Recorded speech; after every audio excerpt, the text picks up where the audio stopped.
What's going on, YouTubers? So, ladies and gentlemen, it's the Natural Born Thriller as I welcome you on to this watch along for AEW Dynamite from July 15th, 2026.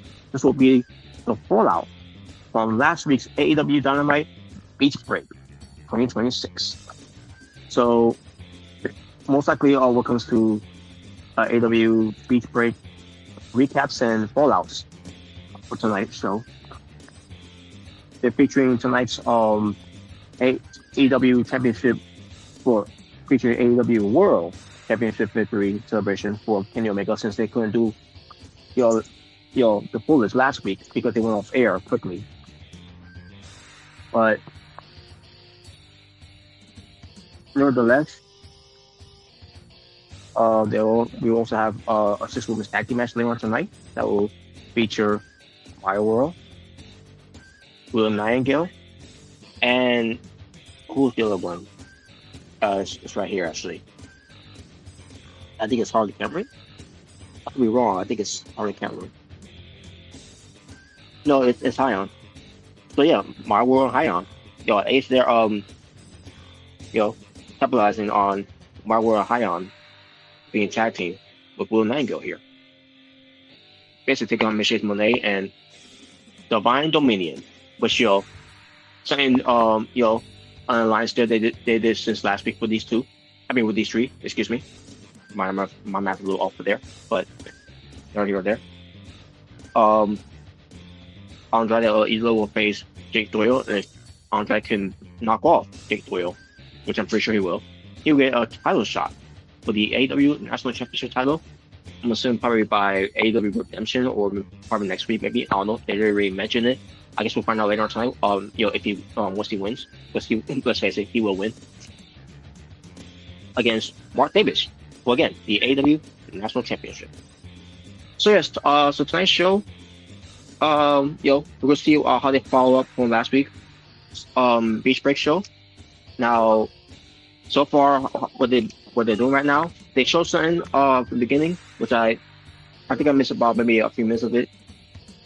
And then the opening match here is we're seeing right now, which right now is commercial, but it's Cope and Cage, or in this case, Cage and Cope. Because Christian Cage, being always by himself, and he's an asshole. But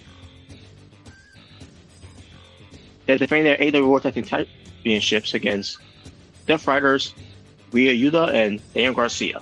Why? Your guess is as good as mine, and I don't know why. Maybe that's happened on a collision. I don't know what seems that. And I think they may show a recap of it as well. Welcome to AEW Collision's Beach Break, because Dynamite didn't only have Beach Break as well when it came to their special event show.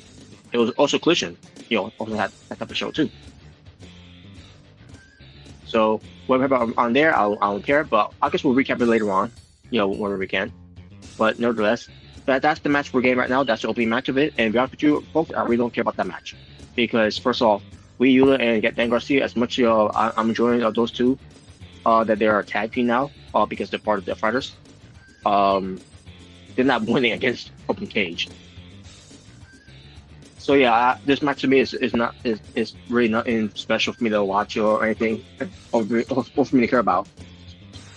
And we got someone here. We got Omega Red. All right, Omega Red. What is good? Oh, what's up? I think I came in the wrong time because we got Wheeler Useless and Daniel Garcia on my screen. Most likely, they opened the show up at the wrong time because we got this match. Yeah. I mean, at least you got Cope Cage, but unfortunately, at the same time, we got Daniel Garcia and Wheeler Useless. And Bryce Wensberg. That's just the cherry on top right there. Oh, yeah, I forgot about that. Yeah, Bryce Wensberg referee match. Yeah. The Boar Horseman. Yay. Aren't you so happy?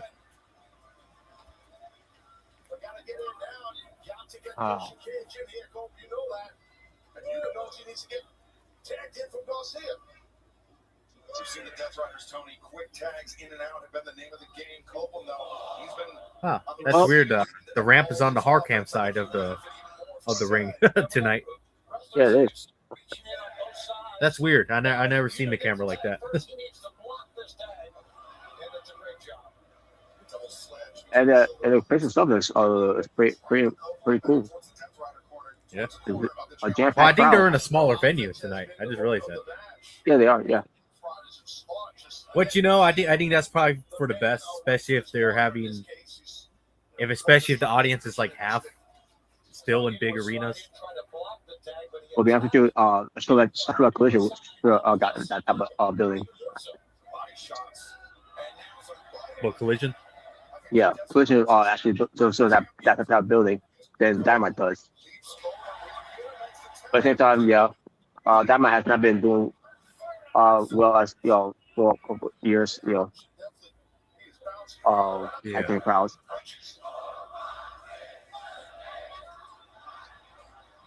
Yeah, I'm not gonna lie, I did like the venue they were in last week. For the Beach Break. Oh hell yeah, yeah. Which I know is not Daly's place. I think Daly's place right now is being renovated, from what I heard. So. Yeah, that's what I heard too. Oh, I didn't even know Daly's place and then the Jacksonville Jaguars Stadium were literally basically next door to each other. I didn't even know that for a while. That's crazy, yeah. Yeah, the call dropped.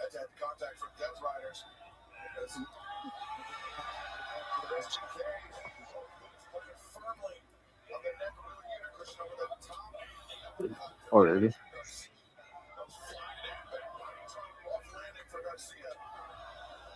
Well, I mean, they're getting their asses kicked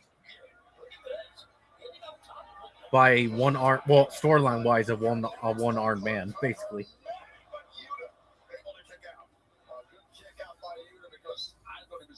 But all right. And Christian Cage, he's no.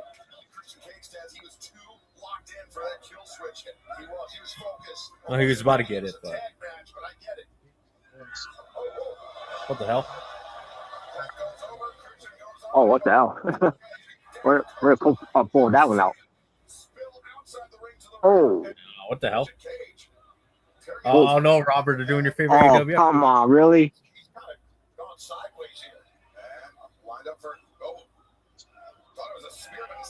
Oh wait, he was jumping for a blow. He technically tried to cheat. Yeah.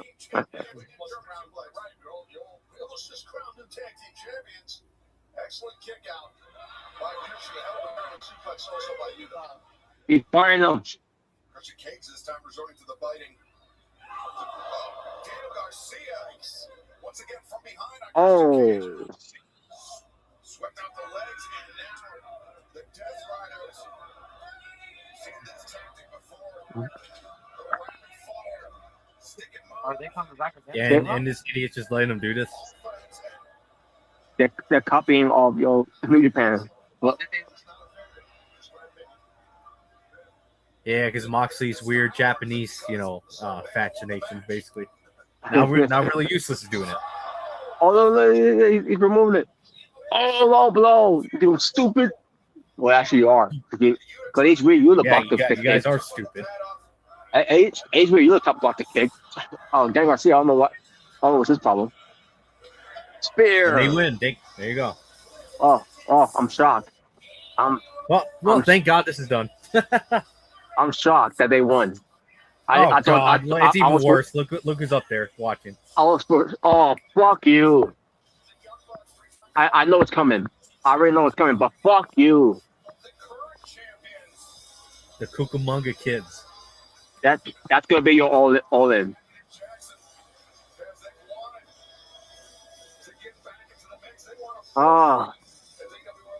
We don't want a fourth reign. I want to see a match, period. You better watch your back, SummerSlam. Oh yeah, I better. I better watch my back. You're right. So terrified to go, guys. I might need a higher bodyguard. Wait, what the hell? Well, shout out to Joe Gamer though. Wait a minute, what's this? What the dogs and the four horsemen? What the hell's going on? Who lets the dogs out? I don't know. And now I'm not serious to the fullest. Yeah, why are the dogs with alliance of with Death Riders? You're right, Rem. I better call Joe. I mean, well, he's gonna be there anyways. He's gonna be there anyways. So. Yeah. So apparently the dogs are still feuding with Cope and Cage. I thought this was over with. I thought it was over with already. So where's the Bang Bang Gang? Yeah, I'm gonna say where they at. Oh, speaking of doubles, there they are. They try to actually got like what? Oh, here we go. Yep, there's the Bang Bang Gang. And wait, where's Jay White? Wait, where's Jay White?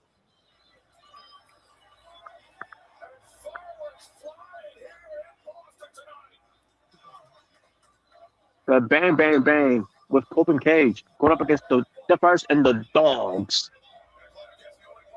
Oh my God, Claudio is kicking the gun's ass here. Oh, that ain't last long. Oh, it's just Lily. Wait a minute. Wait a minute. There's Here's Jay promotion. White. It's Jay White with the shillelagh. He wants to get payback from While Dave Finley is running away. Eventually that will happen. He will get his comeuppance on him with that shillelagh. That's the same shillelagh that he hit on the night he was kicked out of Japan. What the hell? Yeah, let's do some issues there. Oh yeah, I forgot they were feuding, or they were in the middle of a feud before Jay White, got injured. Forgot about that.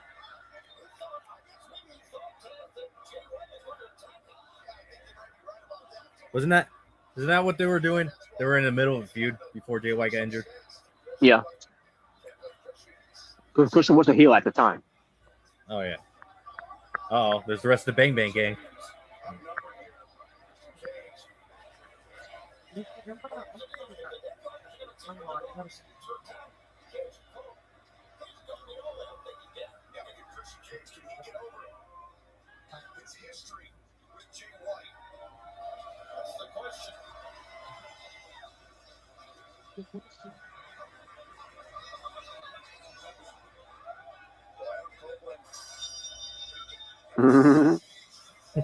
The hell?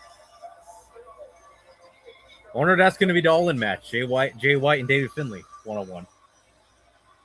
Oh, to come to think about it, I don't think David Finlay's even had a 1-on-1 match in AEW. No, he hasn't. No. Yeah. No, he hasn't. So that'll be the first.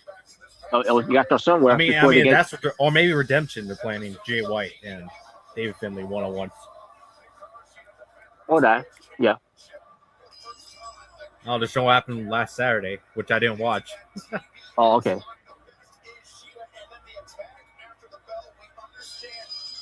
And yeah, all the cameras got beaten up by Hikaru Shida here.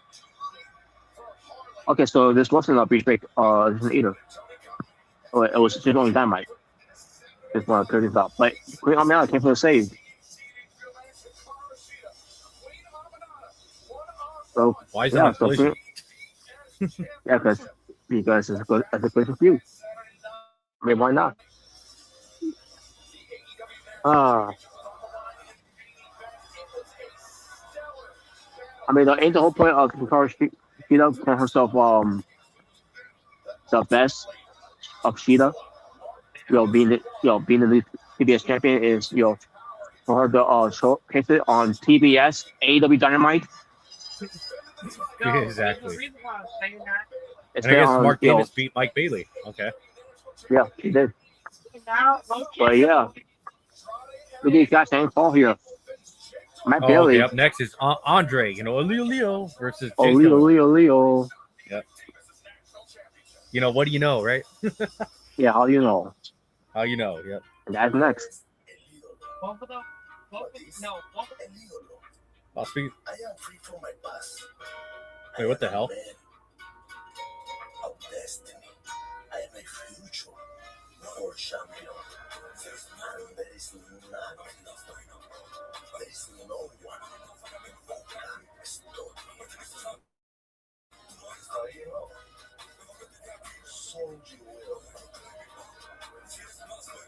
Yes, all you know. Tonight you take on Jake Doyle. If you win, then you get a shot. Well, that was strange. That was a weird transition. Oh no. Every member of that family, I will. If I have to pay every dollar away from the Locales family, I will. Because my destiny is to become AEW World Champion.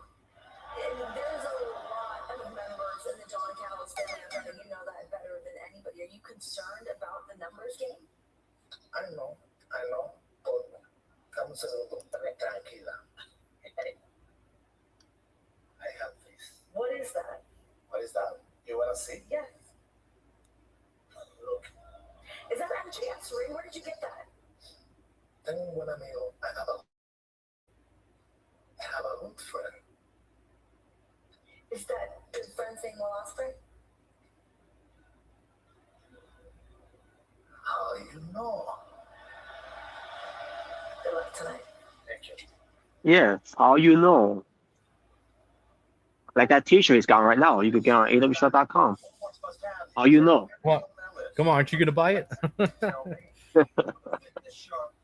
Well, it was soon. I knew it was gonna happen sooner or later. Because the how you know T-shirt for Andrade. How you know? So how you know. All right, so I'll be right back. I'm gonna give me some snack. I'm gonna go get a pizza, so I'll be right back too. Sweet.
At AEW events, All right. on your chance to return to Northwest Virginia and Sharkway Arena.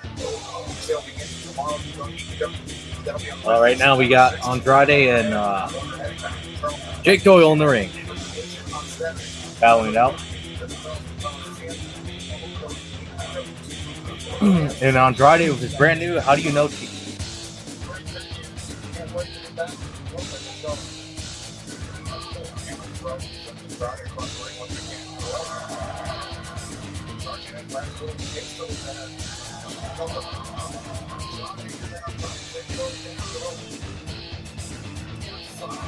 Ooh, Andrade taking down Jake Doyle.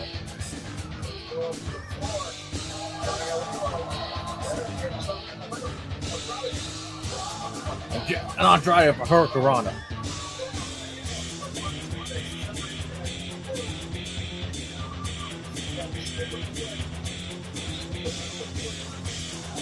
Oh, look at this.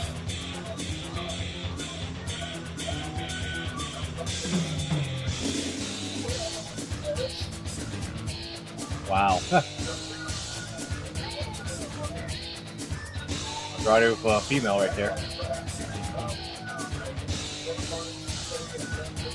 Hot female.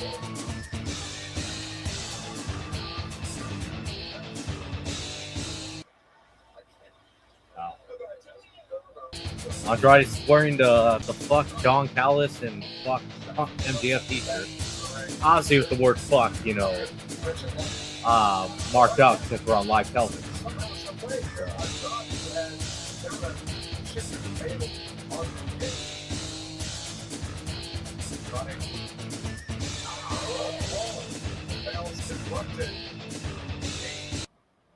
Well, a lot of people might not realize how tight Excalibur these ropes are. These are cable ropes. So if someone's on the corner and they're climbing, and you want to hit that Ooh. middle there a bit, the vibration is massive.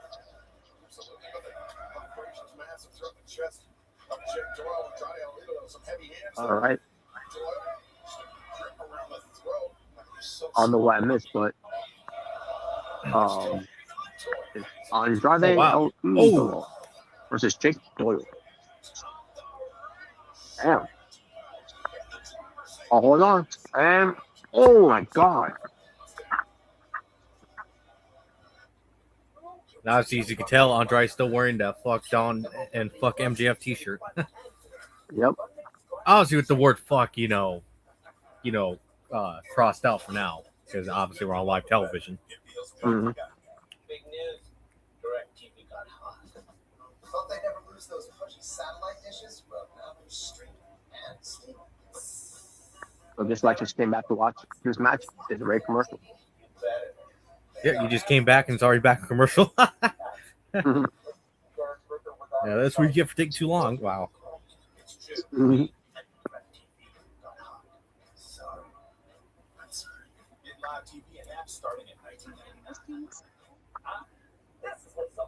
Yeah, we'll eventually get back, back to it. Once we get done with these commercials.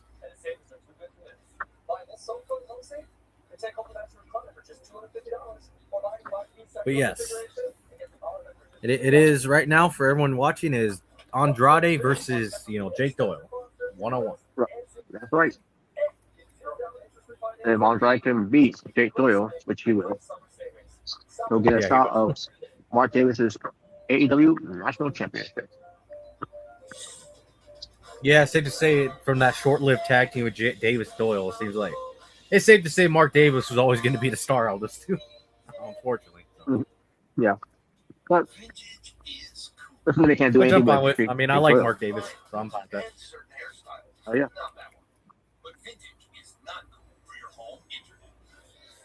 time for an upgrade.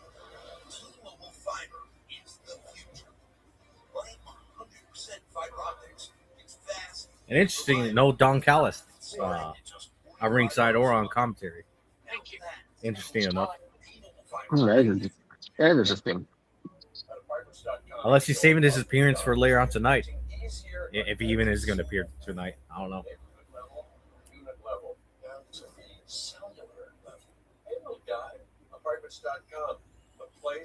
Maybe. We shall see. Yeah, we will see. And wherever you ride, you can always count on Michelin tires. Michelin. All right, now we're back. We're back, Robert. We're good. There we go. If he wins tonight, he will earn a shot at Dunkzilla Mark Davis in the AEW National Championship. But he has a very stout tenth in front of him in Jake Doyle. Doyle missed that one. Had some wild haymakers, but Andrade connected with his. He's the one difference. They tried to chop down a big oak tree. Buster the shoulder tackle works for the second time. A third time.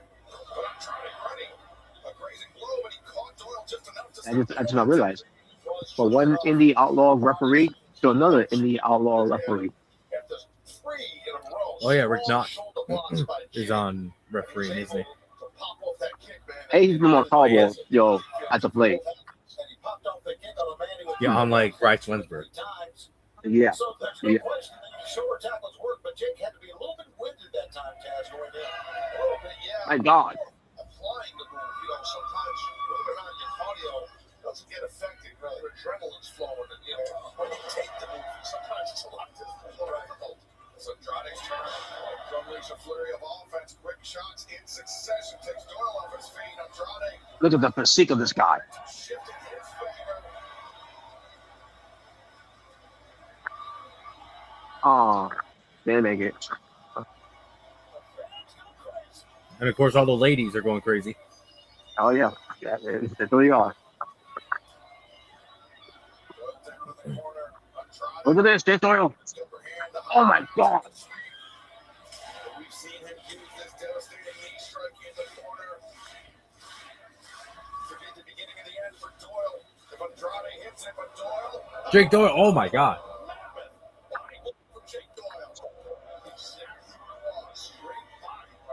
Yeah, well, oh, my God.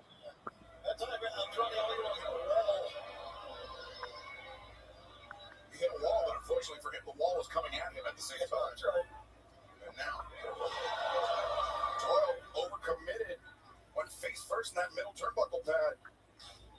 There's an opportunity here for I'm going to elevate the wall from the outside. My God. Super hard, face first. A lot of options here. What is he going to decide to do? Andrade. Oh my God, look at the moonsault.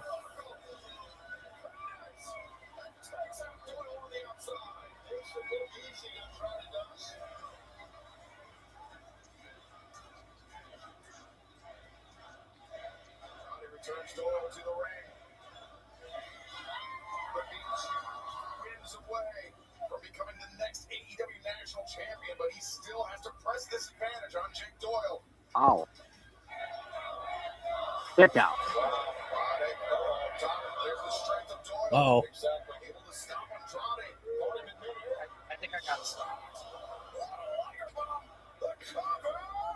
Able to kick out.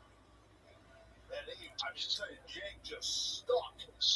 He just stuck Andrade with that sit-out powerbomb. That was impactful as hell. Every time. Remember, still to come tonight, we have the championship celebration for Kenny Omega, our new AEW. And later on tonight, the AEW World Champion have a championship celebration. What the fuck? Oh God, the Commander. Commander? I completely forgot all about him. Commander? I actually forgot about him. Oh my God. Robert's not happy anymore. He's not happy. I am not happy. Commander. There's all these random ass matches though with Commander. Yeah, like Kobe Cage defending titles against Yuta and Garcia.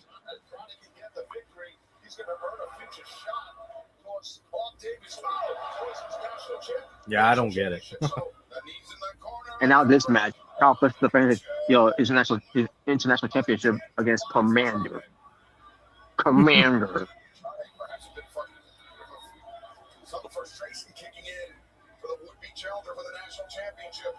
I think you already hate it. We already hate it, and the match isn't even happening yet. Yeah. Oh, down goes Andrade. Oh my. Is he? Is he? No. No. My God. I know I tried to block that out, but yeah, it happened. Oh, that was funny. That kick out. Oh, there we go. Oh. More pictures in the juice effect. CM. 2, 3. Was this no surprise? Andrade wins. Well, it was a good match.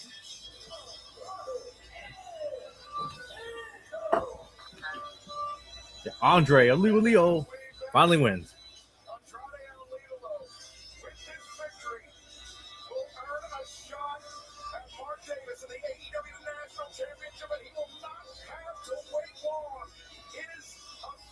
When is this? Oh, it's happening at Redemption. Okay. Yeah, because I was wondering what's going to happen. So now we know. AEW Redemption for the National Championship. They're finally giving Mark Davis a pay-per-view spot. Good. He deserves it. And speaking of Mark Davis, here he is. Dunkzilla. There he is. I guess he wants to fight him. The Dynamite ring.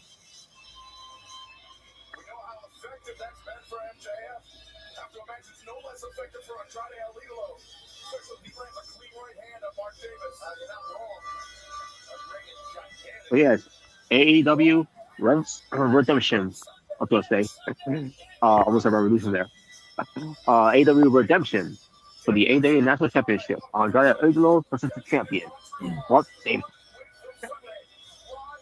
How you know? All I know is right there. You know. The graphics.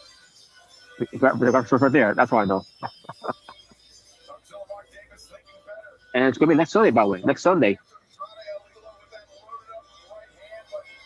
Not this Sunday, but the following Sunday. July 26th in Montreal, they meet for the national championship. Speaking of champions, after Beach Break last week, we have a new AEW World Champion. Let's take a look.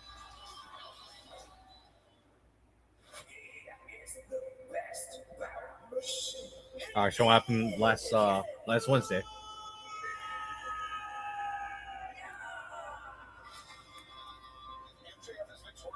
It's a recap from last week's AEW Beach Break. So this time, when it comes to the AEW World Championship. Yes.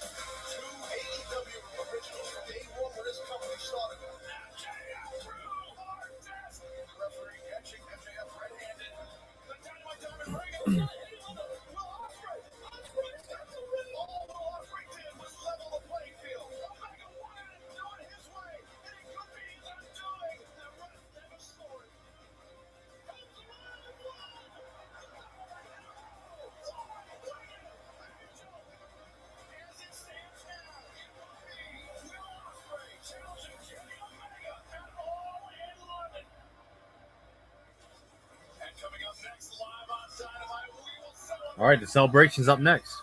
And the celebration, that's right, it is up next. Hit the Omega. All right. Championship celebration. So I wonder what's getting the main event tonight. That's what I'm wondering. Hopefully not Commander. I was gonna say, just hopefully ain't Commander. I hope it's not fucking Commander. I say give it to the women. The six women tag team match. Well, you don't want to be commander? Oh. No, he's not main eventer. And let's be honest, you think he ever will be? No. No, never. Maybe Ring of Honor, like they'll push him before, in that position, but no. But the thing is, though, is Bandito's an actual main eventer. Yeah, Commander's not. Bandito is actual main eventer. It's like putting Gravity in the main event. Yeah, Gravity. Yeah, another mess of a luchador. Outlaw luchador, basically. I remember the original outlaw luchador in AEW, Fuego del Sol. You remember him? Oh yeah. Where was it him? Yeah. I don't know. I wonder. I don't think he's even in the company anymore, to be honest. No, he's not. Yeah, so much for that. By the way, all this time, fighting for a contract for AEW, he gets it, and then nothing with him after that, and then out of the blue, he's gone. Yeah, that was what a payoff. Yeah.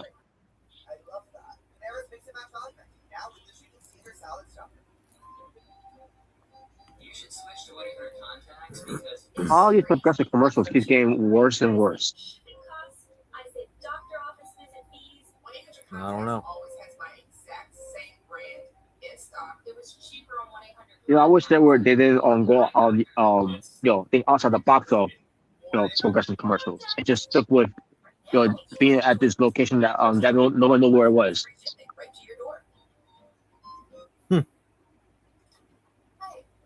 It's gonna make it worse, they decided to go beyond that and have a therapy doctor or whatever.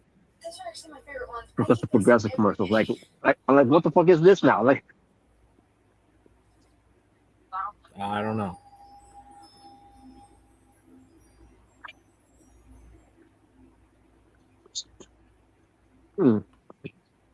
Well, we'll be back soon. Well, that's where I'm at right now. We'll be back soon. Thanks for AEW Dynamite, because up next we'll be seeing Kenny Omega of his AEW Championship celebration that we couldn't see last week that much because, let's face it, they took off the air quickly. Yeah. Oh, here we go. Yes, here we go. Oh, look at this. Look at that Kenny Omega memorial back there. Well, decoration.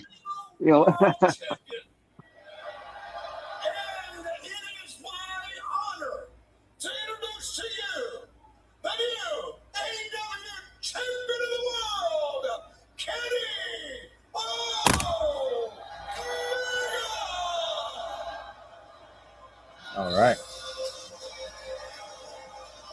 And also known by the name Twinkle Toes McFinger Bang. Coming out right now.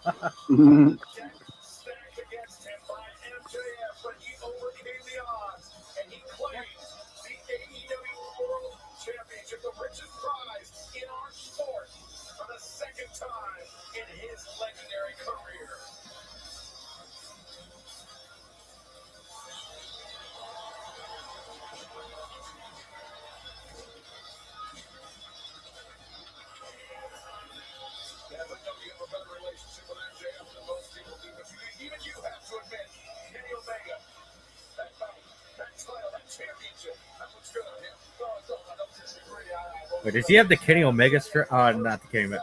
Does he still have the MJF strap? I just noticed that. I just realized it. Yeah, he does. Unless is he gonna have his own custom strap? What they're doing? I don't know. I guess we'll see what they do. Yeah, let's go do with that belt. He's got the Triple B, and maybe you have somewhere maybe introduce a new design. Maybe? Oh God! Look who's coming out already. What? Oh, you didn't see it. I see now. Yeah. Of course, they're going to come out and present it. Hey, we're not bringing out Jungle, your boy out right at it.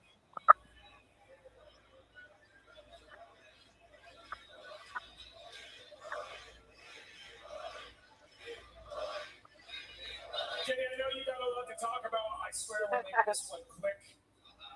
We have been best friends in this business for nearly 20 years.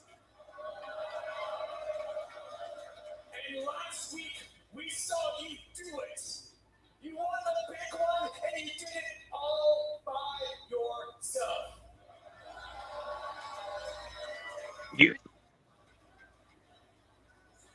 We're proud of you. You proved that you're still the best professional wrestler on this planet.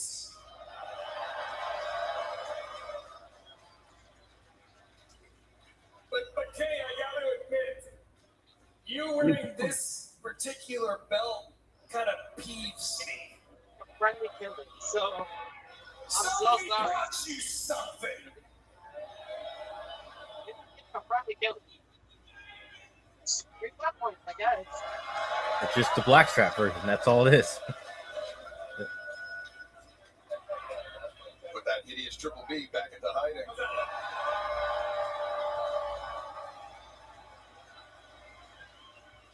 Ladies and gentlemen, Kenny Omega.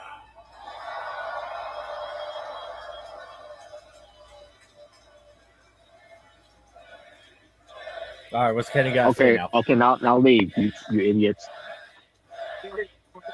Basically, shut your mouth. You always say you're welcome, Ray. I get now go. Yep.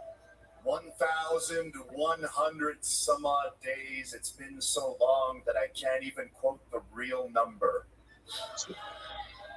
But it's been so long that I wasn't even sure if I could even hold this thing ever again. And as much as I made a promise to myself,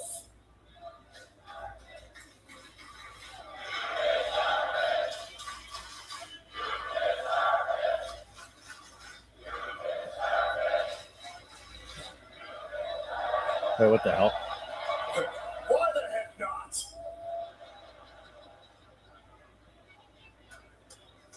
What the hell was that?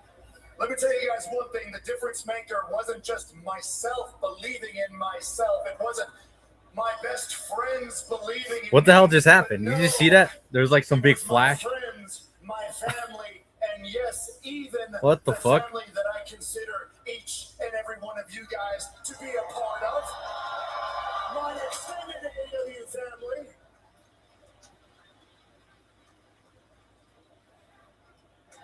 If it wasn't for you guys believing in me, I would have given up on myself a very long time ago.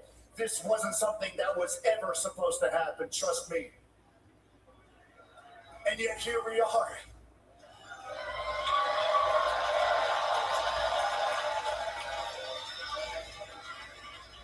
Here we are, with less than 50 days remaining until Wembley Stadium.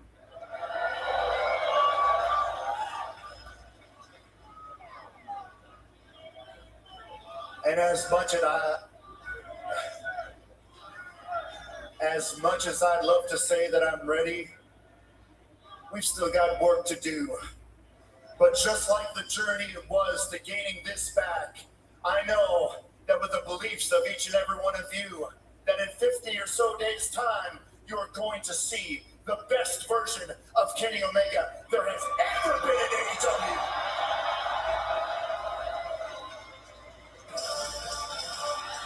Oh, here comes Will Ospreay.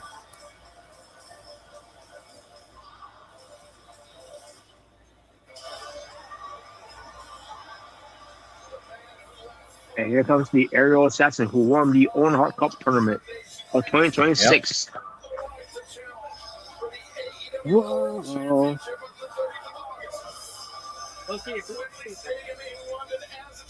And it's going to happen. All in London. The biggest main event they could ever promote going in AEW history. Yep.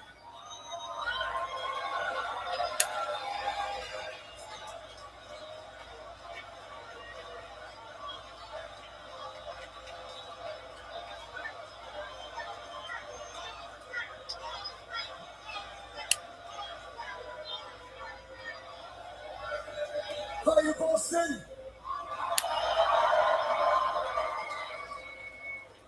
Bucks, long time no see. I'm glad you guys landed on your feet after I cost you your work. Sorry about that, but had to be done. Would you mind if I just have a little one-on-one conversation with my boy Kenny right now, if that's okay?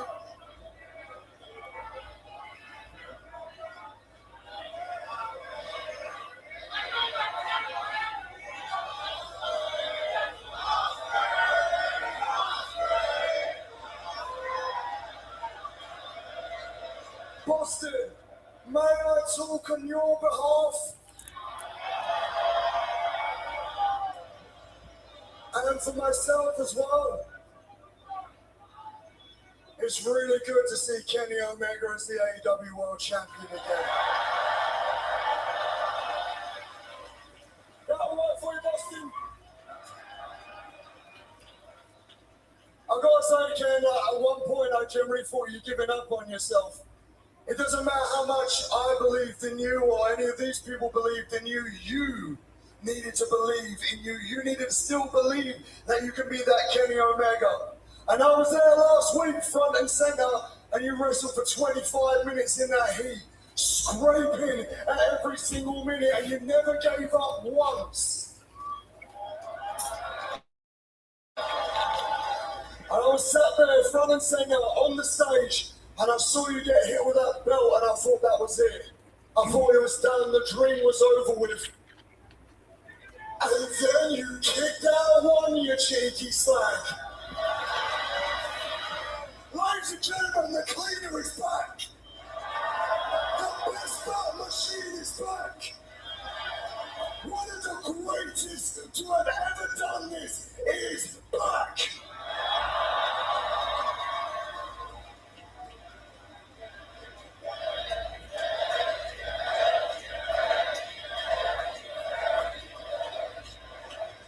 I want to say this to you, Kenny, because as we get closer and closer to Wembley, it's going to heat up. We're two alpha males fighting for that beautiful championship. But I want to say this to you, man to man, away from everyone, just us. For 10 years, you have been my hero, mate. For 10 years, I've got to watch you wrestle in Tokyo domes around the world. You have inspired me to be the best wrestler that I can physically be. I can only thank you every single time I step in this ring, because it's just a tribute to the beautiful work you've done. When I think of AEW, I think of Kenny Omega.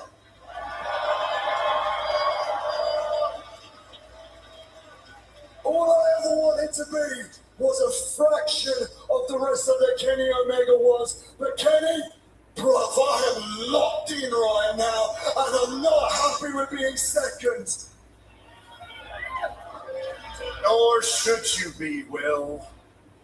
I won't be, but here's what we're going to do, boss man. We're going to keep it going and going. Every single week, me and you are going to be out here showing every single person here why we are in the position that we are in. This is my dream come true. This is the first time, really, that we can probably say that this is the real-life Goku and Vegeta fighting it out. Goku and Vegeta. Okay. Sunday, the 30th of August, Wembley Stadium, main event, AEW World Championship. Let's show them that this is where the best wrestle.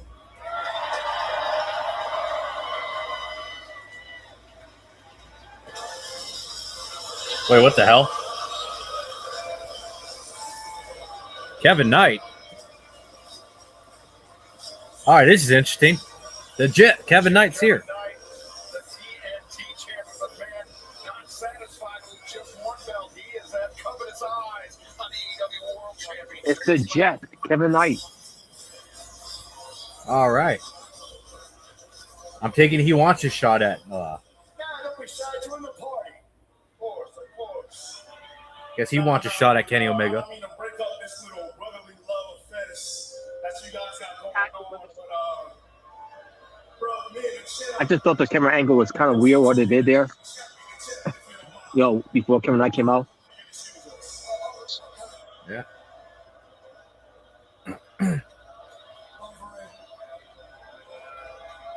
Hell is You know it? what? Will can stay. Okay, Will can stay. What do you got, Kevin? I just wanted to come out here, Kenny, and say congratulations face to face. And I know you and Will are ready to get it on at Wembley, but let's not get ahead of ourselves. The Jet is still owed a world title shot.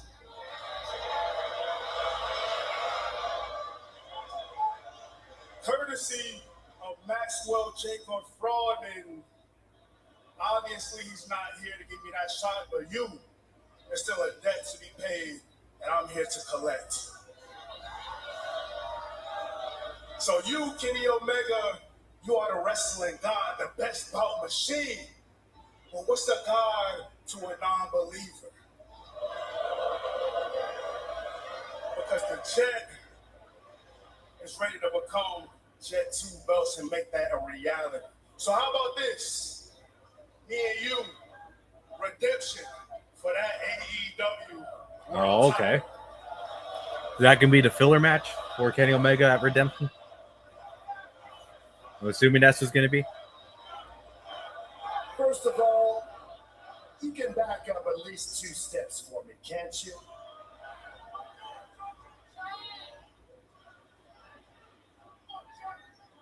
Now, you brought up something pretty interesting.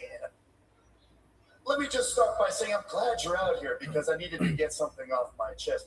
You brought up a promise made to you by Max of Jacob Friedman, and you're going to try to hold me to his word? You're going to try to hold me to a promise that he made to you. Now, that's sort of funny because really, why you a shot? Because Max of Jacob Friedman promised you one. You see, we're not going to do that. But what we are going to do is maybe, just maybe, I'm going to give you a shot just because I'm a nice guy. Just because that the first day I laid my eyes upon you, I saw something special. The first day I laid my eyes upon you, I saw somebody that had it. That undeniable factor that only a superstar possesses. I saw somebody that looked the part. I saw somebody that was faster than everybody else. I saw somebody that could jump higher than everybody else. And more importantly, I saw somebody that was hungry.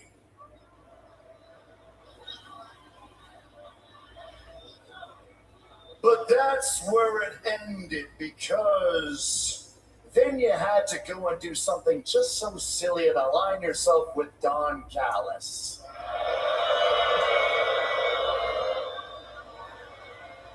I'd be a hypocrite. No, give me a sec. Give me a sec. I'd be a hypocrite.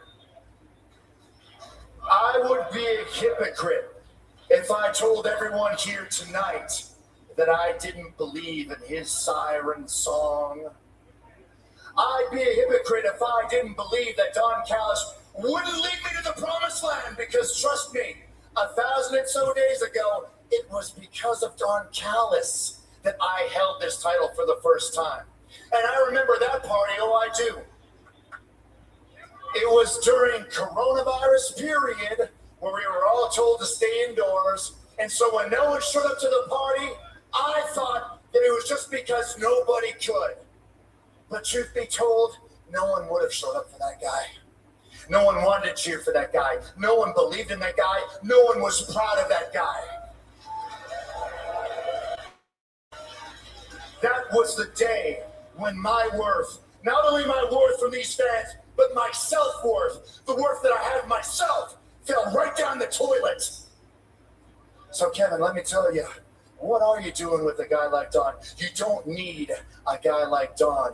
Trust me when I say that when I believe in you, that isn't just me talking from me. I'm talking the same words that Speedball believes.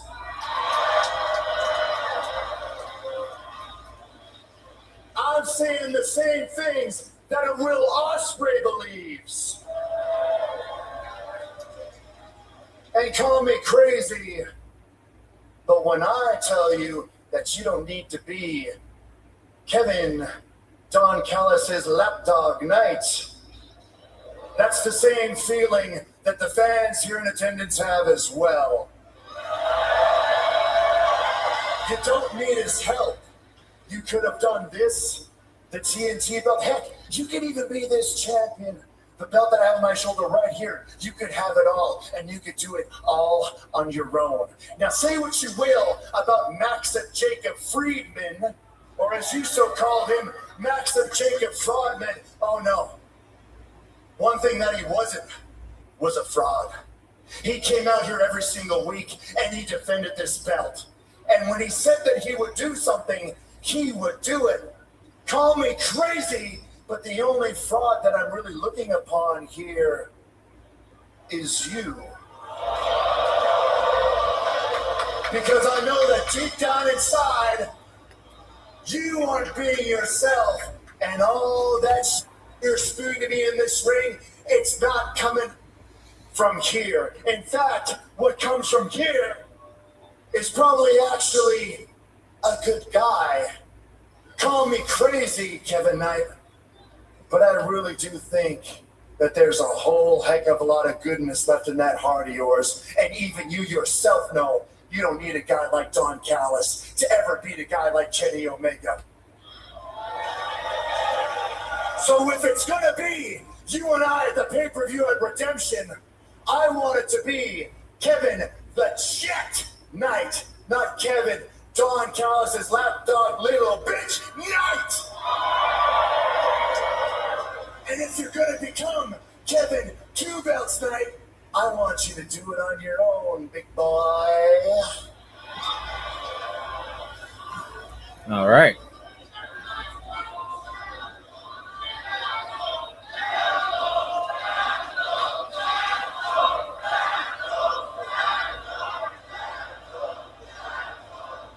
You know what, Kenny Omega?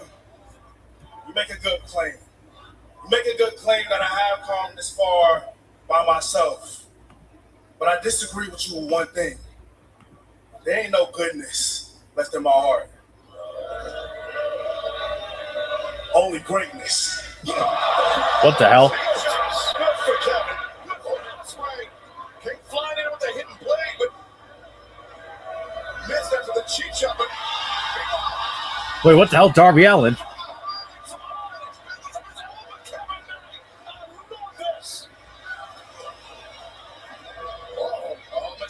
Oh God, Brian Cage. Darby Allin going after the Kevin Knight. And there's Brian Cage. Oh God, Look at the size of this RPG guy. Vice.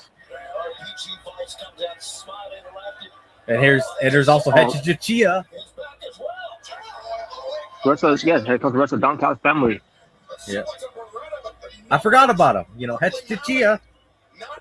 Yeah, he had some visa issues too. Apparently, everyone has had to deal with some visa issues. Oh God! Oh Jesus! Here comes the Boar Horseman.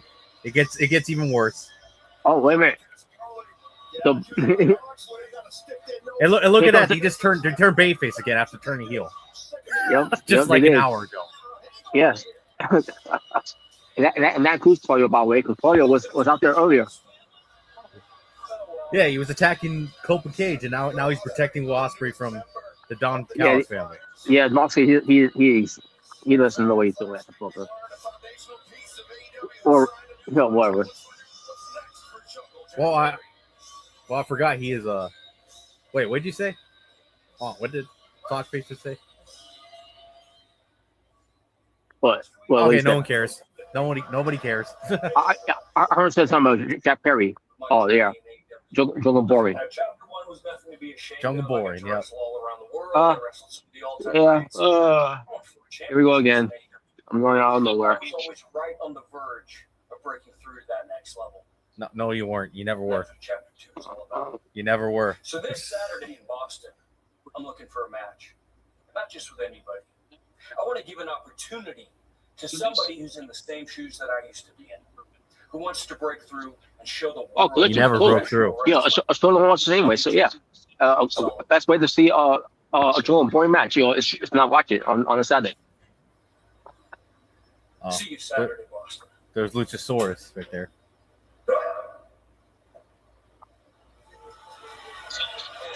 And who would that be? This Saturday at Collision.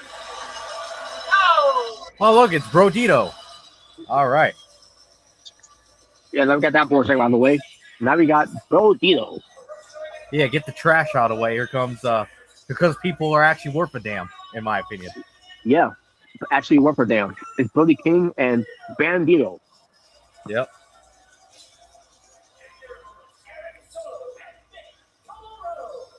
Jesus Christ, look how big that dude is. Jesus. Wait, who? Nick Carito. Oh my or God, whatever his it's name Nick is. Camarado. Or whatever. Yeah, remember? Yeah, he's they're pretty part. huge. Jesus. Yeah, remember? They're part of the what was the faction crew again with QT Marshall. Even these guys are even worth a damn than Jack Perry. The factory. That was the faction. The factory. Yeah, the factory. Yeah. Aaron Solo and Nick Camarado. Wow. He's like, you know what? I'm not gonna go with Bandito. I'll tag in Big Nick Camarado right here. Jordan says, is it just me or has Kenny Omega been cooking on the mic lately? Oh yeah, that was his best promo. Definitely Yeah, a better promo than Seth Boring Rollins. I agree. Robert, did Roman Reigns cut his favorite promo ever? Is that your new Roman Reigns favorite promo when he buried and that Seth promo Rollins? Roman Reigns did, by the way. You want to talk about cooking? Roman Reigns cooked. You know what he basically said? He basically said you're like Triple H. You were never the guy. You're just the guy who worked with the guy. Pretty much. That's pretty much what the promo was.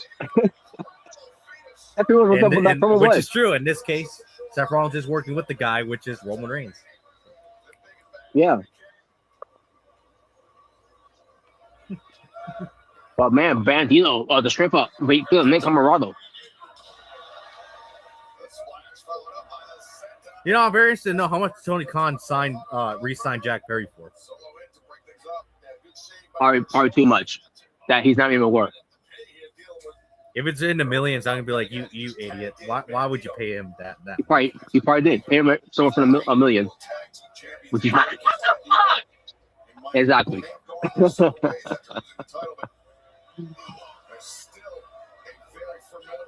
But yeah, yeah, guy Jack Perry who doesn't draw a dime for AEW.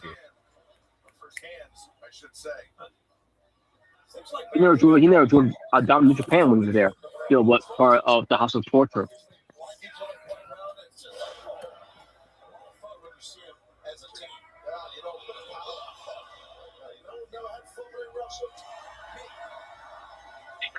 Yeah, it's another standby match that Tony Khan loves to build. To book, I should say.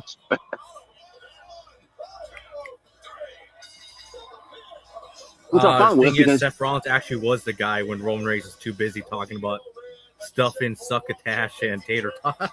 Mhm. Okay, maybe I have a point there, but nowadays, no. Nowadays, not really.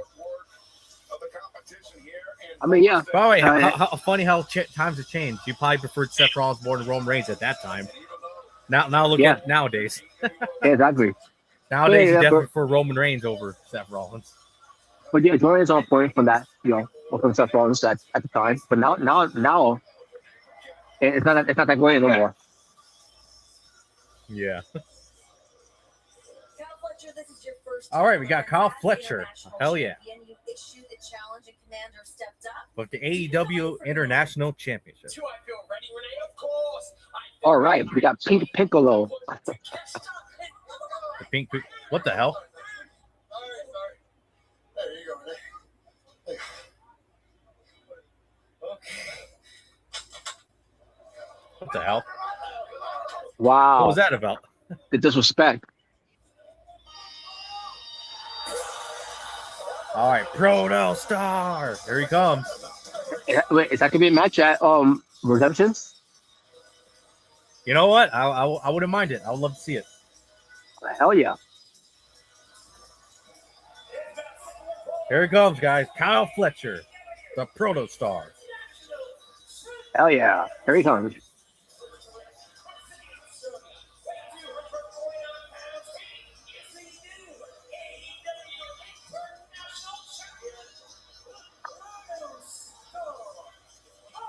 Oh, Lance Archer's there too. I didn't even see him. Yep, the bodyguard. And here we go. He's gonna do it. He's doing it. The pose. Special beam cannon. And the pink piccolo. By the way, that towel looks great on him. By the way, Yes, it does. Yeah. Yes, it does. Then again, the international towel feeling looks great on anybody. To be honest. Hell yeah. There's a put on Jack Perry. Oh yeah.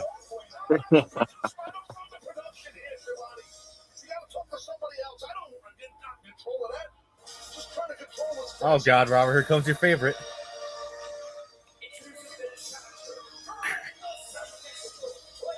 I'm out.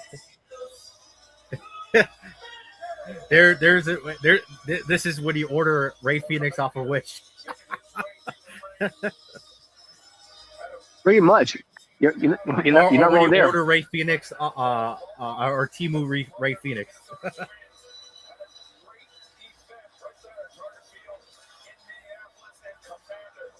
Oh yeah, there was some show that happened on that Friday with AEW. Oh yeah, this happened at the Twins game. I forgot about that. Yeah. I wasn't able to go, unfortunately, because I had work. So. Oh, okay. And plus, I'm already going to Minneapolis in a couple. Well, in like what, 2 weeks now for SummerSlam? Yeah. So, Yeah. so I'm already heading up there, anyways. So. All right. So, anyways, here we go, Robert. We got Timu Ray Phoenix versus Kyle Fletcher. Beach Break. Or and what Jordan would say, this is Randy Orton versus Ray Phoenix at home. Well, I just know one thing. Ain't the main event. Yeah, at least ain't the main event. So. It's really fantastic. How about another one you may like the sound of? Kyle Fletcher undefeated in singles competition in 2026. The Don Callis factory is a star factory, not a faction. Look at that. Kyle Fletcher and first onto a big predicament. Narrow escape for Fletcher. Seth Rollins has so much material he could have used last night. Like the fact that Roman was Vince's favorite and he tried so hard to get him over. Well, I mean, I don't know why he didn't say that. I don't know. I mean, there's ways you could have said that. Yo, Rob mentioned Vince's name. I mean, wrestlers have done it before, like Drew McIntyre and CM Punk. He should have at least said, like, hey, like you're one to talk about Daddy's voice. He should have said something like that. Yeah, but instead he didn't. He just got a boring promo. Like, I'm the revolutionary. I'm the visionary. I'm a blah blah blah. Yeah, yeah. You lost me there, but you're saying all that. I'm the architect. That's why she didn't say that, by the way. Yo, yeah, I'm the architect. Yeah. Well, he didn't say that, but yeah. But basically, that's pretty much what it was. Yeah, Carl Fletcher, he took his head off with that big. Well, that's very interesting. Jordan's taking Steph's side. I thought Jordan's taking Steph's side and Robert's taking Roman's side. How interesting. Oh my God. By the way, LA Knight made me laugh. You want to know why? From last night Raw when he called Jey Uso the unfortunate event. From main event to unfortunate event. The unfortunate. I'm not gonna lie, I actually thought that was pretty funny when he said that. It was. You know, just me. Are they gonna be eaten? When you do their entrance at SummerSlam? Especially since when they're supposed to be obviously heels. They will. Well, they're portrayed as heels at least. But. Obviously they will. But I don't know if Jacob Austin's going to be in the crowd with them. But still, yeah. Well, he ain't going to be eaten, but no, he'll not be eating. But it's unfortunate. That's what he's saying. Wait a minute, I thought you were supposed to be heels. Why are you eating? Eating, having fun with the crowd. Like what? So I guess Soul's a babyface now in this feud because I don't understand what they're doing now with the bloodline. If they're supposed to be bad guys, good guys, I don't understand this. I guess by the looks of it, yeah, they're gonna try him being a babyface now. So yeah, I guess so. That's very interesting. But nonetheless, we'll be right back, folks. We're in commercial. And I'm gonna get moving some more snacks. Is more or less you don't want to watch Commander. More or less of that, yeah. I just want him to do that move again, and like, You're like, I hate you. I hate you. like, again, there's no really impressed about him. So, anyways, I'll be right back. They're never gonna get it, will they, Craig? No, sir. Or the secret to the most mental listings. Not to mention our secrets for making renting easier with Matterport's 3D virtual tours and online applications. This is good. Yay! Apartments.com. Cool. A place to find a place. Vintage is cool. For denim, vinyl, and certain hairstyles. Not that one. But vintage is not cool for your home internet. It's time for an upgrade. T-Mobile Fiber is... Went into Royal Rumble with The Rock trying to put him over. I definitely remember that. Beating The Undertaker at WrestleMania, beating John Cena that same year, and Roman was still getting booted to oblivion. Yeah. Yeah, he was. He was. It took leukemia for him to finally get cheered. So, yeah, and no, I'm not trying to say that like to be a dick. I mean, I'm just. It was just the truth at the time. You know when it happened. So. I wish I'd done it sooner. Glad about Trex, but I've never minded doing a little maintenance or supporting. Well, whatever floats your boat. Trex, performance engineered for your life outdoors. After all that, Seth should have said I was the guy because you couldn't do your job. I guess Seth would be copying John Cena. Remember when John Cena said that? I'm still here because you couldn't do your job. I've heard you guys remember that John Cena promo from that time. Good Chanel exclusive at Macy's, the fragrance destination. Kyle Fletcher's reign as All right, we're back with with Fletcher and Commander. Will tonight be the night that it ends? Commander fighting from underneath. Fletcher looking dominant thus far, Taz. Yeah, definitely in control right now, but you see Commander, he's trying to fight back. And Fletcher's got to just egg him on and hit him with the best shot type thing. That was the worst looking forearm shot ever. He tweaks his knee a little bit on that death-defying leap he took just before he went to break. Don, are you surprised that your man is playing this game, Commander, instead of going after the knee? Fighting the contact for the challenger. I'm sure Kyle Fletcher would love to have some strategic advice from you, Excalibur, but I think it's stick to talking to me and talk to me after the match. Well, Fletcher, he's got planted on the seat of his pants, courtesy of the challenger. Look, Commander is a tremendous athlete. We've established that. You can't give him openings, but Kyle Fletcher is the protostar. Fletcher connects to the Enziguri. And now, trying to bring the challenger back into the ring the hard way. Look at a deadlift. Holy shit, look at the power of Kyle Fletcher. Oh, wait. There out of Brian Cage's book. I thought he was going to try to drop Commander head first on that top turnbuckle. Just as he did to Kenosuke Takeshita 1 week ago. Commander, Fletcher caught up in the ropes. Commander.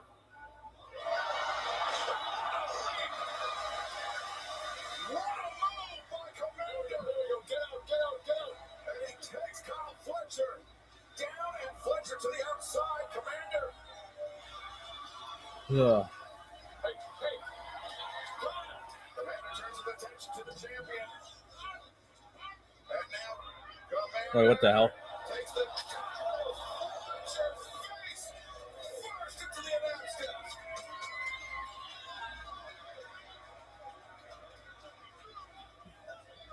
Commander, a massive advantage here over the champion, Kyle Fletcher.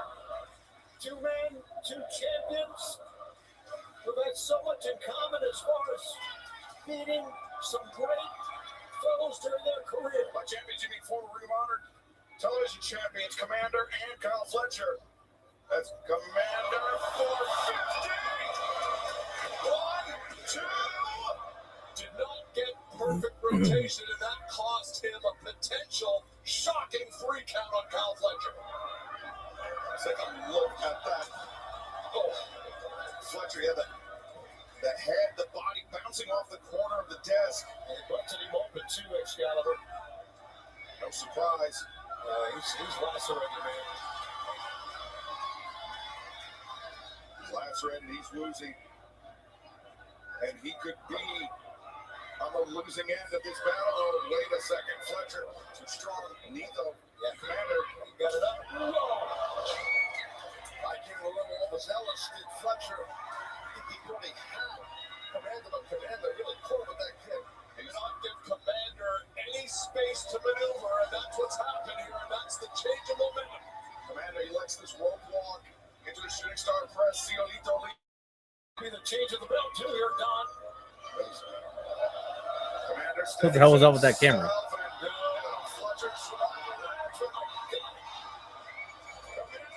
Did you just have Commander do a 619?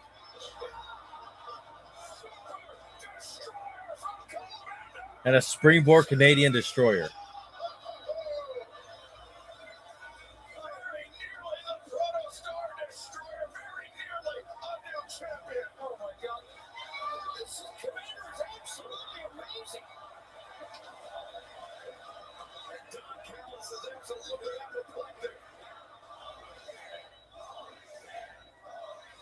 Commander is incredible. I'll give you that. That was amazing. I don't know how the hell he did that. Commander looks like he's running low in the gas tank after that flurry, but Kyle Fletcher's still down. Laceration right across the chest of Kyle Fletcher.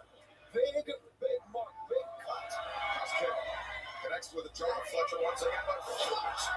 And she drives and spikes him. Commander's still in it. What a match. What a match. Fletcher. And Commander lined up for that long talk in the corner, but instead, Escalera, Commander comes around. Fletcher. And there's the brain buster.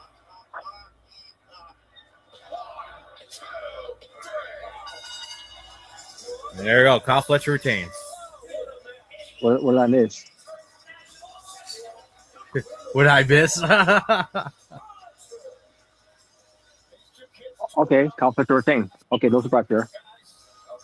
Come on, Robert. Commander did a springboard Canadian destroyer. You would have loved it. Oh, okay, I missed that. Okay, all right. Robert hates Commander. He's like, I hate you, Commander. I hate you. I'm not a fan. Not a fan. Come on, he's the AEW Rey Mysterio. What? I wonder how ugly he looks under that mask. How ugly he looks underneath that mask. Damn. Oh, wait a minute. Speaking of the devil, I think they're going to remove his mask. Oh, man, Kenosuke. What's he doing here? Oh, God. Take a shit. Oh, Jesus. It gets even worse for me. This boring ass motherfucker, this Japanese wannabe Kenny Omega, this wannabe Okada, this wannabe every famous wrestler in the history of this planet. This boring ass fucking no charisma, waste of money talent. But wait, now wait a minute. You can't tell me that Jack Perry is worth more than Kenosuke. They're about the same, but they're about the same for me. But anyways, get the fuck out of here. It's Okada. Oh God, here comes Oblada. It gets even more boring.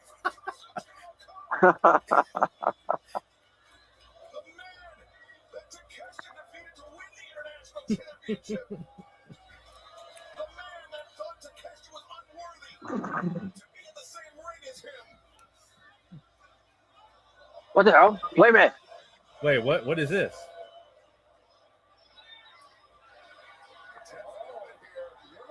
What is this? Oh my God. Wait, Bro Dito.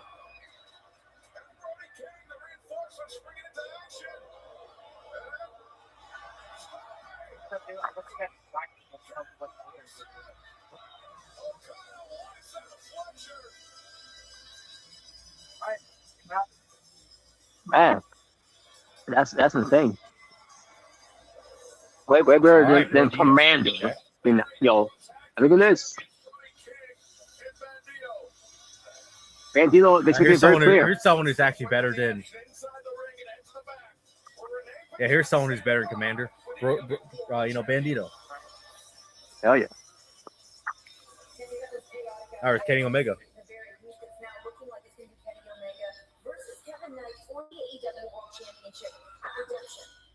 Here in AEW, there's no shortage of credible challenges. I don't know if it could be the goose egg in my head talking, but Kevin, I still see a little bit of myself in you, and I still haven't given up hope. I still don't get it. What the hell was this? Understand? Darby Allin. Kevin's not going to change overnight. He needs to be physically humbled. You can waste your time trying to talk to him. Next week, I'm going to take that TNT championship, and I'm going to humble him. You can waste your time talking, or you can beat it out of him. What are you going to do? I'll leave it to you, Doug. How about that? I'll leave it to you. Keep wasting your time, Kenny. Okay. What's this? He's right. John Moxley. Some people are what they are. Can't pretend to be anything else. Even if they try.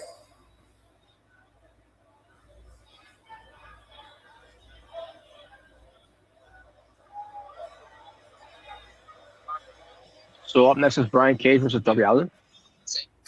That's the most random match. I don't know where that came from, but okay. So I'm wondering, with John Moxley and Kenny Omega, these segments, are they teasing a feud between these two? Like one final feud? Is that what they're doing? I guess so. When that will be, I don't know. Yeah, I don't know. I guess we'll see. That's kind of what the vibe I'm getting. With this. They're basically just teasing a feud or one final feud between the two. Watch all the games in one place by watching the FIFA World Cup 2026 on Fox and FS1. Available with DirecTV. Everyone's loving my idea to add stuffed crust or best deal ever for the same price. Oh, it's crazy. Financially irresponsible. Well, not everyone. Get any toppings on any pizza, now including stuffed crust for just $9.99. This is what summer should feel like. Well, wait till you see what's happening inside. The Rooms and Rest summer clearance sale is on, and the savings are too good to miss. Buy this sofa and seat and take home the mattress recliner for just $250, or buy a 5-piece sectional configuration and get the ottoman for just $2.50. Plus 6 bid on Tempur-Pedic, Stearns & Foster, Beauty Rest, and Sealy mattresses.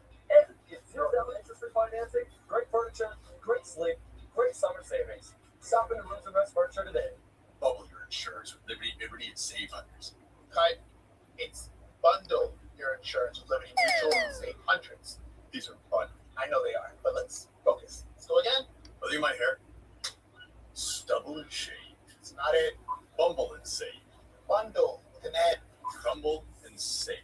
Who gave them crackers? Cuddle and wait. You know, that's close enough. Only pay for what you need. Liberty, Liberty, Liberty, Liberty. Doug. I'm glad we could all play today. They say tennis is great for remembering you can customize and save hundreds on car insurance with Liberty Mutual. Do they, Doc? Well, I say it. Limu, ball.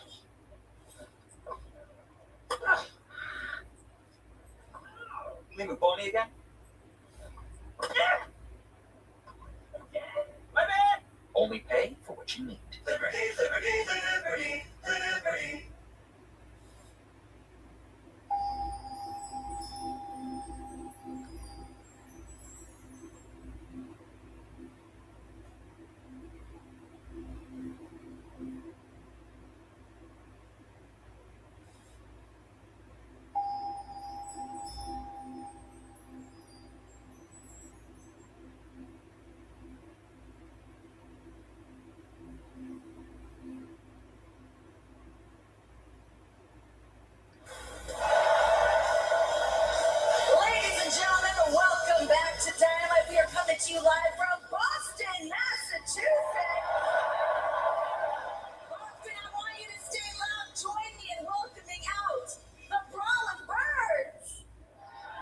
All right, comes the Brawling Birds. All right. Jamie Hayter, Alex Windsor. A very formidable tag team. Ooh. The Rolling Birds. Oh man, look at these two. Some of the pubs here in Boston. Well, there's a lot There's of Alex Windsor and Jamie Hayter. kind of a tough day for England too, wasn't it? Ladies, I think that it's very fair to say that the birds are back. I didn't know the birds left. Yeah. Now, even though we are a long way from England, if there's anyone else who knows about drinking and fighting, it's these people here in Boston. We just had a couple dark lights down whiteies on West Broadway, and we had a bloody good time, we did. But we did watch the World Cup. England, fellas, you let us down. I know, but AEW sickos, fear not. I promise you this. These two Brits with the tits won't let you down, ever. Hey, and with all in on the horizon, Wembley in our sight so close we can taste it. We will knock the blocks off. We will beat the bloody piss out of anyone to prove that we are the best tag team in AEW. Well, having said that, there's not much else to say. So, Boston, why do we go get pissed? First round's on us! Yeah, but can't take the rest of the night off with the birds. The Rolling Birds. Approach Wembley Stadium on the 30th of August, coming up later this summer. Yeah. Wembley, August 30th. How's this? Oh, All right, here's Jericho. You know, Chris Jericho, everyone. So let's do it again. July 26th at Redemption. Okay, they're going to have a match of Redemption. Shall we? You bring the pain. And I'll bring the Painmaker. All right, so the Paymaker's coming back, apparently, at Redemption. Hell's coming for you. So it's going to be a garbage match? That's gonna be... oh, there's Ciampa to respond already, I guess. Ciampa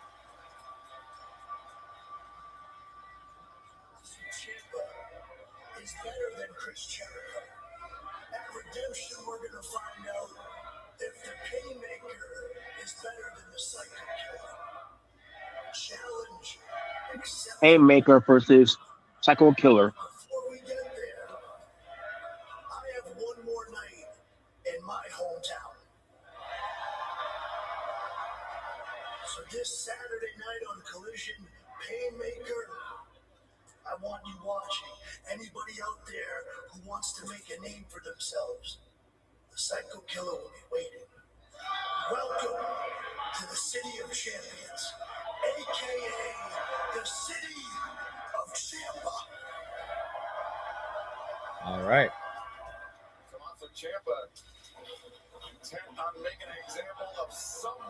All right, here we go. Here comes Darby Allin. Collision. A message to Jericho.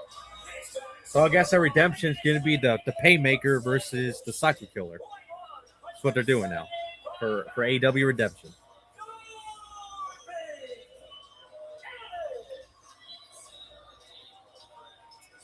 Just one brief comment here. I think seeing Jericho dressed up like that really shook up Tommaso Ciampa. All right, here comes Brian Cage.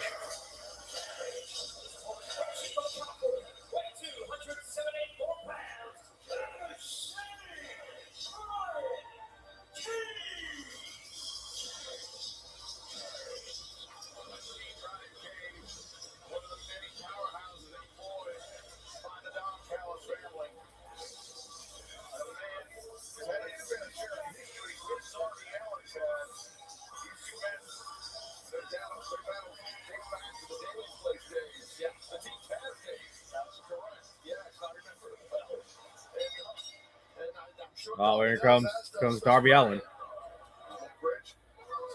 Cage to the outside. Darby Allin on Oh yeah, that worked, Darby. It's like it's like trying to ram to a brick wall. Darby has used that maneuver many times to success. It's the first time I've seen it work against him. Darby, when Cage came out, he had that middle around his neck. He won a bodybuilding competition. Just our old thing, just where he didn't won. And so that's just the type of machine the machine is. Darby, part of the barricade. And Cage, hammering his way with Darby Allin. And Darby's comments to Kenny Omega about Kevin Nash. I think he was right. I agree with Darby when he said it.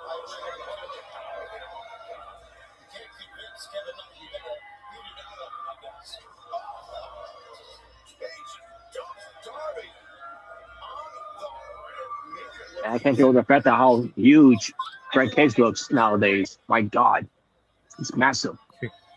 Who, Brian Cage? We still have our Yeah. I mean, it's all those steroids. I mean, obviously, yeah, but my God. Well, I forgot. Well, sorry, I misspoke. Not steroids. I meant to say steroids. Well, then again, it's part of the Star Rods that's doing it. he ain't taking Oh my steroids. God! He's taking steroids. Holy shit! Oh my God! Now, Frank isn't careful there. Yo, he might tear a muscle or two or Or three. break his back. So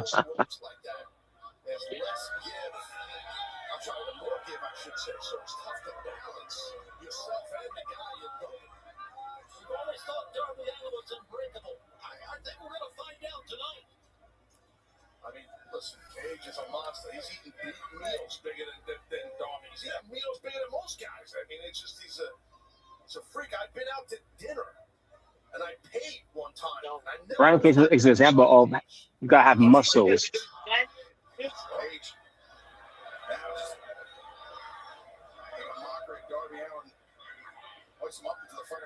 Oh, one left 5 there by Brian Cage. Look at that again. You gotta have muscles. You gotta have muscles on your muscles. I'm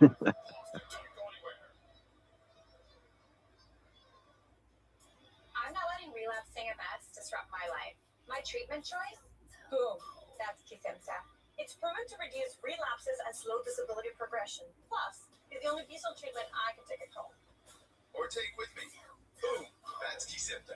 No pre-treatment with steroids or infusion days. It's an auto-injector pen that's just once a month. Don't take if you've had an allergic or life-threatening reaction to Kesimpta or have hepatitis B. You'll be tested for Hep B before treatment, as it could return. Serious side effects, including infections and PML, a rare brain infection, can occur and may be fatal or cause severe disability. Tell your doctor about your medical history, including liver problems, plans for vaccines, and pregnancy. It's not known if it will harm your unborn baby. You'll be monitored for a decrease in certain antibodies and liver function, as it may cause liver damage. Most common side effects are upper respiratory infection, headache, and injection reactions, including swelling, itching, pain, skin redness, fever, headache, muscle pain, chills, and tiredness. Ask your doctor about Kesimpta. Boom. Your internet experience feels different. Ultra reliable. Lightning fast. With Fidium 100% fiber, everything you do online works exactly like it should. Zach, go to bed. So is cable internet still slowing you down? Enough already. Fiber up. To Fidium. What's wrong? A shitty smell issue. With a leg razor? You need the Venus Pubic Razor too. It's designed for thicker hair and thinner skin. Its anti-irritation barrier helps safeguard your skin from ingrowns and bumps. A better pubic shape is here. By Skin, by Wade, Venus. This is what summer should feel like. Well, wait till you see what's happening inside. The Rooms and Rest summer clearance sale is on, and the savings are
Wow, all red off the top by Darby Allin to Brian Cage, and Brian Cage kicks out.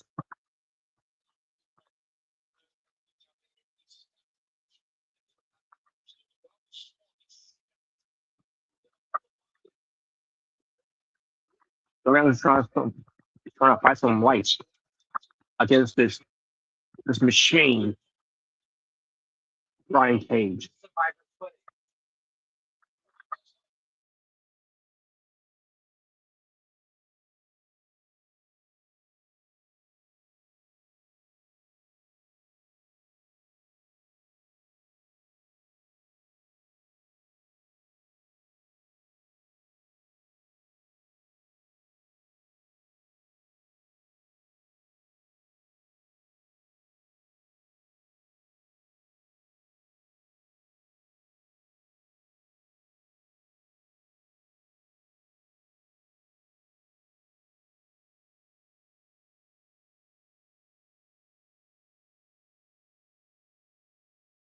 You gotta be shitting me.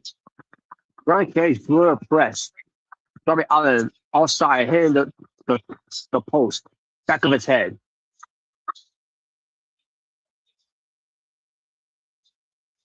My God, the replay looks even more sickening.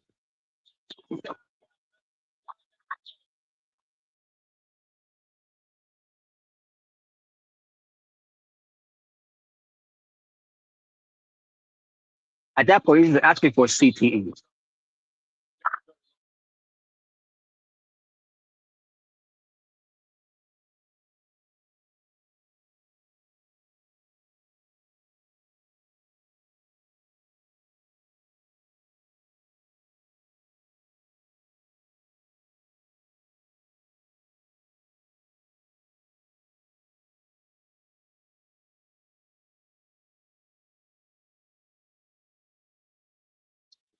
Darby Allin took up his belt and tripped up on Brian Cage on the steel steps, and now he's coming up the top.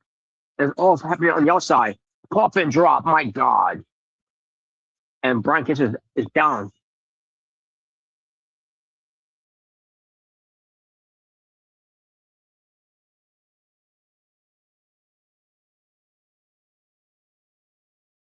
Tumbling down the steps as well.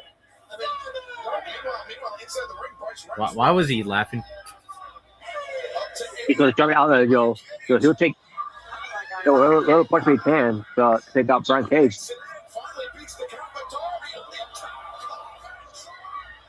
And here we go. Darby Allin with another one. This is his third one, and now his fourth one. And there you go, and you're winner. 1, 2, 3. Now even with all the muscles on muscles and veins on veins, Brian Cage still couldn't win against small, scrawny Darby Allin. Unreal amount of punishment taken.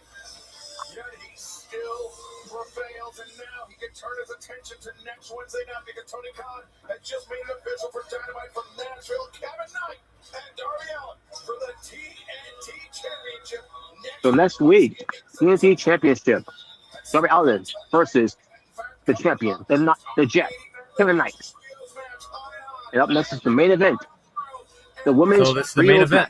The trios title. Not a trios title. The women's trios match. Trios title. That's like any idea, though. No, yeah, I don't know. They're already doing a bad job with the women's tag titles. Yeah. Yeah.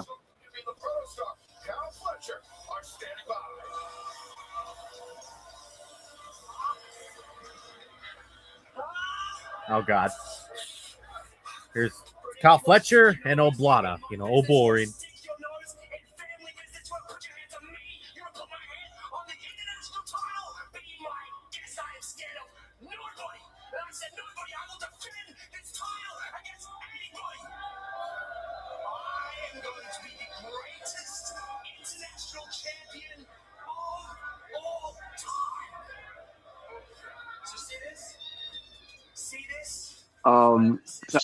Kyle.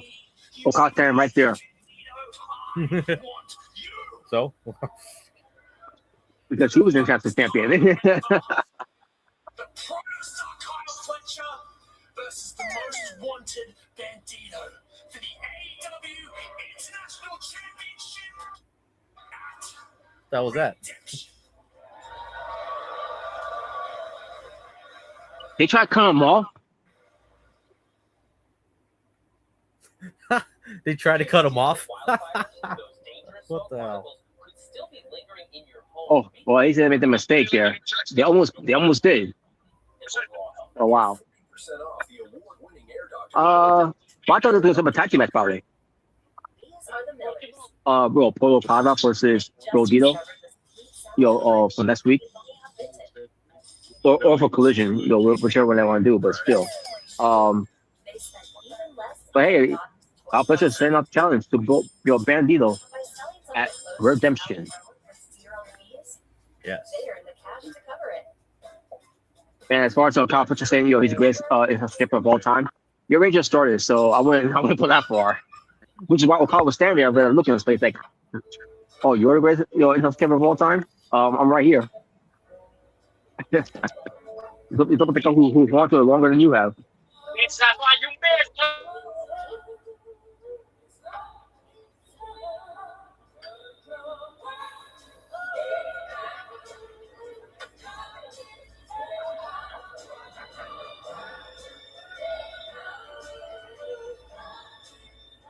T-Mobile has the best network. That's why there's no better place to get iPhone 17 Pro on them. Hold on, is this big enough? We should have music, lights, banners. I think that ridiculous. Get the most powerful iPhone ever on the best network. I should dance. This is big at T-Mobile. Get the incredible iPhone 17 Pro on us on the best network. I'm gonna do a flip. Nailed it. Vintage is cool for denim, vinyl, and certain hairstyles. Not that one. But vintage is not cool for your home internet. It's time for an upgrade. T-Mobile Fiber is the future. Running 100% fiber optics. It's fast, reliable, and starting at just $45 a month. Now that's cool. T-Mobile Fiber, built different, built better. At Farmers, honesty is our policy. We're all about transparency. I'm giving it to you straight. Now in pink. We own Pink now, but we sort of went too far. It means coverage with no jargon, big words, or lawyer needed to understand it. Forget those readers. We don't hide behind vibrant. It's finding new options, even if it's not with us. Wait, we do that. Wait to keep it 100. Oh yeah, we do that. And that's why you don't have insurance. You have Farmers. Jesus Christ. Off for adults and kids. Fragrance-free and non-greasy. Mosquito and tick repellent, you both can agree on. SC Johnson. Kevin Knight, it is official. Next week, All right, you will Kevin have Knight. your TNT Championship on the line against Darby Allin. Then at Redemption, you will have your shot at the AEW World Championship, taking on Kenny Omega. That is a lot on your plate. You're up for it. He can handle whatever's on his plate. You know, Kenny, your first interview was world champion, and you're trying to be me. You're trying to play mind games. He's too smart for you. And oh, woe is you. I gave you the world title. It was such a sad day for Kenny Omega. Suck it up, Buttercup. Everything you've got in your life that is good is because of me. And if you want to be my two-belt man, take care of that punk. Relax. I'm just here to talk. Kevin, I hope you Hey, wait a know minute. What's Billy Batista doing there? I thought she went with the boy and Burst to drink. it's not working. I hope you take Kenny's advice, and I hope that you know that these people love you enough, and I love you enough. And when you're ready to go back to being who you are, we'll forgive you. I don't need your love, Steve-O. Let me be.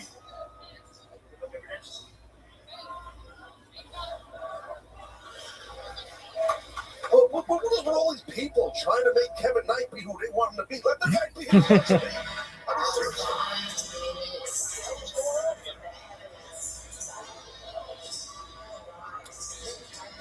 Okay.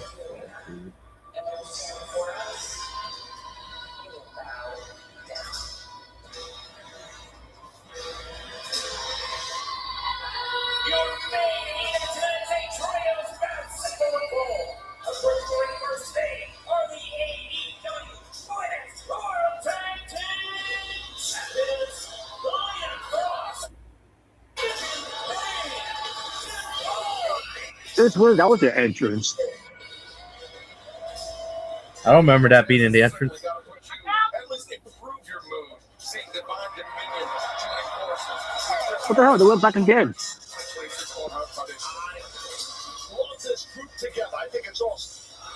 But then again, we haven't been watching their, because you're on Collision or they're on the pre-show. Because fuck feature them on pay-per-views and on Dynamite. We remind people they are your women's tag team champions in AEW. Exactly. How was that? What's wrong with the camera work all of a sudden? Did you see that? Yeah, I saw that too.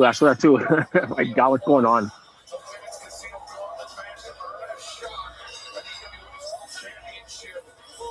There's a question for you, Robert. Is when it comes to Mercedes Moné at the moment, is she the CEO or is she the CEO for you? I guess we'll wait and see, find out. The birth of a super group we witnessed 1 week ago. It's a great alignment because I really think this is one of the more dominant women's tag teams I've ever seen. Maybe the most. Here comes Maya World and Hyon.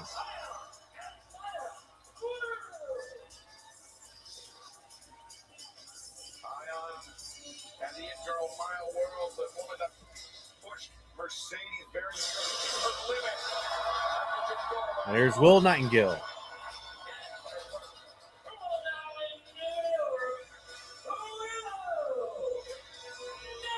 Maya Will and Hyon with Willow Nightingale. Last week at Beach Break, will face Tekla for the AEW Women's World Championship 1 week from Sunday in Montreal.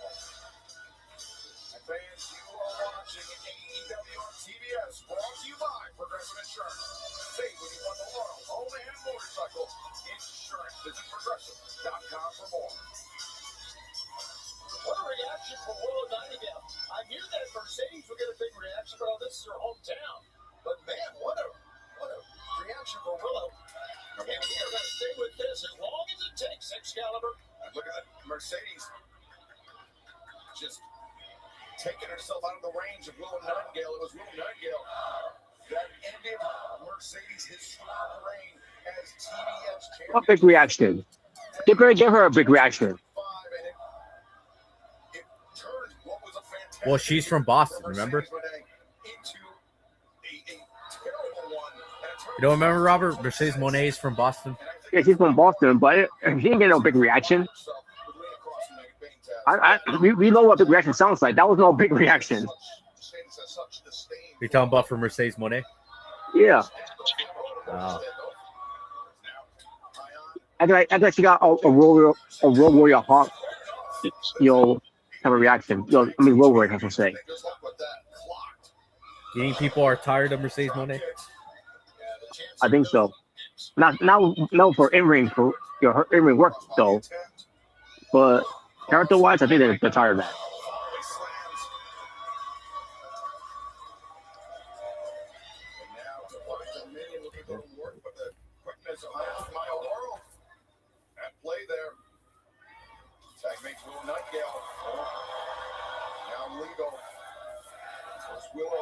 And whatever happened to the whole thing of Mercedes Mexico come back to collect souls? Take souls over. And she's still acting the same. She's still the same Mercedes Moné, the CEO, right CEO.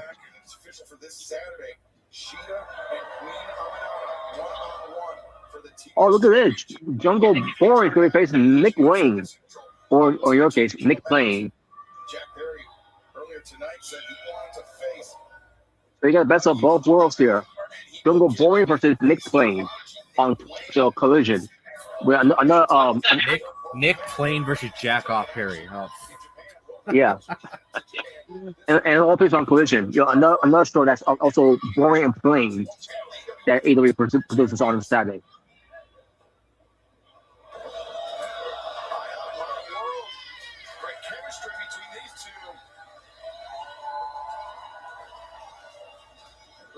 Trying to take herself out of range.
We are back with this women's trios match. With Six Monet teaming up with the main divine, who are your AEW Women's Champions, and Lena, Lena Cross and Megan Bain, excuse me, versus Will Nightingale and the team of My World and Ion.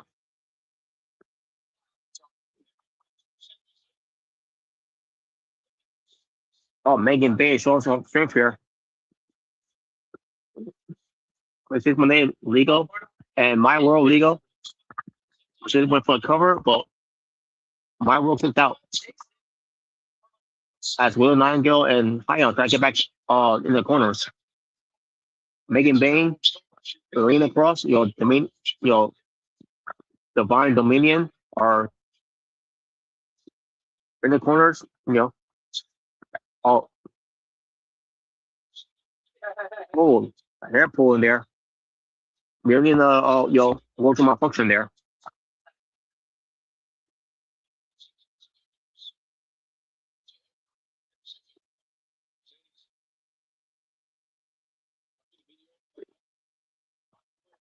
Oh, Machine when they stops her momentum of My World. Oh, well, My World. Momentum shifted right back to her. And Lena Cross has been tagged in. Stopping My World. My World. It's trying to stop Lena Cross.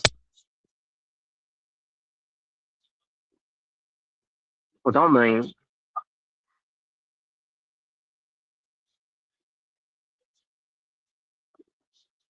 My World is firing all three of the opponents and taxing Will Nightingale. And now Will Nightingale in control here for her teams.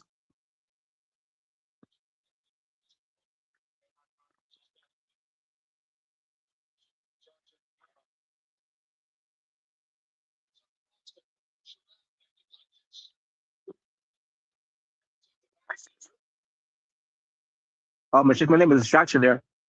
Cost Will Nightingale a little bit. Oh, but Will Nightingale is in control here still. Spine buster to Megan Bain. Machine Monet breaks it up. I go back in there with Machine Monet. Oh no, that's Ion, excuse me.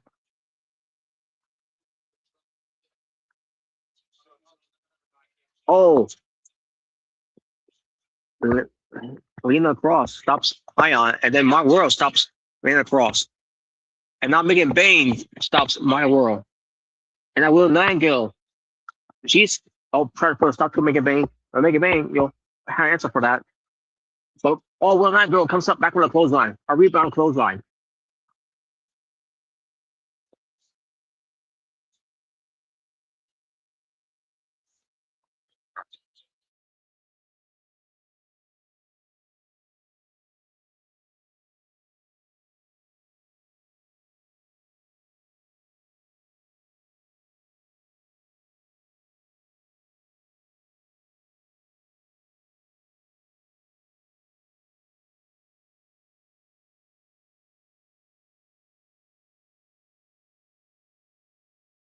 My World and Michelle Monet made a prospective tag from their teams, prospective teams there. My World with an inside cradle. 1, 2. Oh no, Richard over. Who's getting the better of it? Oh, My World gets the better of it, but looking out. My World got the back. Oh wait, no, reverse. Oh, a fake inside cradle into certain a difficult suplex. Wait, reverses a suplex at first, but she's going for the three amigos.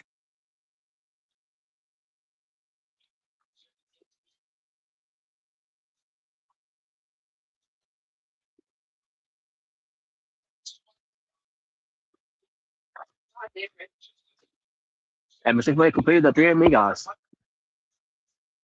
And now she's going for the frog splash. If she can connect, that's if she can connect it. Oh, nope. The knee's up by My World.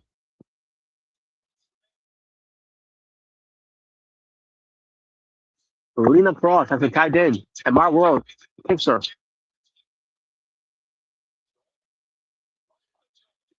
Oh, reversal there by my world. Lena Cross.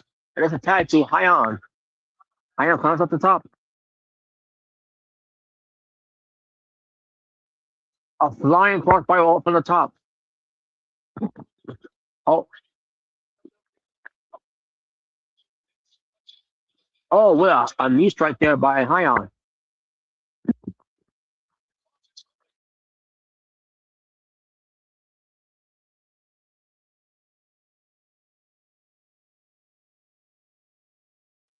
Hyon trying to go something, but Lena Cross, yeah, it was just Hunter. Oh, and attack made by Megan Bain as you know, Divine Dominion, make it a tag team double team move here. And now Megan Bain is in control here. And she goes for a Falcon Arrow. Cover, and Willow breaks it up in the nick of time.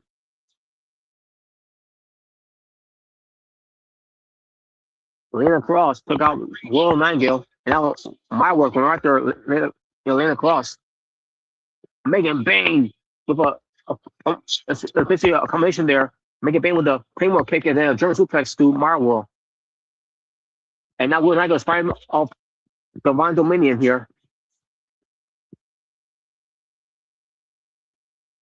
Oh, close line. Lena Cross on the ring by Willow Nightingale. Megan Bain goes right to her. Will not get with the pounds to Megan Bain. And didn't know that a blind tag was made there. Mrs. Monet picks her and toss her out of the ring. Do it now. And Hyon, 1, 2, and Hyon is the one who's legal in the match here against Mrs. Monet. And a spear by Hyon. A way better spear than Jay Uso's unfortunate events should be a spear. And he was shooting for a cover, but Mrs. Monet kicked out of it though. Oh, that was a good spear by Hyon. Unfortunately, didn't get the job done against Machine Monet. And wait a minute, reversal. Oh, Monet Maker. 1, 2, 3. And that's match. So, Machine Monet and Divine Dominion are your winners of this main event of this women's trios match. And I gotta say, that was a good trios match for the women's here. I'm glad they got the main event spot for that.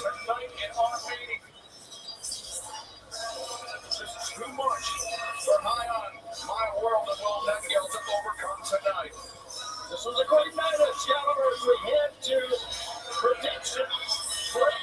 Stay Cole are your champions.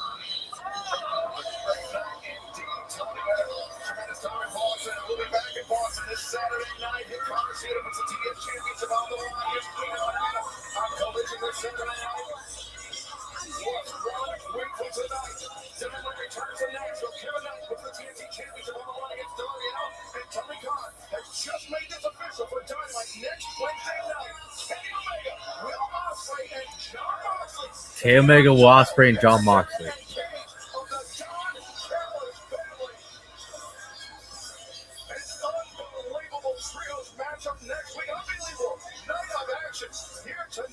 Machine Monet did not just do what she just did.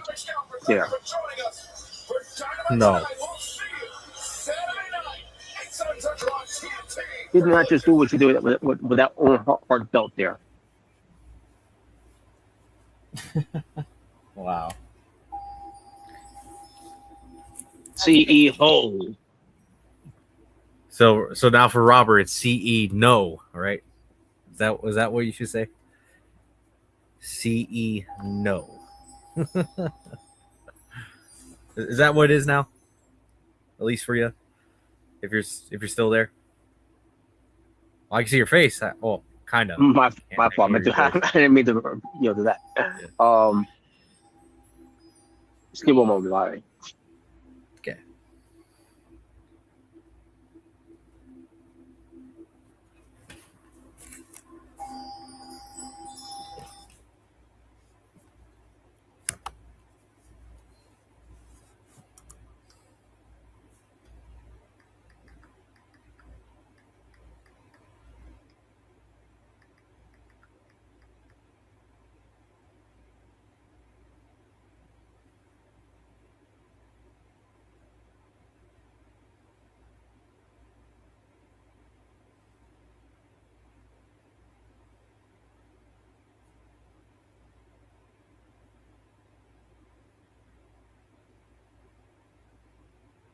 So yeah, I hate the show. No, I'm kidding. I thought the show was alright. At least they did a little follow up from last week's show going into tonight's show. Not as much though. When it comes to it, and then there's some parts of they did that we didn't really care about. Just to get out of the way, the whole Jungle boring talking about signing his contract and blah blah blah.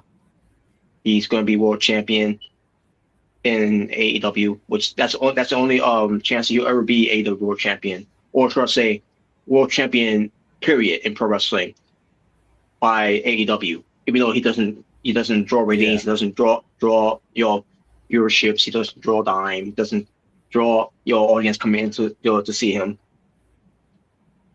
So yeah.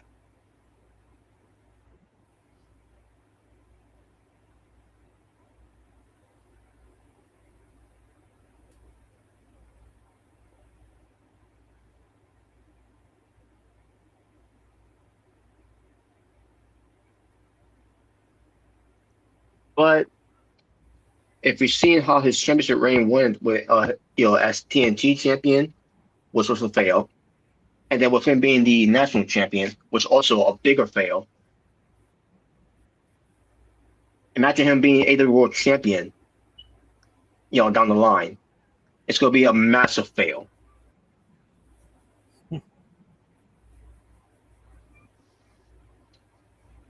Oh yes.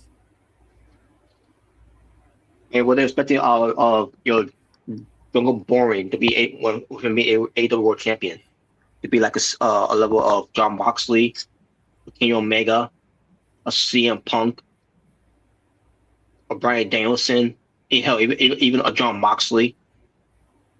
Not his last reign, but you know what I mean. Or maybe eventually to be on that level of MJF.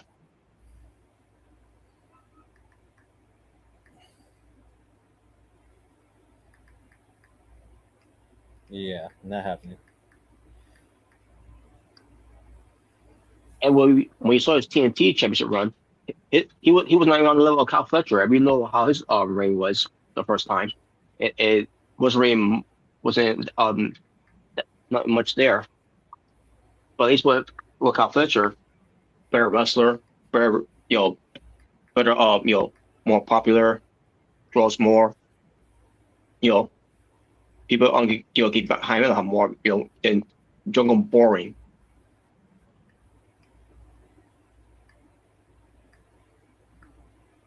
Yeah. Anyone thinks that when it comes to Jack Perry, that he's gonna be world championship material. Yeah, but just a real bitch being world championship material than him.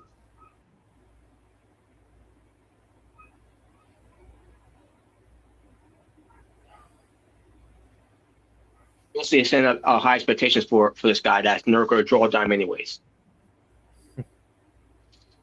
Yes.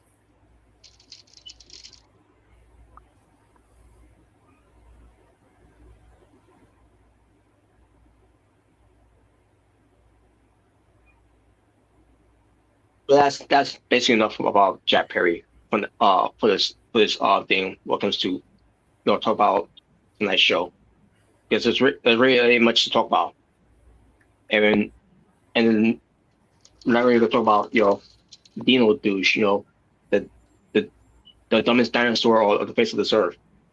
Dino douche.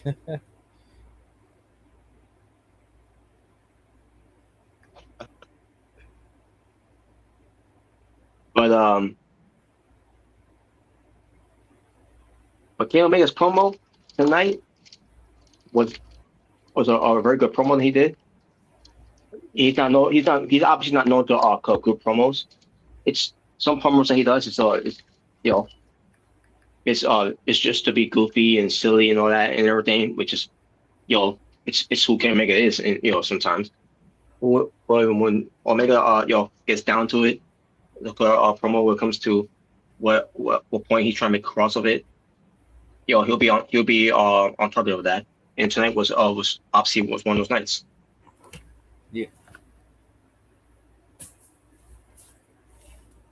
I got more behind that promo than Seth Rollins' promos as of late. Well, you don't like it? You don't like Seth Rollins' promos? I don't know who does. I mean, look at that promo he did last week on Raw in Chicago. Bore everyone not only in attendance to death, but also bore us watching at home to death. Because he said nothing important, basically. He said he really said nothing important. And then I find it funny, he's been bringing up to Roman Reigns, is that all you got? Is that all you got? Well, what can you say? What all you got to say when it comes to something that we already know about your histories, your past. When it comes to the Shield and who's really the top guy, who's really the favorite, who makes more, and then the whole thing of who makes more money.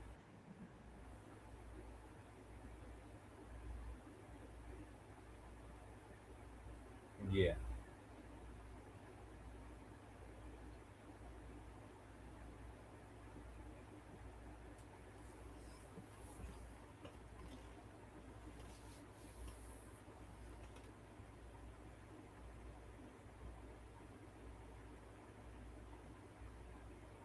But forget about Seth Rollins. We'll discuss more of him, for BTA eventually, whenever we do that one. But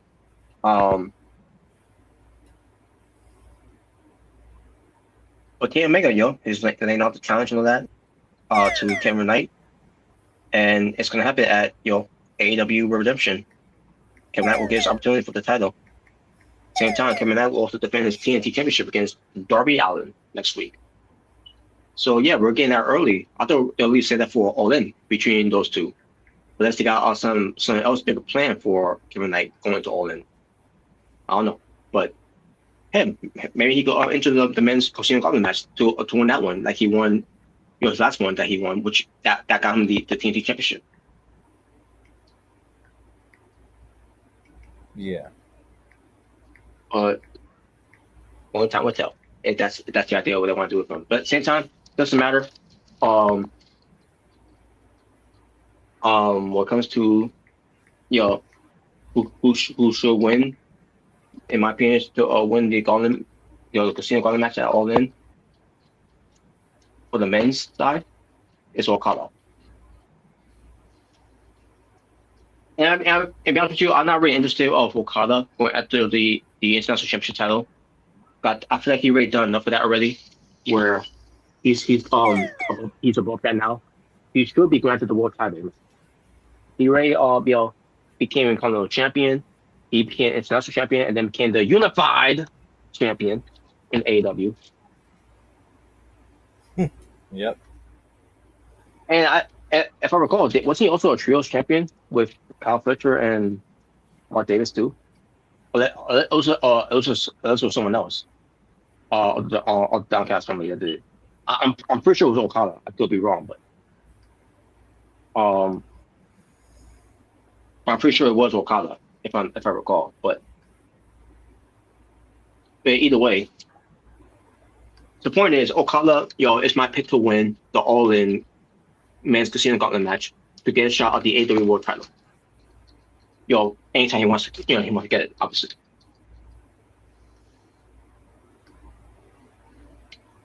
That's how I would do it with Okada.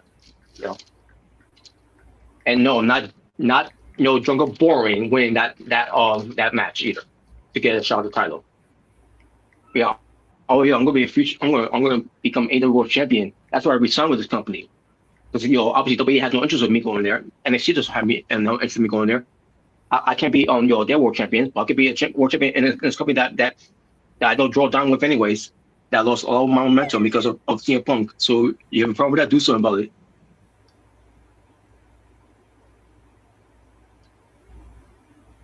Fucking idiot.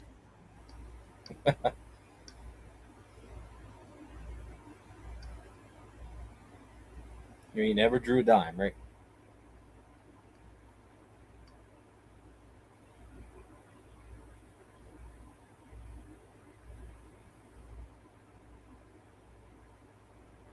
never drew a dime is Jungle Boring Jack Perry.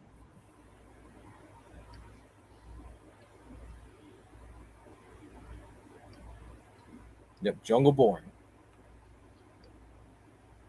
So yeah, another thing about tonight's show, no MJF, which I thought was gonna be a little weird there. I thought MJF will be on the show.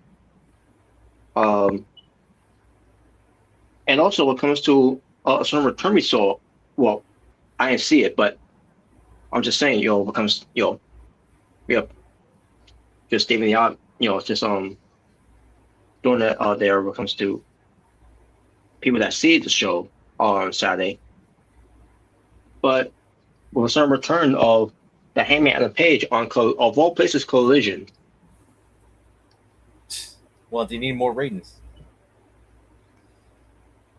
Yes, I know. They probably announced it. They're going to show up there. Maybe on that Friday or Thursday, whatever. Just for us to tune into it. Well, it was possible for me to do it because I was working. But for those that don't even watch Collision, I doubt they would tune in to watch Collision just to get to see the Hangman and the Page and where I don't know if he had a match with her or. Well, I know he cut a promo, but that's if anyone wanted to see that, all you gotta do is just go on YouTube once the show's over.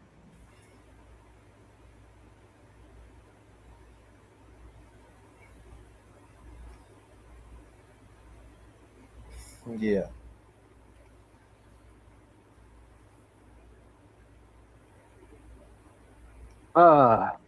But the Hangman is back, and basically, of what I heard, what he said, the gist of it is that he's never challenge for the world title ever again.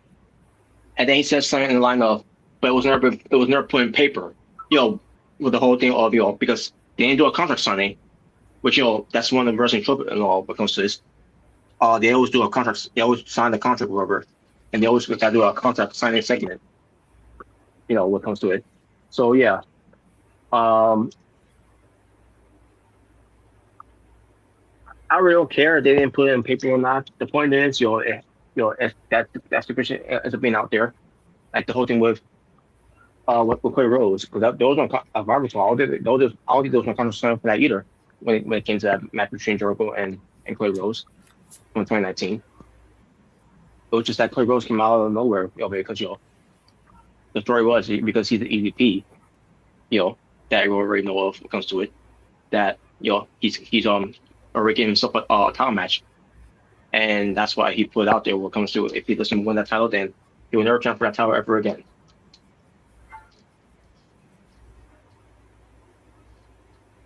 But now here or there, and think about who was there at when Curtis didn't get the job done, MJF. And here's MJF when it comes to doing what he did to Hangman and the Page this year, and then what he tried to do with King Omega last week. Only for him to come up short, because he kicked out the One Wing Angel back at Dynasty like it was nothing. Only for him to take the One Wing Angel from last week and then couldn't even kick out of it.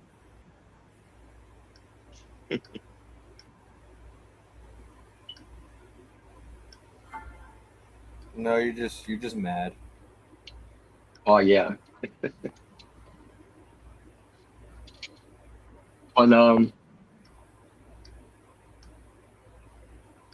Hangman Page, it's basically telling us that he can challenge for a world title wherever he wants. But I'm saying to myself, so what was the point of that division now at this point now?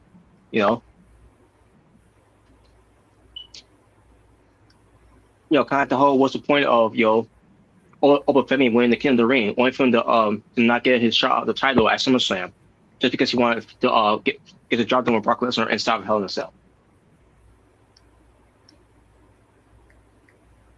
I don't know. You tell me. Oh, I wish I was a fly on the wall or whatever type of bug I would be to be in that meeting or what they were thinking. Putting all that storyline together, what came to that whole thing. Obafemi just giving up his title shot to face Brock Lesnar.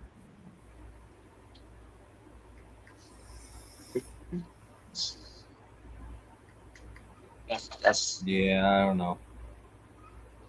I guess that's not here or there. I guess.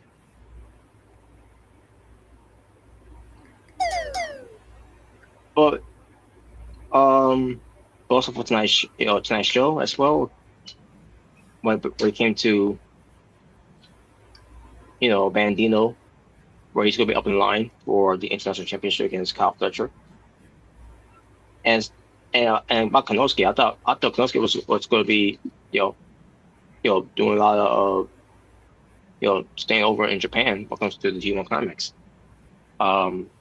That's the thing too. I don't know when this G1 Climax is going to start, really, but the lineup is already been made, so I don't know exactly when it's going to start, but either way, I think once that's all said and done, and I don't know if the schedule's going to take this time away for going into All In London, because eventually they're going to do that rematch again between Kyle Fletcher and Konosuke, Tatesuka for the international championship title again. Which again, that's what I'm really interested in. Going into this year's All In is Fletcher and Konosuke.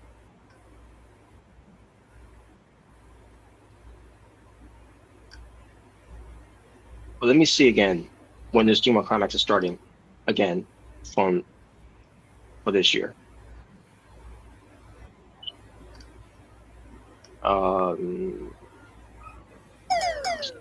Is this the one?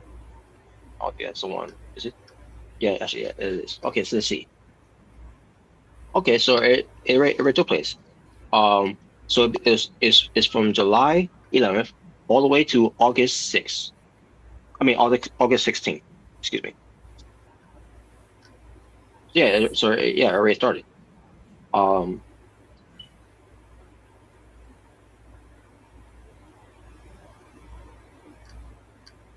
Okay, and it's not just gonna be in Japan. It's also gonna be outside Japan as well, because they're also gonna be in Illinois. Basically in Chicago. The season they're gonna have it.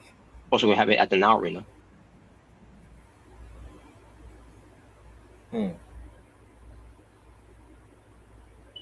All right, there you go. And like I said, it's probably not gonna be a long way either way, because which is why which is why they're still gonna have Konosuke be involved in going to All In. And again, when is All In again for this year? Let's see. Okay, yeah, so Konosuke's got plenty of time to come back, because again, it's gonna be on August 30th of this year.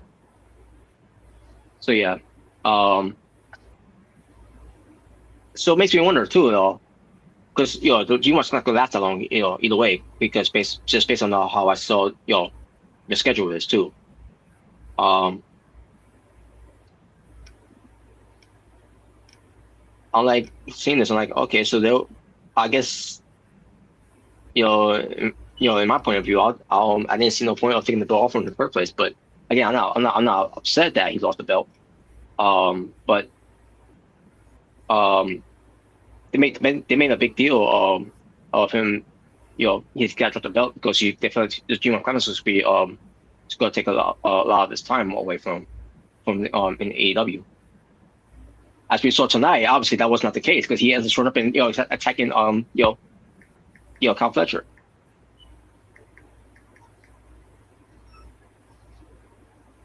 Yep. But I digress.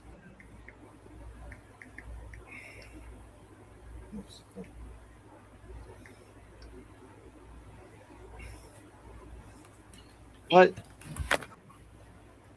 that being said, who cares? Yeah, fuck taking shit. Oh, come on.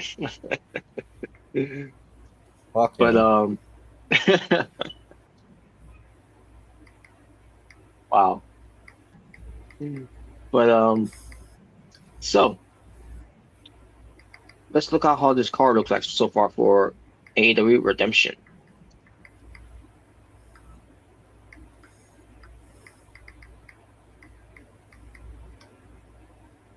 So far, you got 5 matches.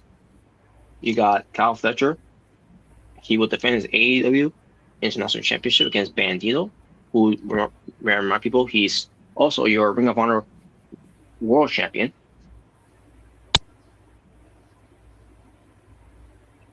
You got the Painmaker versus Tommaso Ciampa, who is the Psycho Killer. And by the looks of it, it's just a singles match, but that might change later on. Probably next week they'll probably make a new stipulation into it because it's when it comes to the Painmaker, the Painmaker is it's not about having regular matches. Of what we know of the Painmaker, he's always known to have hardcore type of matches. Indie outlaw mug show, garbage furniture type of match that he's known for.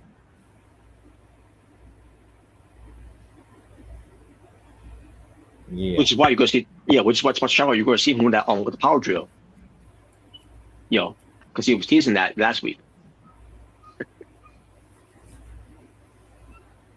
It kind of reminds me of when we put out. I should have mentioned it last week when that happened. It reminds me of the movie Uncle Buck, with John Candy, because he had power drill too. When he went to his niece's boyfriend, who was Bobby, who was cheating on his niece, with another woman, and then he's gonna miss the power. He's basically missed the power drill on to the boyfriend, which obviously he didn't, but the visual of it looked like he's gonna kill him because you broke my little niece's heart. Yeah. Now I'm gonna screw you up. I'm gonna drill you so much. If there was a horror movie that was made like that, I would that would have been more gruesome than than the movie that was showcasing in the way. Yeah. But that's basically what it reminded me of with that whole thing. I should have brought it up last week, but I can't do it.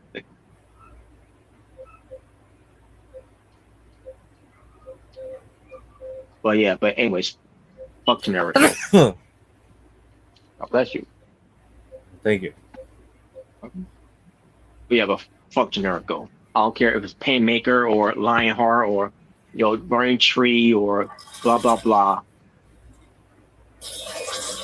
No, you just hate entertainment. That's why. I'm done with him. Just retire. No one cares. Well, come on, he still wants to be relevant. Yeah, just like Paul White wants to be relevant too. Because he was also on that. Because he was also on that show too. On that Friday. What do you got against Paul White now? What the fuck? Where is this coming from? Not I got nothing against him. It's just that I saw how he was moving and like, what are you doing, man? Just retire. Just be a backstage agent or something. It reminds me of it's not as bad as Andre was, but he's getting close to that. Like, and it's not Tony Khan forcing him. It's just that Paul White, he still wants to do this.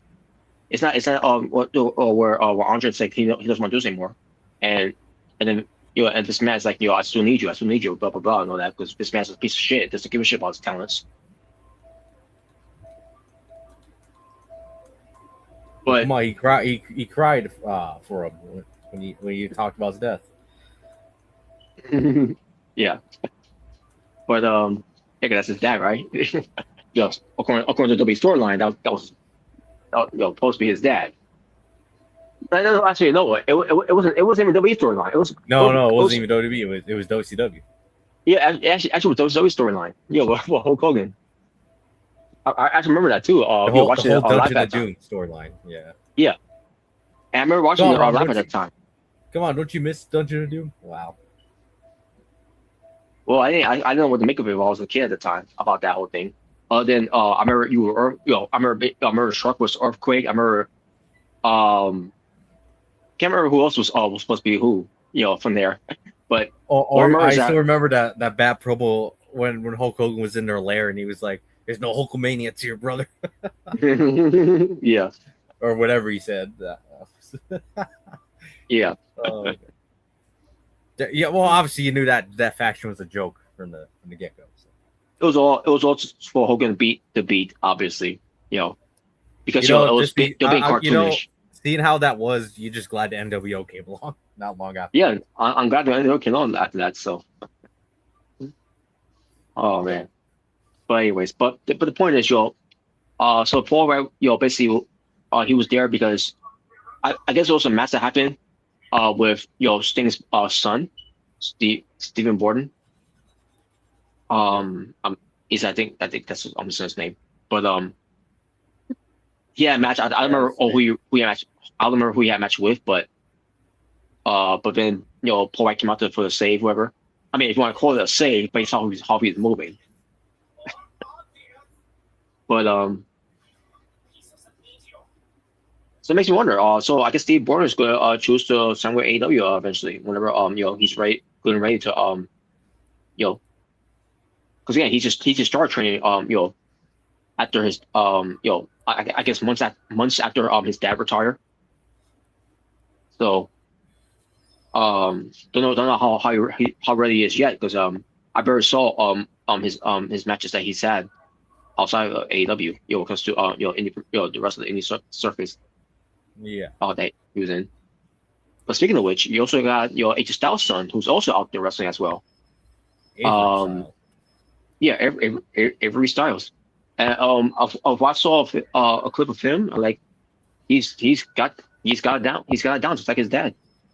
I mean, his dad probably trained him, so hell yeah. I can't wait to see what he's all about too. Now obviously he's gonna be heading to WWE.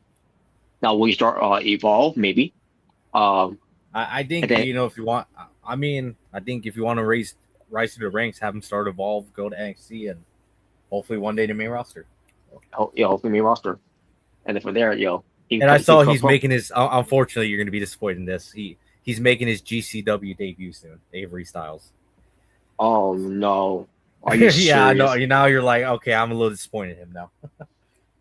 Oh my god! Even though the way I saw him wrestle, he can mop the floor, jelly Nutella. Exactly. Well, oh man. But as long as he's not doing any indie outlaw mug show garbage furniture type of match, then he'll be okay. Yeah.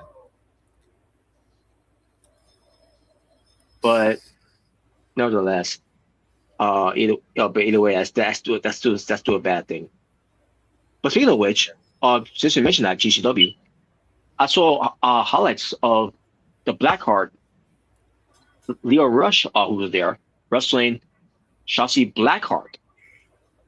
Really? And I saw the match. They had the match they had, and like, obviously it was a general match, and like these two have good chemistry. Way better than any jelly Nutella match. Yeah, exactly. and I get, any jelly Nutella match he's had, is nowhere going to be on any level of AJ Styles or Leo Rush, Shotzi Blackheart.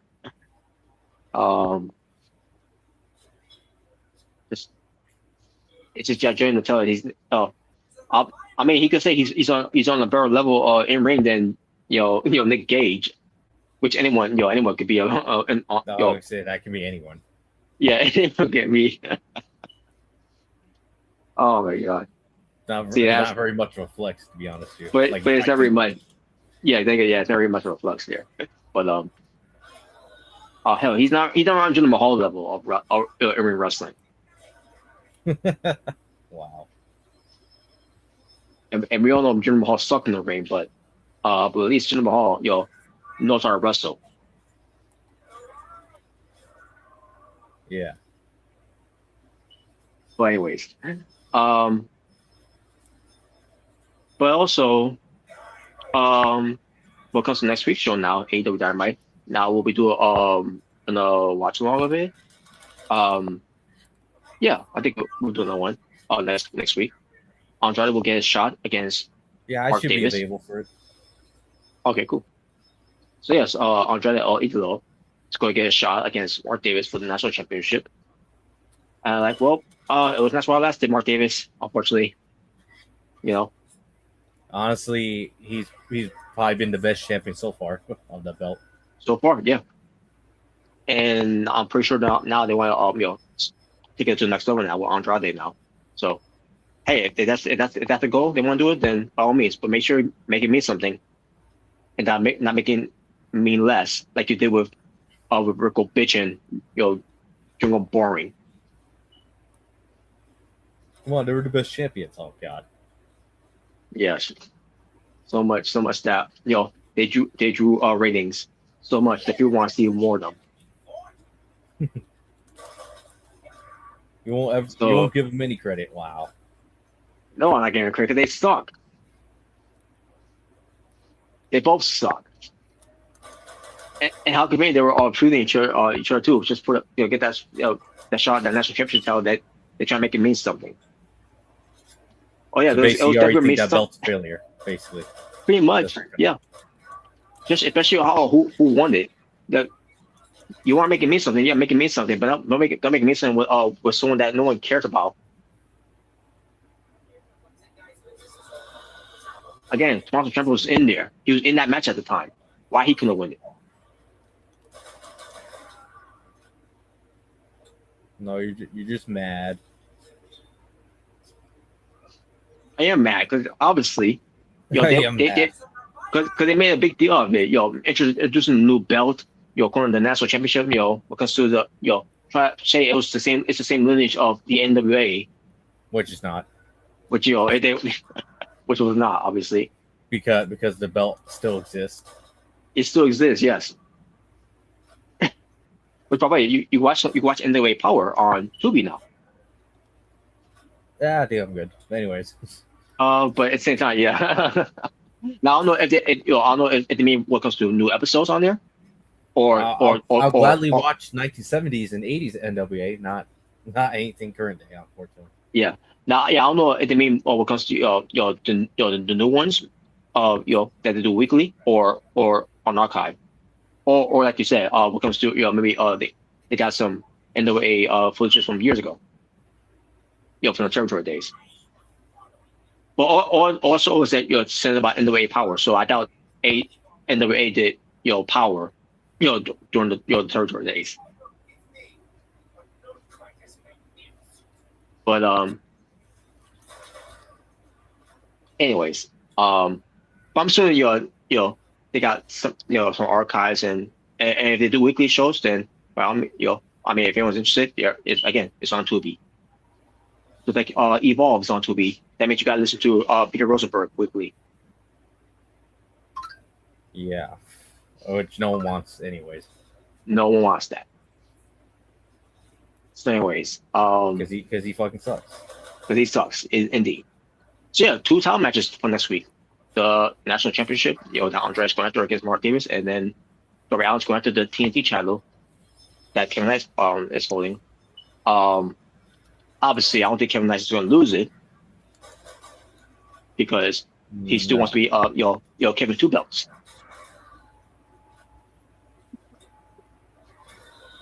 So and to be honest, I don't think he should lose it. No, he shouldn't be losing it. So I don't know why they're doing this early. Unless Darby Allin could be at All In. I find it hard to believe that he's not to be far of All In. The biggest show of the year. I was gonna say, why wouldn't he be? That doesn't make any sense. Yeah. Now that next week's gonna be a regular match. Why do I get the feeling, if they do run that back again at All In, that's gonna be like a coffin match, when it comes to doing some indie outlaw mugshot type of booking for All In, just because you gotta get the people what they want. Hope not. Oh man, but that's what I'm thinking. At least they're probably gonna do as well. But either way, but yeah, we'll see what they do with that too. Now I don't know what else they got planned for next week as well. That I didn't really catch that much of it. What else they have planned for next week? But oh yeah, I forgot. I was going to run the other matches too. For redemption. Because again, you already got Kyle Fletcher defending his international championship against Bandito, which that's gonna be a great match to see. A highlight. Oh, okay. I wrote the runner wrong for what comes to next week's show. I'll get to that momentarily. But Haymaker versus Tommaso Ciampa, which if I would do, have a stipulation for next week, because right now it's just a regular match. Haymaker defend his World Championship match. Who will defend his World Championship in this match against Kevin Knight. Mark Davis will defend his National Championship title against Andrade El. Yeah, I remember. Yeah, I can't remember now. Yeah, because they did announce it after Andre won against Jake Doyle, and he's gonna have redemption. So I forgot about that. At from this point on. So it's not next week. So I'm thinking myself, so what's next week then? I can't remember what was next week then. Well, okay, so besides Darby Allin versus Kevin Knight. But they got Tekla, folks, who's your AEW Women's World Champion against Willow Nightingale.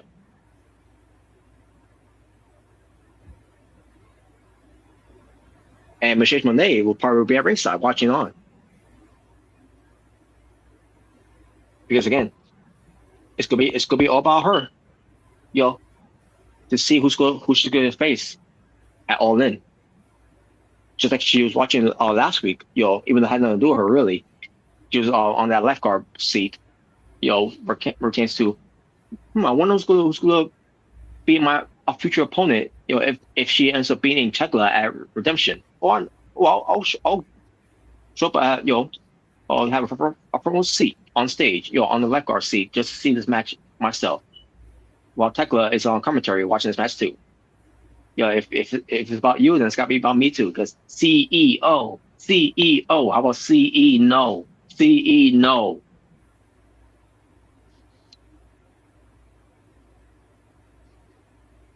I mean, don't you remember that the whole thing where when she left after she was losing over her belts, that she was gonna come in, take souls, which it could have meant she's gonna be develop a new character here. And here she is coming back here with new music, but it's still the same Michelle Monet, the same CEO, the same character, the same cocky attitude that she's got. And like, what was the point of you saying that if you're back to being your usual Michelle Monet? It's like it's like you shouldn't even said that in the first place. You should just say you're taking time off just to think things through and all that, and then when eventually we come back, that maybe something like that would be nice, and then she could just been a baby face, going into All In, but no, instead that's not what they did. In fact, I can ask it before too. I didn't want her to win her in the first place. I mean, if you want her just to be in it, by all means. But that should be one of the belts that she should have lost. Because the whole thing with her being a belt collector, and losing all her belts, to one belt that she hasn't lost yet. Which again, it's not a title that should be defended anyways. It's more a showing off of the belts that she's got. That's not really allowed to be defended either way. But yeah, I don't know, man. And as far as what comes to Maya World, I think myself, besides they might have her be in the Women's Casino Gauntlet match for All In, because if they want to really do something with Maya World, going to All In, because Athena was mocking her that she couldn't get the job done in the finals against Michelle Monet. you know, that should be the match, that could lead into All In, where My World she could still get her moment of being world champion, by being, the forever women's world champion in Ring of Honor. But again, it's, as I think about it too, I mean, it was great for again for My World, but at the same time, it will still be a downgrade for her because, what if they do give her that opportunity, that moment at All In, to win the belt for a show that no one watches anyways. I mean, if they really want to present My World a lot more on AEW television, like how they are showcasing Bandino, who's your Ring of Honor World Champion.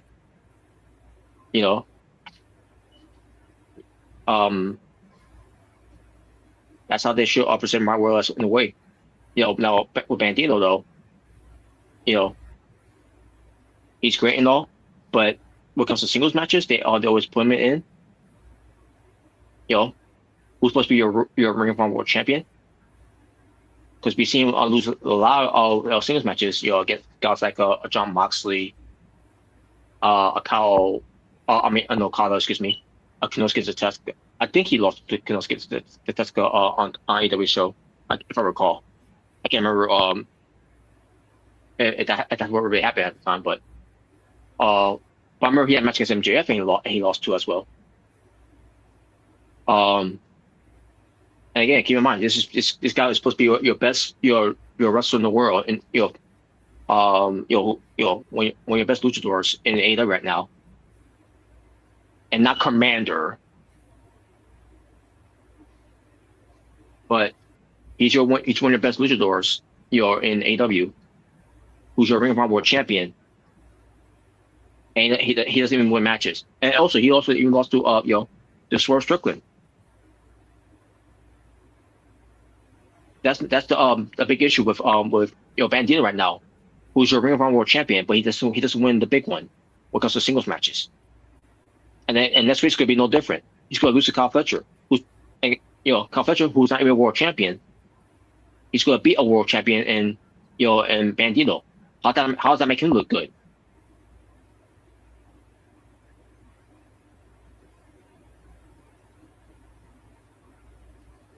So that's kind of my worries with My World. If they do pull the trigger with her, if they get that opportunity, to have her win against Athena at All In for the title,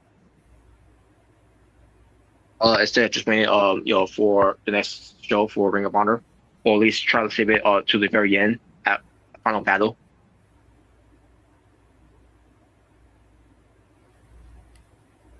I don't know. But to be honest with you, I don't think it matters either way because the damage already been done. Because My World, as good as she is in the ring, and it's great that they capitalized on her superstardom when it comes to giving her this momentum and all that, and the story that they told, they kept talking about every time with her brother passing away, which they finally cool down it. They finally stopped that because they were talking about that way too much. Especially you got Sockface keep talking about that. He will not stop talking about that shit. But she shows that she's a team player, that she's willing to just do this, and basically this is her therapy section because losing her brother is her have her actions speak louder in the ring, showcasing in front of thousands of fans in attendance, and even thousands of fans watching at home.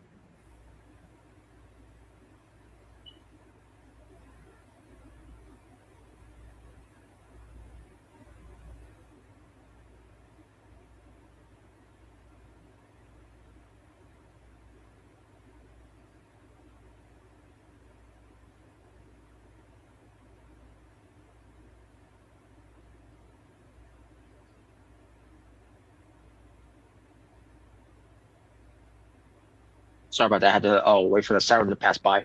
So yeah, my point is, that's at least my worries about My World. if they do eventually have her being our Ring of Honor Women's World Champion by being Adina after all this time of her being the longest reigning, forever champion in Ring of Honor. Are they gonna do the same thing with Maya World, like they're doing with Bandito? When it comes to them being world champions in Ring of Honor, but when they're wrestling on AEW television in singles matches, they're gonna be losing those big singles matches as as world champions for Ring of Honor. That's my worries about when it comes to my world. And again, I was going to try to bring this up before the sirens came in and interrupt me. Was that I believe the damage has been done. With our momentum has been cooled down, and that's also the point I was going to try to make. Too. My world's momentum has cooled down because they didn't capitalize on her when they on her cup tournament. It should have been her winning the tournament.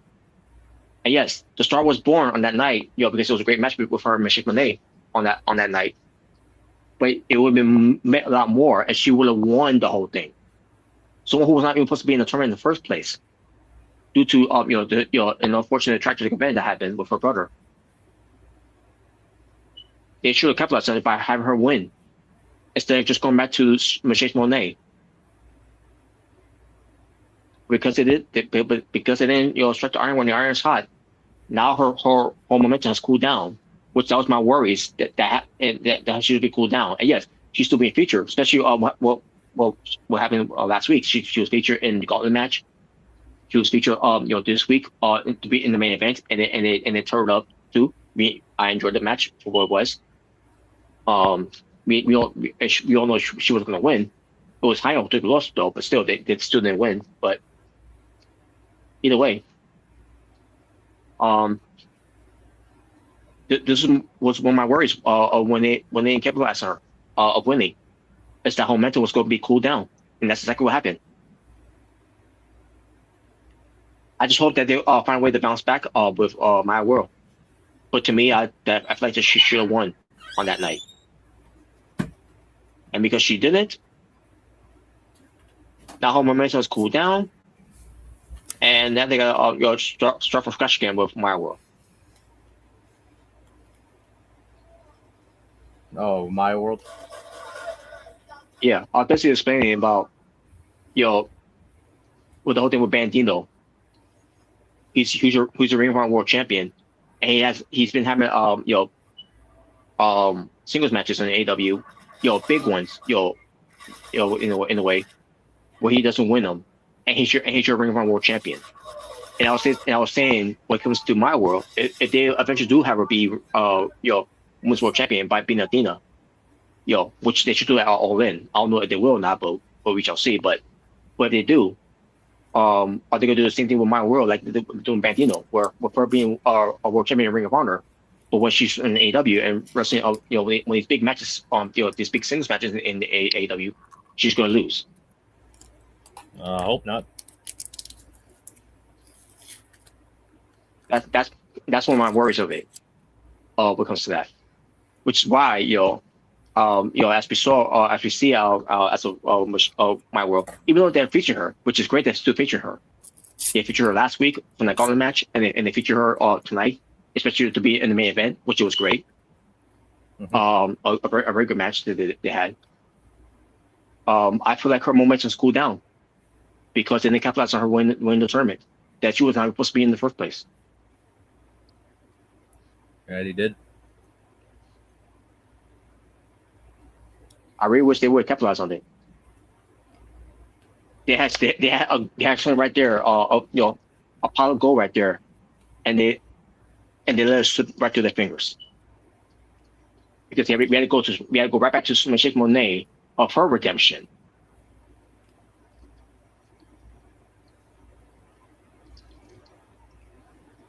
Come on, you don't care about her? Wow. Look, eventually she's going to become AEW World Champion. How I would have done it, I've been saying this, since she took a break from AEW.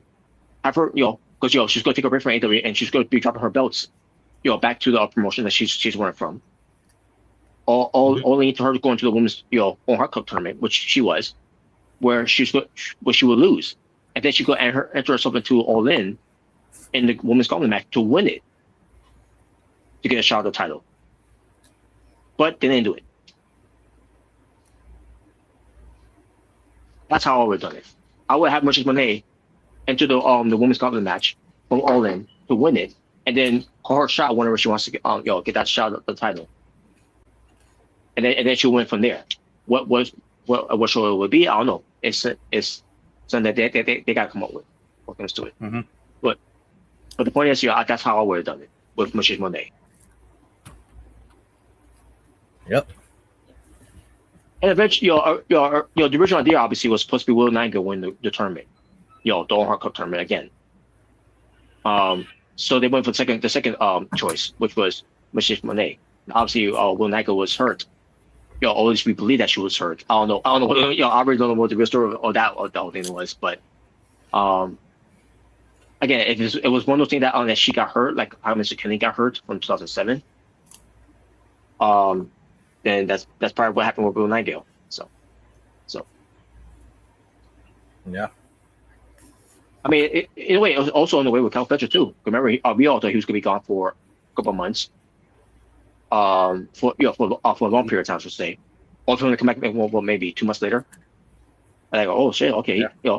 It wasn't that big of injury that they thought it would be. So, which is great that he ends up coming back, because he was truly missed on AEW television. Yep. And it's with Nightingale. It was. Unlike Take a Shit when he was on the G1 last year. Oh, come on. Oh yeah. But I was gonna say also, Shady Will Nightingale, she was truly missed as well when it comes to the women's division. For AEW, who's really is showcased a lot over the years in AEW. She's making that women's division more important, more than anything. They failed with they failed with Chris Canada. They failed with a few others. I can't say that they failed with Julia Hart, because basically Julia Hart is failing herself. Yeah. But Tekla, she's showcasing a lot though, and also they failed Jimmy Hayter too, which is why they have her in a tag team with Alex Spencer, which is great too. Yeah, I love the Brown Birds, but yeah. But the point is, they also failed with Jimmy Hayter too. For what reason it could be? Maybe it has something to do with her Operation CM Punk. Maybe it has something to do with something else. I don't know. But either way, I want to know. But it can't be that bad. It can't be that bad that they think they still have her there, and and they still feature her. And I think they will eventually have tag team goal, which is going to lead to All In with the Brown Birds on getting there, at the moment. So hopefully so. That's all I hope. Yeah. Now hopefully they'll be on pay-per-view if they're on the pre-show. That'll be stupid. Yeah, because Mega Bane's only been on pre-shows. Yeah. I think she only ever had one pay-per-view appearance, and that was against Tony Storm, wasn't it? Yeah, it was, which she lost. Which was another blunder mistake there by giving someone a title shot so early, who just started her singles career in AEW, and then you have her all going interview Tony Khan has a habit of doing that a lot more. Yeah, he does. I don't understand this. I don't understand that booking at all. Yeah, you do. You just But Divine Dominion's entrance. I did, obviously, because we didn't know how they did the entrance before until tonight. Because obviously we don't watch their stuff on Collision or on the pre-show. Yeah. So now we see how they did it. I'm like, okay. That was weird. I was just like, what the hell is this? Yeah, that's what I thought. I was kind of weird how they did that.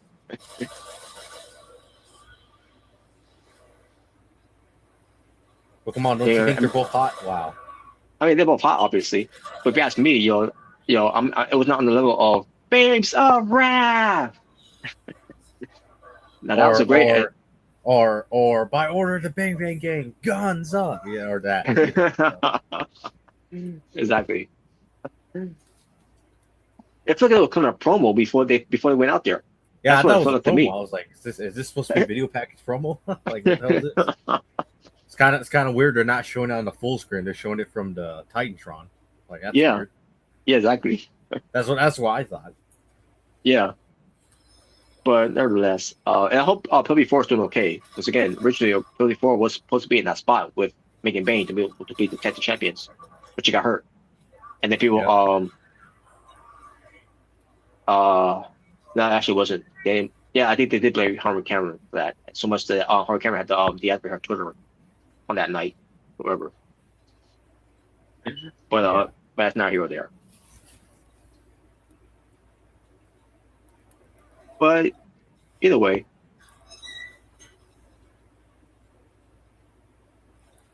so yeah, I find it odd that they had Tucker on the show, to at least cut a promo or something on it. I'm gonna say where the hell is Tekla?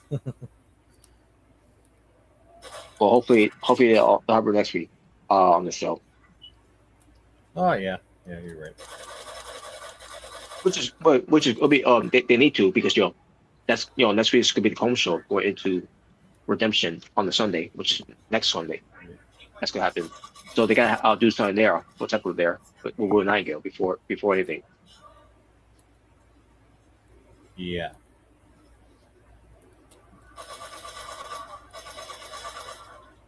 Well, yeah. Well,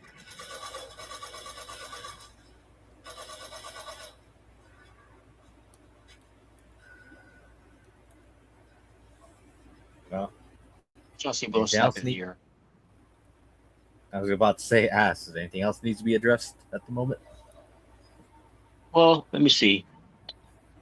Besides the matches that are announced for for All In, Can't Make It versus Will Ospreay. That's so. I guess that's settled. I was gonna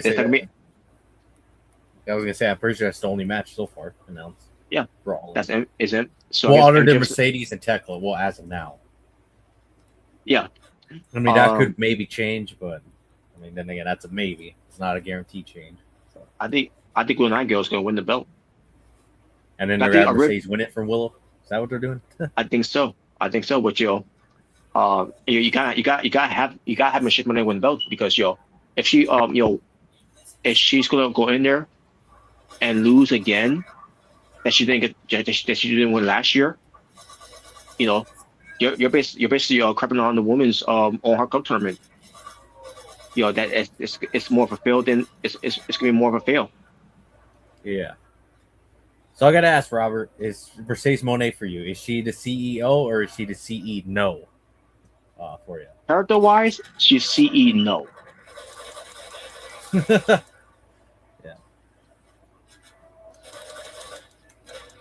But in the ring though, obviously, CEO. She is the CEO. Which I don't know. A lot of these idiots online need to know that we're not talking about her in-ring ability. We're talking about how she's being used. Yeah. That's so many Mercedes Monet defenders. Oh, you don't like it? It has nothing to do with their in-ring ability, you idiot. Yes, exactly. I love how they try to twist things. What comes to that? Oh, they say she's not good. I'm like, we never said she wasn't good in the ring. Why are you thinking we're just talking about in the ring? No, we're talking about character-wise. It's not good. Yeah, he's not good.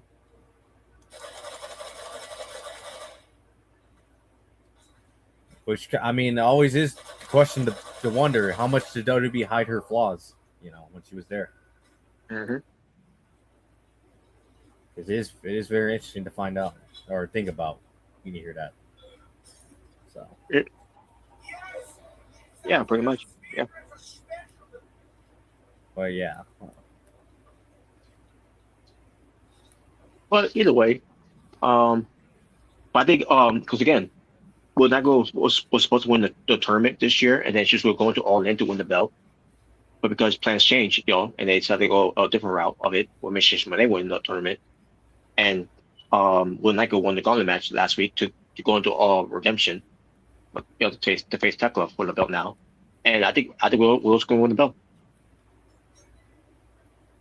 Yep. And yes, I know, and I know what they did last week when it came to Mercedes attacking Tekla, where it could possibly be a heel versus heel in that match. Like, doesn't work for me. Doesn't work for me. Doesn't work for me, sister. Yeah. So, and plus, there's never really much history there with Monet and Tekla. So, it's for the best to do with Nigel and other than they just teamed up for War Games or Blood and Guts, I meant to say. Oh yeah, that's right. Yeah, they did. That's basically the only history they have really with each other. Yeah, and there was no no whole thing of can they coexist thing that happened. No, it was just that whole thing of in the well, let's be honest. Michelle Monet wanted being there because she wanted to make history. First ever women's Blood and Guts. We got Michelle Monet in it. Yeah, that's basically what they did. Because obviously she couldn't do that in War Games. So. Yeah, that's basically what they did that because Mrs. Monet feel like she gotta be part of something. Yeah. Because what it was how many women were in there? About 12 women in that match, whatever. I mean I'm gonna be over exaggerating, but I'm pretty sure that's what it looked like. Like wow, I don't know what information they had anything to do with being Blood and Guts with them, but okay. Yeah, I remember you didn't think she really did all that much in the match anyway. And she didn't. What was other than the tail spot from outside? That was it. No, you're just mad. And of course, you got sharing about her 10 belts in the ring too, by the way. Yeah, that was ridiculous when they did that. It was. Okay, we get it. She's supposedly Ultimo Monet, even though she's nowhere near close to Ultimo Dragon. But. No. Yeah, Ultimo Monet. And that includes in the ring too. I don't care what anyone says. She's not even on that level either. No. Again, not trying to dispute her in ring, folks. It's that she's nowhere near that level of Ultimo Dragon, not level Eddie Guerrero, not level Owen Hart. Or Ultimo Dragon. Yeah. Basically, I don't think she's on the level of any legend you can think of on the top of your head. No. Yeah, don't think I forgot about that, folks, by the way, when it comes to Michelle Monet, when she brought Eddie Guerrero and Owen Hart, that, but no, both could compare to what she brings to the table. Like, no, CE, no. That's not even comparable at all. They would. It's too much now. It's too much. Sometimes they do too much, more than they need to. Yeah, exactly. Yeah. But anyways, but yeah. So I believe Will Knight will win that belt, at Redemption.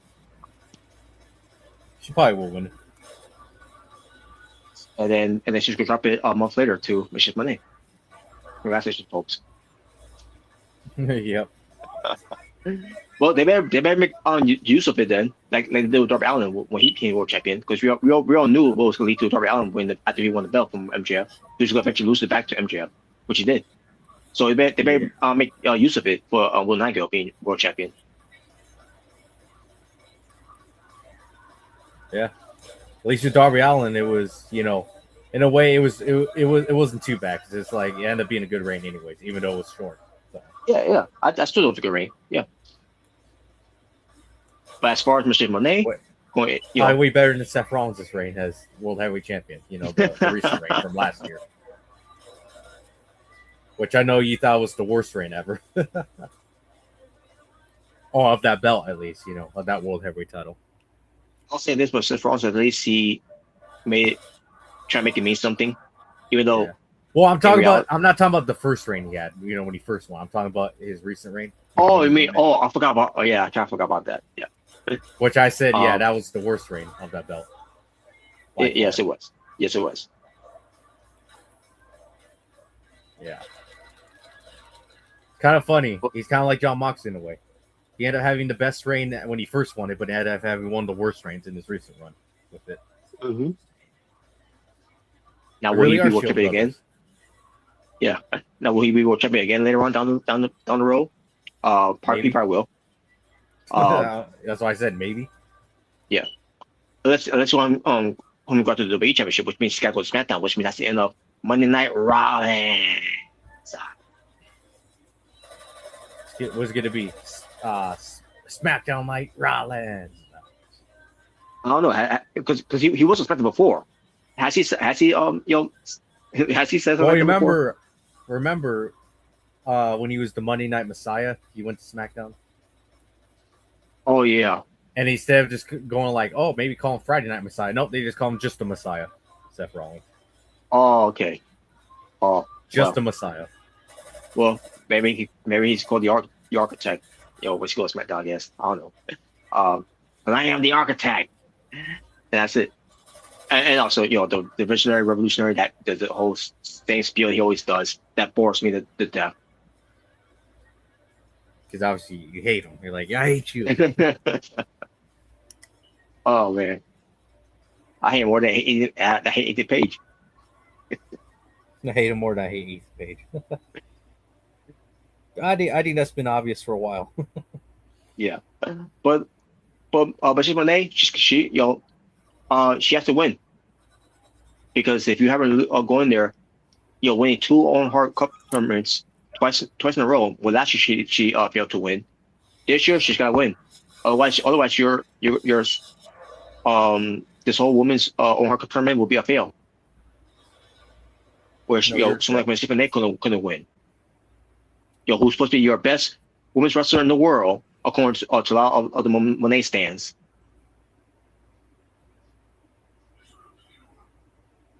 Yeah.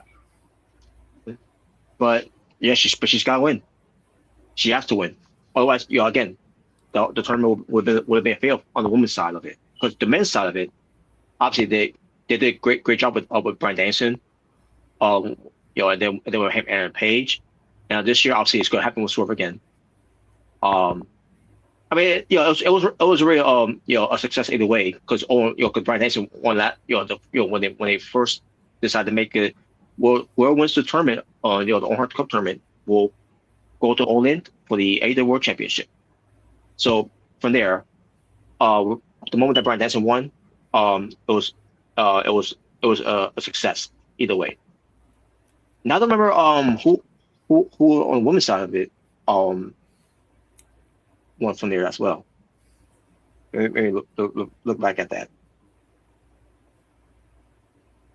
Okay.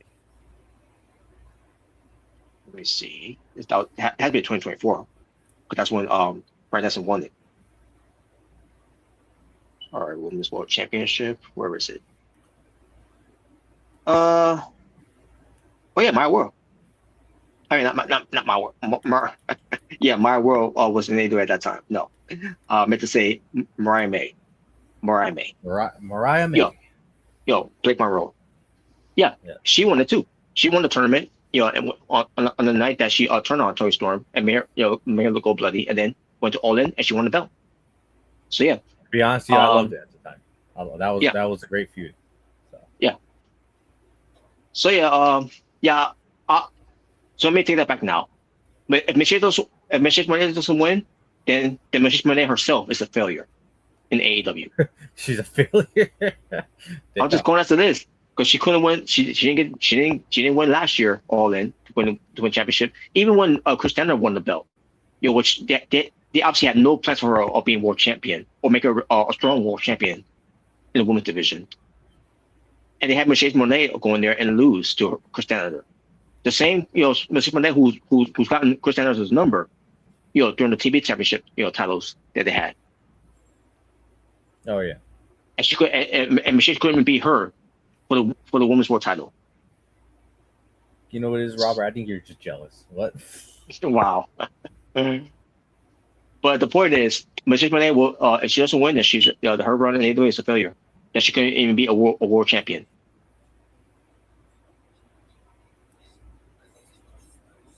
I mean, she's been world champion elsewhere, from other promotions that she's won, Ultima Monet, But the one belt that she can't win, she's got to win it. She has to win it.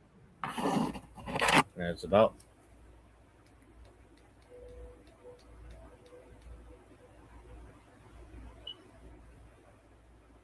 There you Has to eventually.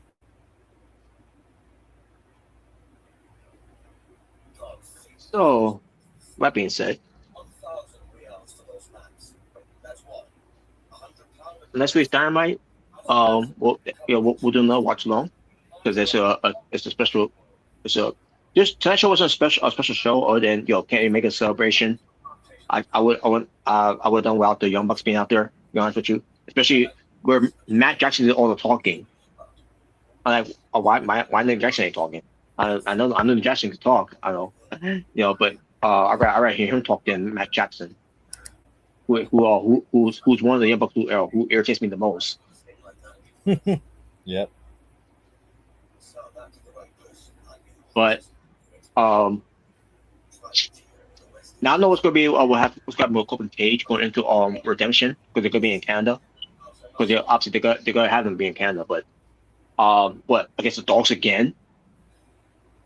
The Dogs. I mean, they just had the opportunities and they lost. Now obviously the only reason they lost because the Bang Bang ain't cost them. So yeah. Now I don't know what they're gonna do. What do you think? You think the Bang Bang Gang really is the AEW DX at this point? And pretty much, yeah. And at this point now, it's completed. They got. I mean, all they're missing is their own China. Who that could be? I don't know. I mean, I'll put Camille in there, but Camille has been a ghost. Since I can't remember last we seen of her. Yeah. And I think she's just waiting for a contract to expire. To be honest with you. Yeah. Oh yeah, I remember she lost to Lou Nightingale. She attacked Lou Nightingale on the pre-show, and then. Oh yeah, I remember that.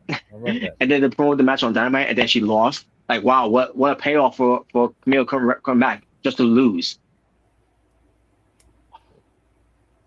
Yeah, why not? I think she'd be perfect China for the Bang Bang Gang. I mean, give us a new life. I mean, hell, she was playing the role of China when when she was in the NWA with Nick Aldis, and also have Bram, who's Tom Lambert. Yeah, Tom Lambert. Yep. Yeah, and I can't remember the other guy's name. Isaac Royce, I think it was. Where, she didn't really talk much, but she was just standing there like she's a bodyguard for Nick Aldis. And by the way, the faction was called Risky Business.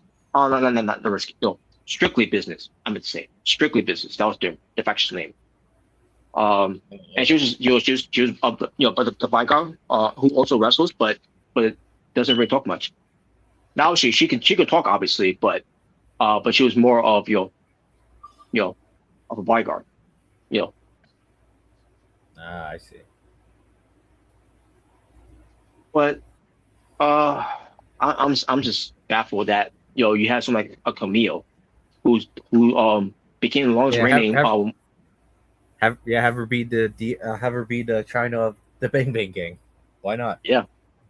You could do a lot of things. When it comes to some comedies there with Camille, where she's not really fond of doing the gun stuff, whatever. Like kind of what they do with Jimmy Hayter with Britt Baker, where she refuses to do the whole DMD with Britt Baker and Rebel, which I still sent wishes out to Rebel for her condition that she's in. Yeah. She is doing well. Because that disease, there's no cure for that disease, obviously, but hopefully that she's doing well. But it'll be something like that. When it comes to Camille, where the gun, the Bang Bang Gang is trying to make her do the whole guns up thing, and she refuses to do it.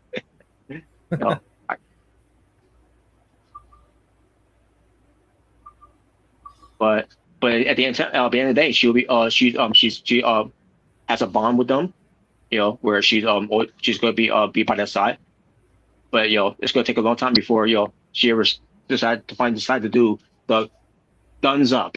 Mm-hmm. Yeah. And also, they're doing the dogs and Bangman Gang as a feud. Why did he need to have the boar horseman involved?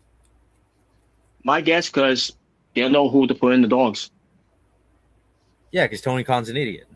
Instead of just having them do their own separate thing, he immediately has to put them together as a group. Yeah, because the dogs are outnumbered too. That's another thing too. Because Gatekeep, he's back right now too, but he's in New Japan right now. I don't know because I'm just saying, if any of the War Dogs guys want to leave, just have them join the dogs. Yeah, Drilla Maloney, he'd be a perfect fit for them because obviously he was part of the War Dogs. Drilla Maloney. That says before too, because these guys, like Gabe Kidd, Clark Connors and Drilla Maloney, even the recent fire, from a year ago to whoever of Eddie Thorpe, who wasn't in Japan as well. He was with those guys before. Not what comes to being a group and all, but just saying. If they want to, AEW can sign them. They can have them join the dogs. Yeah, because obviously they grew up together. And train together. Yes, young lions in Japan. So there's a connection there with those guys. But I don't know. I don't know why they won't try to put some new members in the dogs, and instead of having the dogs and the fighters being together, because even that's confusing too, because the Death Fighters, we don't know what they're supposed to be or what they're about. We're still trying to figure out to this day, ever since the Death Fighters became a thing, what they're supposed to be. They're baby faces, they're heels, they're trying to take over the company, they want to destroy the company, they want to protect the company now. Like, I don't know I really don't know what they're doing with this whole thing. This whole thing. Yeah. And now, their family is gonna try and get Shillelagh back. That's been stolen by the Bang Bang Gang. That's my Shillelagh. Oh my God! Fight. What? So now they're gonna battle over a Shillelagh. Why not just keep the story just about David Finlay and Jay White's history? How about just that? Exactly. We don't need the Boar Horseman. We don't need Cope and Cage. We don't need a Shillelagh. Just keep it between their history. Just simple as that. Which is Shillelagh was a part of this history because that Shillelagh is what knocked them out of New Japan. If they're doing it like that, just for him to get his finally give finally have Jay White give David Finlay his receipt and hit him with the Shillelagh, then that's fine. But yeah, I mean that's the case. Still, a Shillelagh match will be great to have.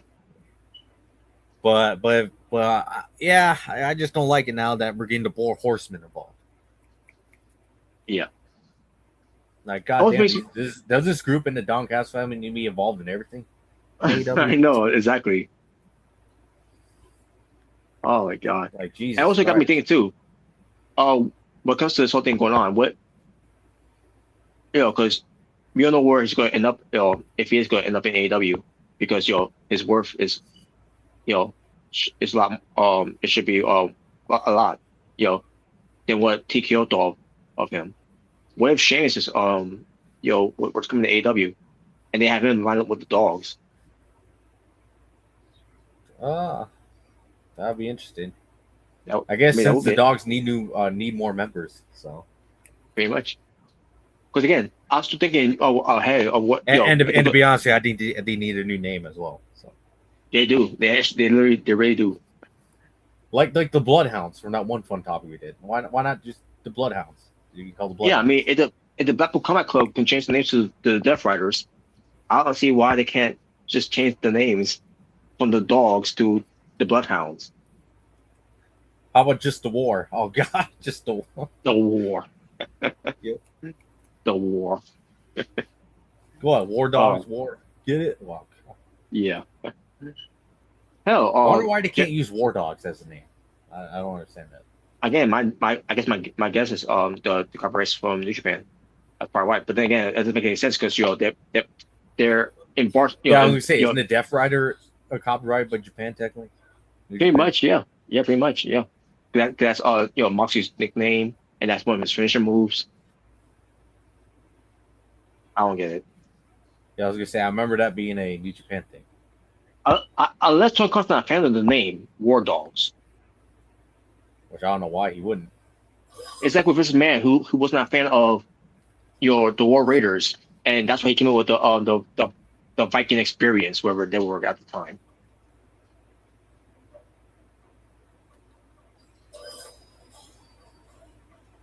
What the?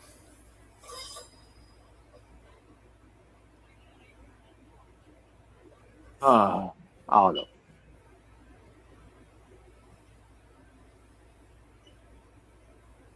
But we shall see what they do. How they build, how they're gonna have more members in the of the dogs to to come back. The Bang Bang Gang, especially. Eventually if they are gonna do Blood and Guts later on this year, that's the thing. That's the thing they should do with the Bang Bang Gang versus the dogs inside of Blood and Guts. As far as what they do with the women's, it's up to them. I don't know what you could do with the women's. That one. You know what you do? The dogs need to even the odds. They should have the elite get involved. Oh no, the elite. Oh yeah, they turn heel. Oh god, again. Now obviously can't make one no part of that. Obviously, yeah. But I don't know. Well, come on, you don't like that? There's 3 Bullet Club groups in AEW. Yeah, you got the elite, you got the dogs, and I got the Bang Bang Gang. Yeah. Wow. You know, if AJ Styles ever left AEW and Gallows and Anderson went there too, they would do another Bullet Club group with those 3. Yeah, that's right. Yeah. What would be called just the club again? Oh god. At least with them when they were called the club, at least they changed their name to the OC. So yeah, the original club.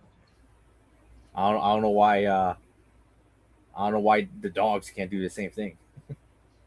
Mm-hmm.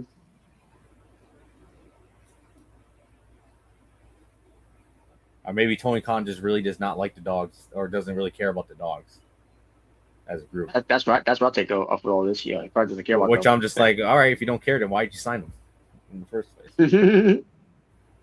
Then again, for all we know, it could have been just to get leverage over WWE. A power play. That's all that is. It's not about Which I mean, nothing new. I mean, I don't care. I know people are like, oh my god, dude, do that. I was like, yeah, it's wrestling business. Of course they'll do that. Yeah. At the end of the day, it's a power play. It's that's all it is. And then they'll do it on TV and act like they're over amusing them. I mean, it's kind of like what someone said before, where they don't understand why people think it's some shocking revelation when AEW or WWE watch each other, through a monitor to see what they're doing. Yeah, exactly. It's like why you guys think this is some shocking revelation? It's going to happen no matter what. It's the wrestling business. Yeah, exactly. But they feel like they had to do that. They do that, because these talents they sign, and then when they amuse them, their logical explanation is that, well, Ace amuse them to the full potential. Once we sign them, no, you're not. Nope. Just like how when WWE signed Merge City Machine Guns, which is a power play to keep them from AEW. Yeah. Same thing with Jordan Grace. That's why I'm starting to believe Jordan Grace now. It was just a power play to keep her from AEW. Yeah, and beyond picture, she was better off on NXT because what the hell they're doing for her now? Wrestling on main event. Yeah, I'm like, why is she on main event? I don't get it, man.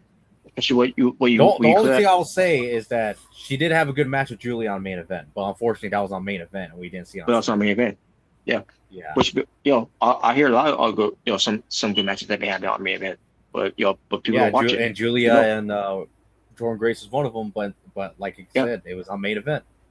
Yeah, no one's not gonna know about it because they don't watch it. Yeah, I mean that's nothing new, by the way. We heard wrestlers on that had great matches on main event before. when main event used to be feature on the WWE network, and even before WWE network, they on some some network that no one has heard of, and you see a lot of great matches on there, but no one doesn't know about it or watch to watch it to know about that because they won't even promote it. They barely promote those stuff. Yeah. But yeah, the whole thing with Jordan Grace, she was better off staying on NXT, but not at this point. There's no point in that now because they got their own Jordan Grace now. That's Arena Vulcan. The former Nikki Blackheart. Oh yeah. That they got their own Jordan Grace now. Even when she was on NXT, it's Jordan Grace Jr. Oh, wow. Very much, yeah. Because I think they're both the same height too, if I'm not mistaken. They're the same height, but same almost like the same physique. Height, kind of almost the same physique. Almost, yeah. Because I think I think Jordan Grace is still a little bit more ripped than Nikki Blackheart. I mean, yeah, she's still ripped. But when it comes to fat muscle in the way, or thick muscle, I should say thick muscle more so. That's Rena Vulcan. Yep. But which I've seen some of her stuff before, and she's pretty good. So, she is. She's pretty good. Yeah. Which I'm glad that that's a good pickup for the E. And now she's going to showcase what she could do on NXT. But I find it funny even when Jordan Grace was on NXT, opportunities go after the North American Championship and then go after the NXT Championship, Women's Championship, I should say, and she didn't win it. I remember watching it on seeing that sound like do they really want Jordan Grace to be the champion on NXT, or they just using her just to put people over? Which that's how I saw it. That's how I saw things at the time. They were just missing her to put other people over, because the main roster was going to use her eventually. Which when they finally got that call up for her, it was very much using her that much on the main roster. Other than that one match that she had with Jade Cargill, which it was a good match for the title. The only title defense that she had besides Ripley going to WrestleMania, and she lost. And then after that, I think that's when they basically lost faith in Jordan Grace so much that they have her on main event now. And the injury didn't help either because she got hurt, which it wasn't surgery hurt, but she got hurt, which is why she had to take time off a little bit. And funny enough, Tracy Green was hurt too at the time as well, but she got over that too, obviously, because we see her back on TV. But Jordan Grace, she can't find her way back on TV. She's still trying to find her way back on TV. Don't know when they're going to do it, but they had opportunity to do it, to have her be in the tournament. But instead, they had Liv Morgan in the tournament. Yeah. And I don't understand WWE's booking when it comes to this. But Kingdom over the Ring tournament. Yeah, Oba Feri win the Kingdom of the Ring tournament. He wins it, only for him to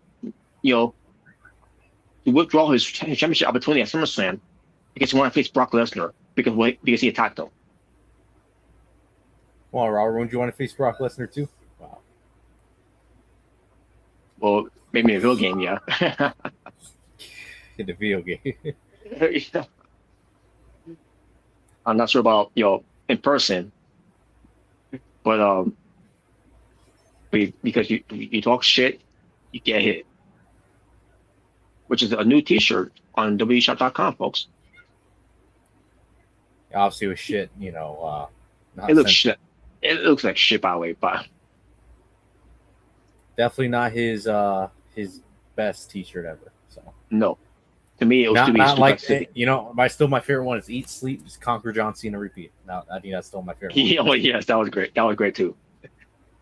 But the Suplex City one is good.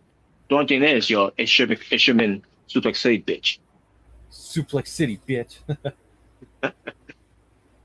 No, it should have been a T-shirt. I'm coming for you, boy, and I'm coming hard. Oh no. Yes. about and about I'm talking about the first Suplex City T-shirt they did because they made more Suplex City shirts. Yeah, obviously later on. there's way more Suplex City T-shirts. Yeah. Which I do got that T-shirt by the way. What goes to which I ordered one that was Brooklyn, New York. It's in my drawer though, but I can't find it though. You are a Brock Lesnar fan, so. I am a Brock fan. Now when he first came into the scene, I didn't really think much of him, Brock Lesnar. Because all I hear about was the hype of this guy coming in from Jim Ross, and then obviously we'll put him on showing up on TV after his quote unquote being fired from 2001 after Survivor Series. I'm like, okay. And then obviously, I was not discrediting of his talent. I was just like, and obviously with him, look like a beast, even at that time, after that chair shot to Jeff Hardy, which was wicked chair shot to the face. Oh yeah. Where he was standing, like I remember watching it live at that time, like holy shit, that was so loud. And then Brock was still on his feet, like what the fuck?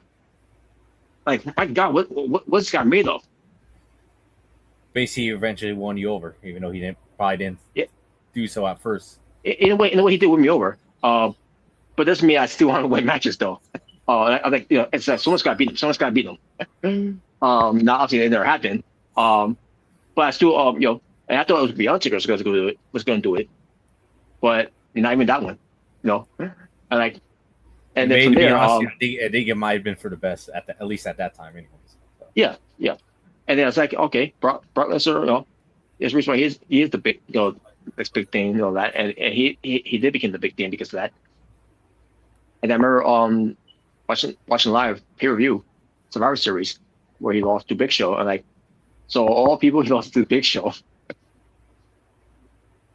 Yeah, I don't think that was the highlight for you with that one. Not really, yeah. Especially with playing return on him too. For him to turn on Brock Lesnar for the Big Show. for the Big Show, and I hate the Big Show. Obviously, I always been a fan of Big Show too. But seeing that just not really the story you probably would have done right there. Yeah. If I could say something. Yeah. And I remember the story that been up to it too. Where Poems telling Brock Lesnar that you can't suplex Big Show. You can't give him a German suplex where it's not that you can't pick him up. Yeah, he's too big, and I don't think you give him up with the F5. I'm like, I'm listening to all this, and I'm like, you got Hulk Hogan in WCW who wrestled the Giant, who was Big Show, and Brock Lesnar was not at the age of Hogan at that time, obviously, because he was fucking young. So you tell me, someone like Brock Lesnar who lived up, backstage by the way, because they showed something about Brock Lesnar, doing iron curl or something like that. I can't remember what he say.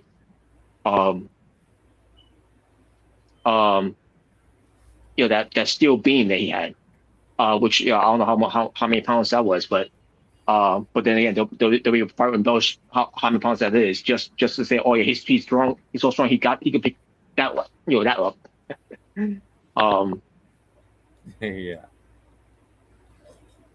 But the point is, I listen to that story like so someone like Paul Heyman who puts him over, like he's a next big thing, he's looks so strong on the right that he can't do it to the Big Show.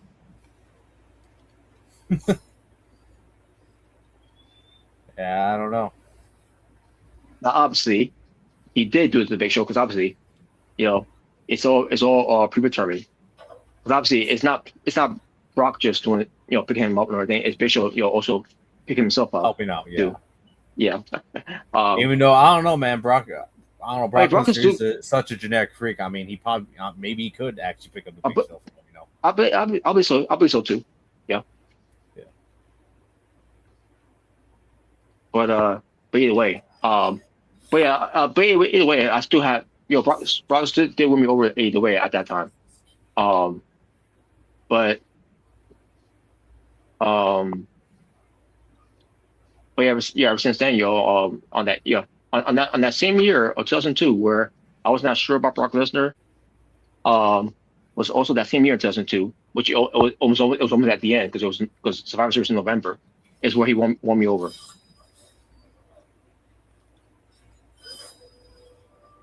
Until he left though, but in 2004, which I didn't know at the time. About that whole thing because I was then wasn't I was not aware about that whole thing. That was going to be Rollins last night. Same thing with Goldberg. Yeah, and the match didn't end up being good at all, unfortunately. And yeah, it ended up being good at all. But they didn't give a shit. It was clear that they didn't actually give a shit.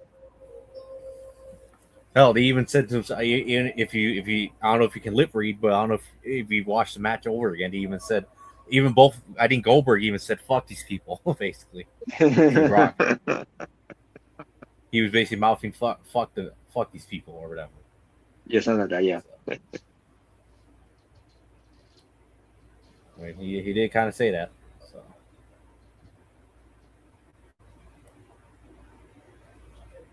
Oh yeah. But I was gonna say, but Femi decided to choose Brock Lesnar instead of going to the title match that he wanted to go after at SummerSlam. But that was supposed to be the stipulation of winning King of the Ring. And then you got the Queen of the Ring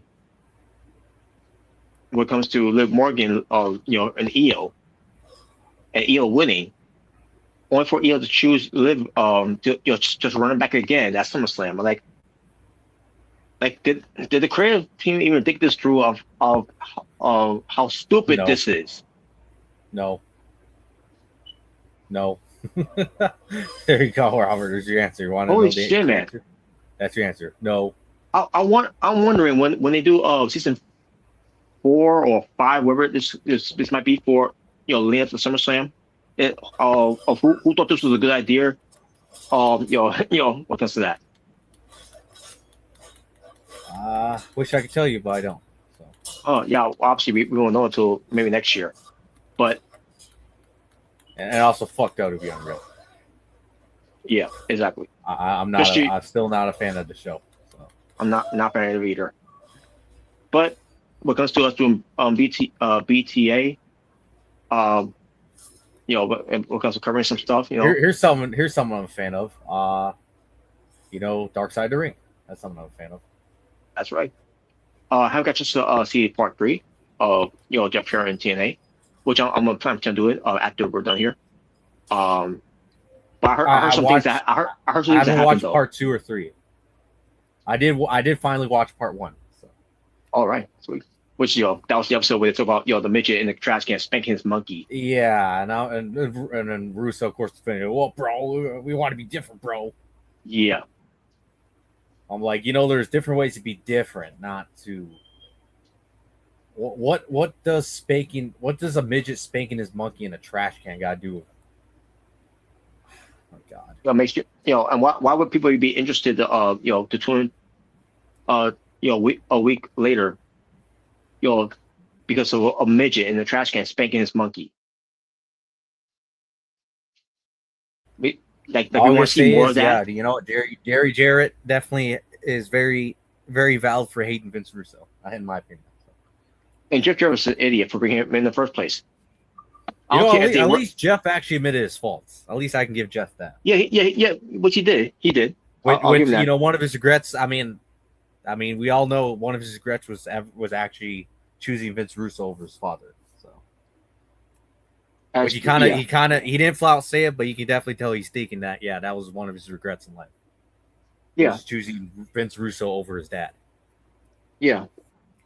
Not the Bryce move to make there from Jeff Jarrett at the time, but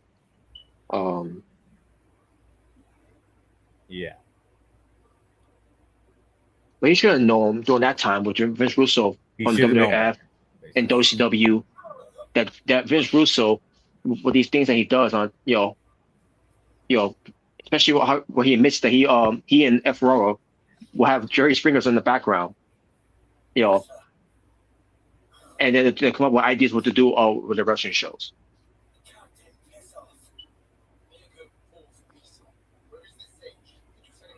Oh, but I also mentioned this too. Comes to Vince Russo, from part two, because when this guard confronted him too, which I must have gone over that part when Vince Russo was talking about it. When this guard went to him about, did you know, how did you not know about this whole thing with Jeff Jarrett and Karen, and only one didn't know about it, and then Vince Russo basically said, I had no idea that was even happening. So I'm supposed to believe that also Vince Russo didn't know that Jeff Jarrett and Karen were getting together at that time too, right? Obviously, he's full of shit. Because obviously, yes, he's always been full of shit. For someone who's a born again Christian. Yeah. But obviously, and by the way, I love how I saw this one clip where they were talking about how the whole Hulk Hogan exit from TNA happened. Oh yeah. And they were saying that how Dixie Carter embarrassed herself on live TV, which I mean she did. Which she did. But at the same time, if it was someone else, I would definitely feel sorry for him. But since it's Dixie Carter, I don't feel any sympathy at all. So there you go. That's my thoughts on that. Since it's Dixie, I have no sympathy whatsoever. So nope. If it was someone else, maybe I would. But but since it's Dixie Carter, yeah, I can care less. I think you feel the same way too. So you would feel more sympathy for Dario Cueto for doing that to Hulk Hogan, when Hogan's leaving, than Dixie Carter. Yeah, I would have felt more sympathy for him. Oh my god, that was embarrassing. I remember watching it live at that time on Spike TV. Like what the fuck is this? Like she's grabbing onto his ankle, and Hogan's like, Hogan's trying to get her off her and everything. And I almost look at this like Hogan, you think you're that big of a deal, and during that time. That's what I'll this was back in 2013, right? Oh my god.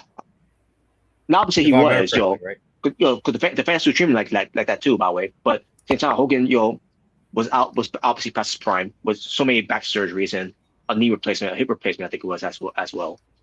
Who could really do much in the ring, but at the same time, he still got that star power that people still gravitate to, and this was all this happened after people heard about what he said on the years later, obviously. But yeah.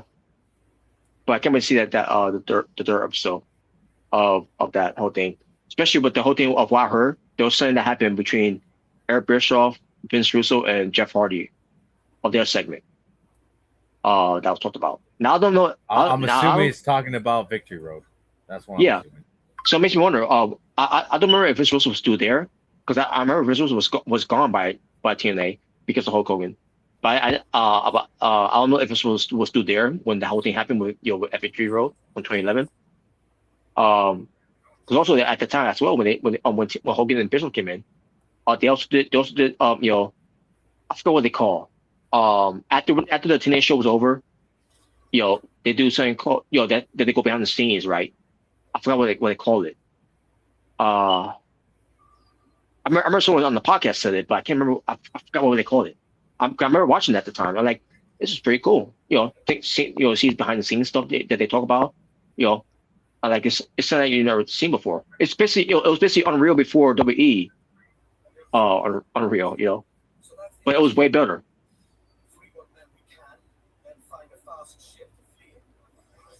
Basically, it was in a way it was kind of TNA Unreal in a way. Yeah. But I thought they did it better. The way they did it better. WE, how you see how they do Unreal, it's embarrassing. Sucks. Yeah. Boring. Trash. all this just going. Oh, let's talk about how great Triple H is for 20 minutes. which he's been exposed that he's not great at all. Yeah, exactly. And boy, oh boy, doesn't the Bruce Pritchard love to kiss Triple H's ass? So. Yeah. Oh. Yeah. I mean, it's no surprise for you at this point when it comes to Bruce Pritchard. Obviously, it is no surprise. Bruce Pritchard, he was same thing with Vince. Yeah. Anyone he could kiss ass to just to keep his position. That's Bruce Pritchard in a nutshell.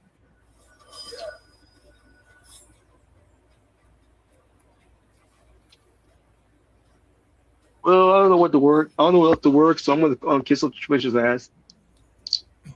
And then we'll see where we go from there. Well, I mean, sounds about right. Oh man, that's the story of Bruce Pritchard's life there. Basically, yeah. Oh yeah. I can't wait to see that show though. That episode though of that Dark Side of the Ring. Just to see what now what comes to James. It seems like after this TNA episode is over with, the next Dark Side of the Ring is going to be Samoa Joe and Necro Butcher. That's right. I can really see. Now I heard some things at the time. Well, I thought there was some heat there, but apparently based on what they're going to discuss for next week's Dark Side of the Ring with Samoa Joe and Necro Butcher, it was not the case at all. It was just them working everyone. So I got to see what's that about, because again, I always heard stories about that, like where that these two didn't like each other or something like that. But it was all, but I guess we'll hear from their words of how it went down. I think I heard from Necro Butcher, by the way, when he did something about that, where he was talking about that incident with Samoa Joe. It makes you wonder, was he saying that just to make it work, or working out there until it's time to reveal that it was all work all along. We never had that. We never had that issue. but I guess we'll find out next week with that as well. So. I guess we'll find out. Yeah. Yeah. But nevertheless, now I gotta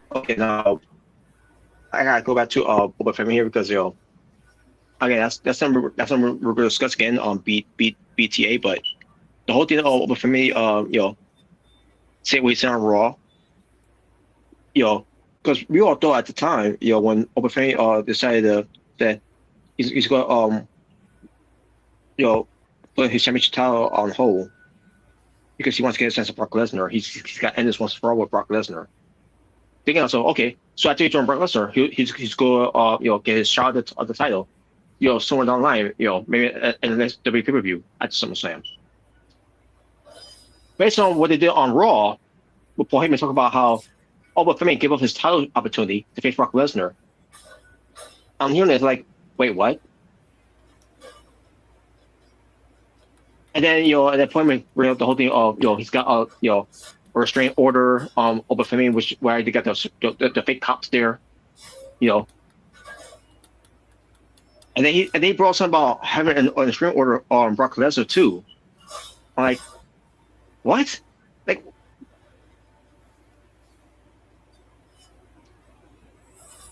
yeah, not exactly a good. Yeah, I'd say not exactly your favorite thing they're doing with Boba Fett right now.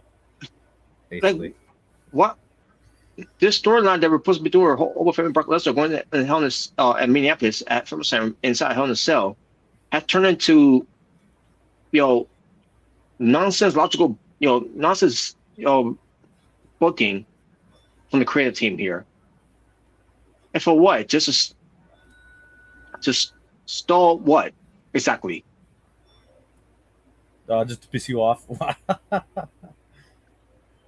Now the delivery from Paul Heyman was great and all, but at the same time, I'm like, What's the what? Why are we bringing up this restraining orders for?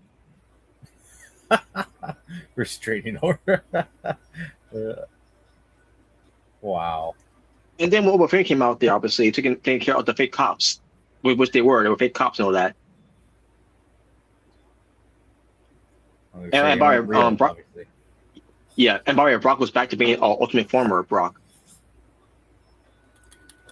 Come on, you didn't. Come on, you missed Ultimate Farmer Brock, or you missed old school Brock with the sweatpants.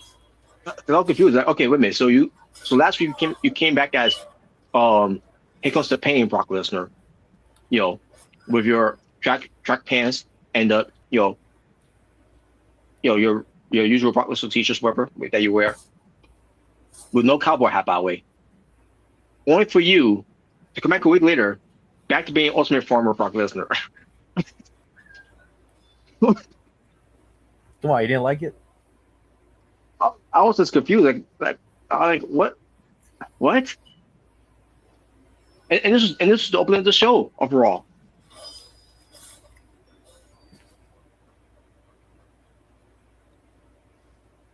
No, you're just mad. Oh no, yeah. I'm taking things too seriously. You need to have fun. Just have some fun. Fuck you, Triple H. Yeah, Robert. All you ever do is get mad, get plain. You're criticizing. You need to stop being a critic.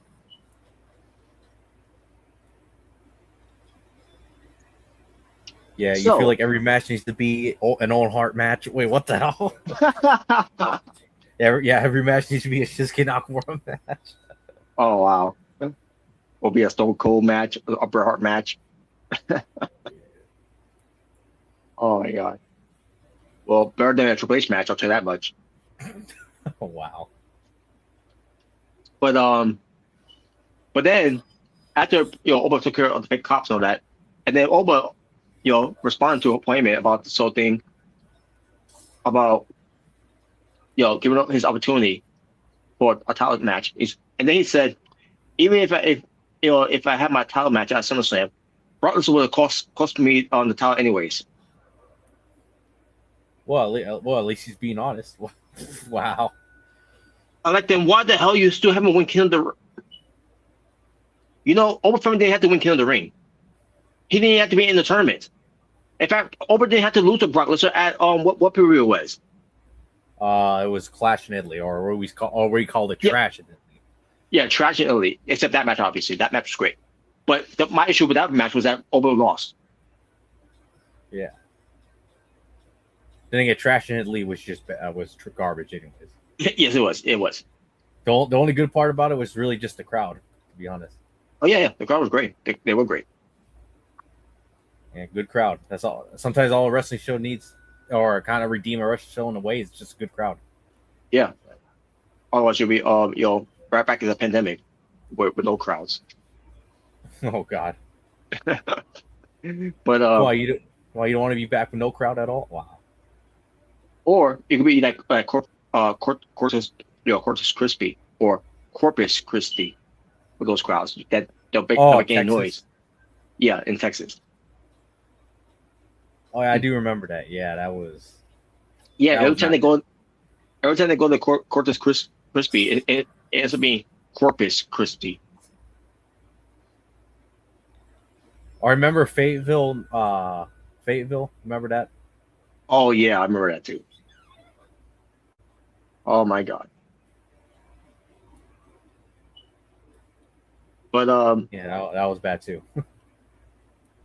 But like, this is the stupidest thing they could have Oba Femi said on Raw. It still doesn't justify of him giving up his title shot. Just because he want to face Brock Lesnar at Minneapolis. Well, come on, Robert. What if I want to see Brock Lesnar in Minneapolis? We would have got the match either way. But again, Oba didn't need to be in the tournament. He didn't need to to win the tournament. Who could have won the tournament? I don't know. Maybe someone that could actually benefit, like Seth Rollins, just to do that match anyways. No. Holy shit, man!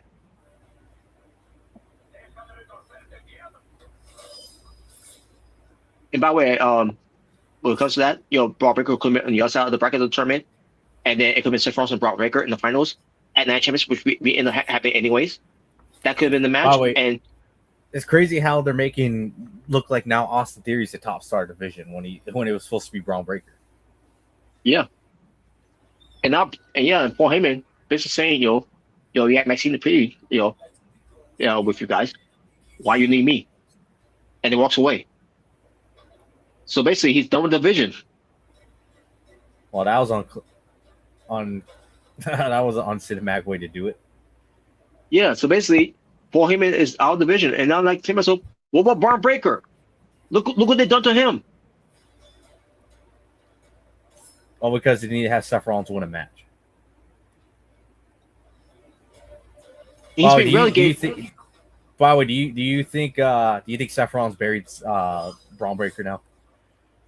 It wasn't. I don't believe it was Seth Rollins. I believe it was the creative team that buried Braun Breaker.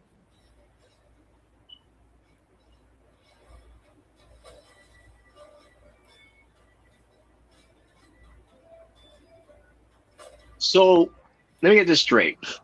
They didn't want Braun Breaker to be a tag team coming up to main roster with Baron Corbin, the Wolf Dogs.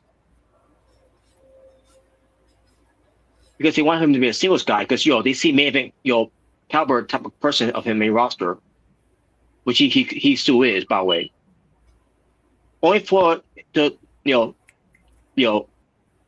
get to a point where he's part of the division, still part of the division, and he's back and he's in a tag team, who's a tag team champion with Austin Theory of division, where Paul Heyman's not made part of that no more, because now Maxime Dupree is now in it now. Maximum Doki. Oh my God, what they done to Braun Breaker? It's unforgivable. Here we all saying he's made for potential, and he still is, obviously. We just gotta get guys like Roman Reigns and Seth Rollins out of the way now.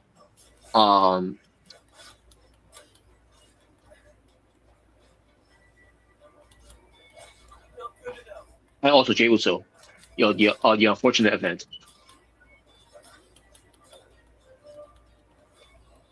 Yeah. Makes you wonder what. Did he say he's an unfortunate event because of what happened recently with the divorce? I don't know. No, that didn't happen. We still would call him an unfortunate event. I don't know, because obviously that's Jey Uso's career right now. He's not main event Jey Uso. He is most likely unfortunate event. Oh my God, I love that line from LA Knight, man. See, LA Knight is great, man, and yet he's not world champion.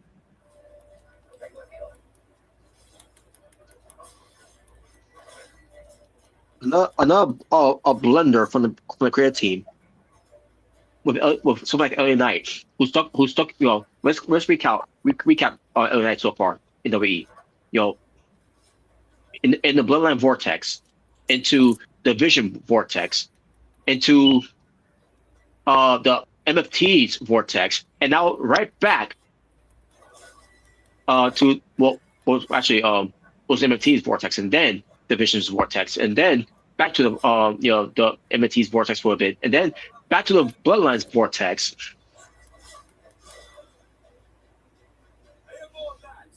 Yeah.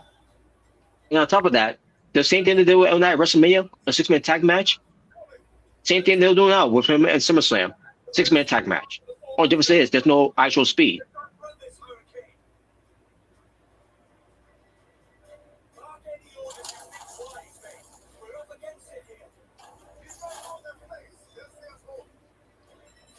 Now I don't know what interesting to think about LA Knight. I don't know if it's from Bruce Pritchard. I don't know if it's someone else. I don't know if Triple H lost favor of him. Like he lost favor of Karrion Kross, which Killer Kross is doing a great job in the circuit right now. I guess you say he doesn't need Triple H. So. Yeah. Well, come on, he's cooking. He's cooking. Wherever he's cooking, is cooking on Unreal. That's all that we see of him is is him praising himself and put himself over, which is no news. News when it comes to review packages too. Remember the King of the Ring package? When it comes to King of the Ring winners, and he had to let himself in there. Like he was the best King of the Ring winner. Fuck out of here! You were the worst. The worst. And the fact that this man even wanted you to win the 96 King of the Ring, it's laughable. You're just mad. I mean, can you imagine Triple H winning the 96 King of the Ring instead of Stone Cold? Yeah, I don't think I can picture that. Oh my god, man! And obviously the real reason that didn't happen for Triple H was because the whole curtain call. Because obviously National Hall they were leaving. Michaels was the champion, and who was Triple H? He was just there. Yeah. But for a reason, this man, so in this guy, thinking that he could make money with this guy. Not until later on, obviously. I'm not saying that Triple H never drew a dime, like how Jeff Jarrett never drew a dime. Or Seth Rollins. Wow. Well, I'm not going that far. What about Jey Uso? Would you go that far, Jey Uso? Jey Uso in the way he does. But I think that momentum has died down now. With him, I know a good comparison to Jeff Jarrett. Cody Rhodes. There you go. Never drew a dime. Oh God. I got even better one. Konosuke Tezuka never drew a dime. Oh God, that's not going too far now. But nevertheless, but yeah, as far as Obafemi, the whole thing with him, getting Brock Lesnar say the title shot. I mean, again, there was no need to him being in the tournament in the first place. Because Seth Rollins could have been because again, if they wanted Seth Rollins and Roman Reigns to have that match at SummerSlam, it should have been Seth Rollins winning the tournament because he was in that tournament, and Braun Breaker was in that tournament too, and they could have done it with Rollins and Breaker eventually meet each other in the finals. I would have been fine with that, and Seth Rollins winning, I would have been fine with that either. Even though I'm sick of seeing Seth Rollins and Roman Reigns, because what else can you tell us other than the history of the Shield and blah blah blah, yada yada yada. Yeah. I mean, there's really nothing else new they can say about that whole thing, other than Roman Reigns, what he did, which I thought was great. Oh, and the Roman Reigns promo when he buried Seth Rollins. Yeah, pretty much.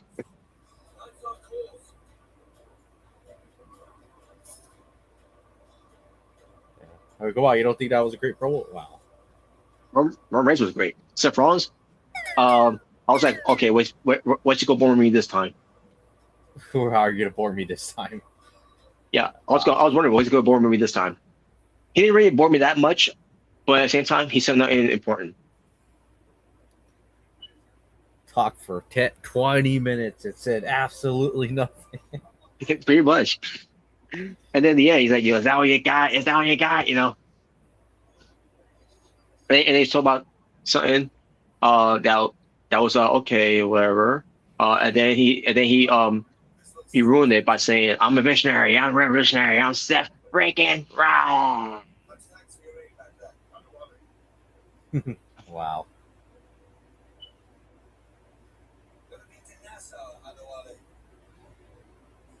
Seth Rollins attacks Roman Reigns and they have a fight, and then Rollins won that fight. I'm like, well, I was fine with Seth Rollins winning the fight there because, anything but Seth Rollins, being laid down, looking up the lights at the game, his eyes kicked by Roman Reigns, will mean that he's going to be, win the title back at SummerSlam, which I don't want to see.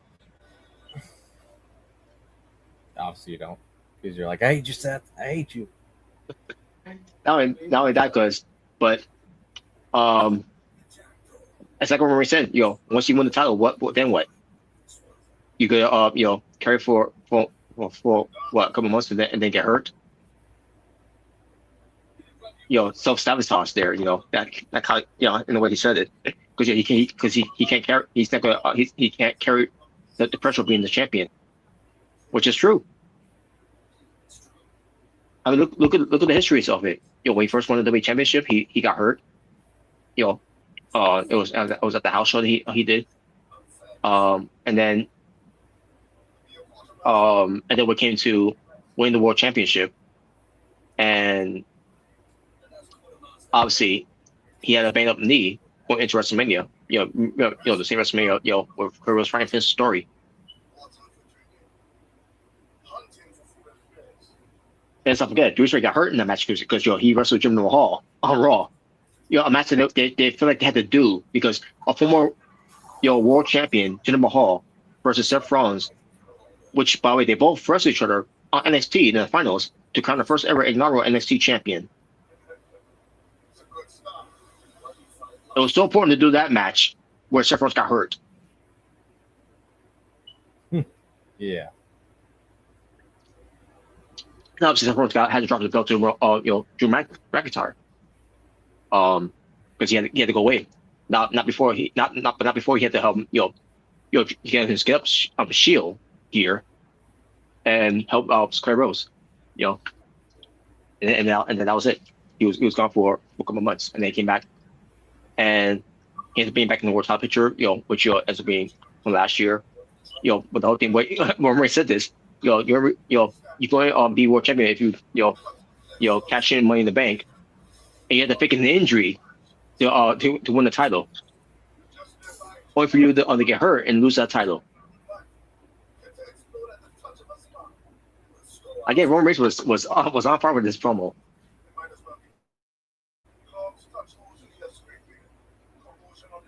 So far, one of his best promos. Yeah. But the one that I'm glad he said is like, the whole thing of what he said about Seth Rollins, boring everyone to death like you did last week. I'm glad he acknowledged that. I'm like, yeah, exactly. Because it was not just me saying this. When I first watched it live, it was everyone that after the show was over, and they did on their reviews on YouTube, where everyone said that Seth Rollins' promo was boring. And so it was so boring that you probably would have put the entire audience in Chicago to sleep. Yep. When they finally woke up when LA Knight came out. LA Knight, that was basically their this news alarm that turned on. It's LA Knight. Yeah, LA Knight. When it was Seth Rollins on, no one cares. Wow. And by the way, after that, the whole thing when they called that promo, brother this, brother that, the whole brother thing that he talked about, because Roman Reigns and Seth Rollins, brothers, the Shield brothers and arm, whatever. Yeah. You thought he was trying to promo on Hulk Hogan. How many times he said brother? Yeah, and it would be funny. He would have said, no, don't work for me, brother. I don't know, but anyway, it was still a great promo from the night because he finally had some excitement on a promo that Seth Rollins was putting us into a Deuce coma. Yep. Oh my! Yeah, it sounds like a lot of people did not like Seth Rollins' promo at all. No, of course not. And it's not just us regular fans saying this. It's even Stevie Richards there saying with James on the Stevie Richards show that it was not his best promo. It was a boring promo. I don't remember if that's how Stevie Richards said it. If he thought it was a boring promo, but he said this promo didn't do it for him. Even Stevie Richards, a wrestler, who, even said that about Seth Rollins' promo. Yeah. Oh my God! And then Seth Rollins had the nerves to say to LA Knight, "Are you done?" Oh, you want to talk about someone being done? I was waiting for you to be done. You're boring ass promo that you put everyone to sleep. Wow. Are you done? Are you done? Got some fucking nerve. That's a fucking nerd. Wow. And that was it. But yeah, so there you go, folks. About with that whole thing. And there's one thing I didn't mention too, by the way. Um, I don't know how you feel about that segment on Raw when it comes to Division and the Alpha Academy. Oh yeah. That was horrendous. That was a terrible segment, but bad acting. Oh, I didn't enjoy that at all. And it felt like it was off time. It was something was off time, but they was doing on this segment too and all, like everything went wrong with the whole thing. You didn't like it. Come on, you didn't like it that when Braun Breaker speared Akira Tozawa? How brutal that spear looked. I mean, it wasn't. Wait, I thought it was oh yeah, that's right. Oh yeah, remember that. He also did spear Akira Tozawa. But yeah, that was. I mean, it wasn't on the level of Nunzio getting speared by Goldberg on Royal Rumble. But it was still brutal. 'Cause obviously, Akira has more size than Nunzio, but but it was still brutal though. It was brutal. But it beats Goldberg's spear to Nunzio for Royal Rumble. Oh yeah. But it was still a devastating spear. Even the spear to Aldis, where Austin Theory even took a bump.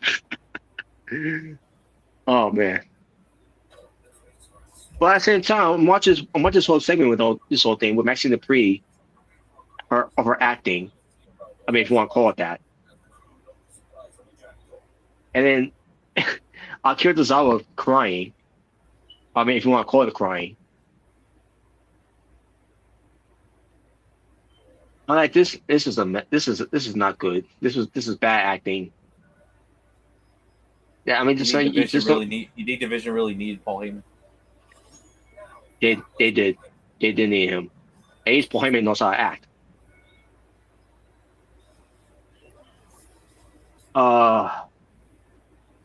Also, Jerry, though, I thought he was fine. He was being a jock in a way, which he was being like that. I thought his role was fine. But I look at this with Braun Breaker, like, this is what you're doing with this guy, who's supposed to be your future WrestleMania main eventer. Yeah. Makes me wonder how you gonna treat Bronson Reed when he comes back. Remember, he's part of Vision too. Yeah. There's part of me that hopes that it's kind of all ploy and they do something more like maybe Paul Heyman chase Brock again, but this time with Braun Breaker, helping out. I hope that's what it is, but I don't know. Oh yeah, I don't know. Or at least just have Paul Heyman just be the manager for just Braun Breaker. How about that?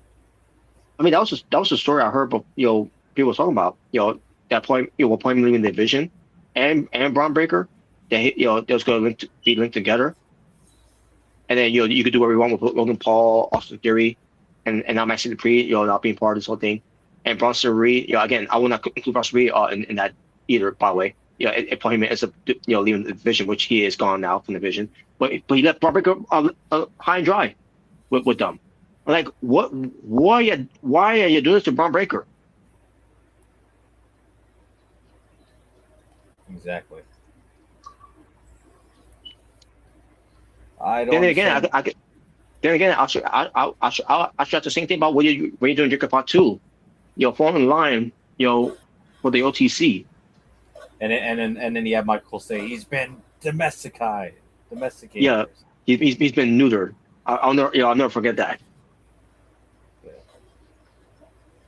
Don't worry, remember, Paul Heyman's still part of the AWF Vision, which honestly is probably being booked better than the WWE one.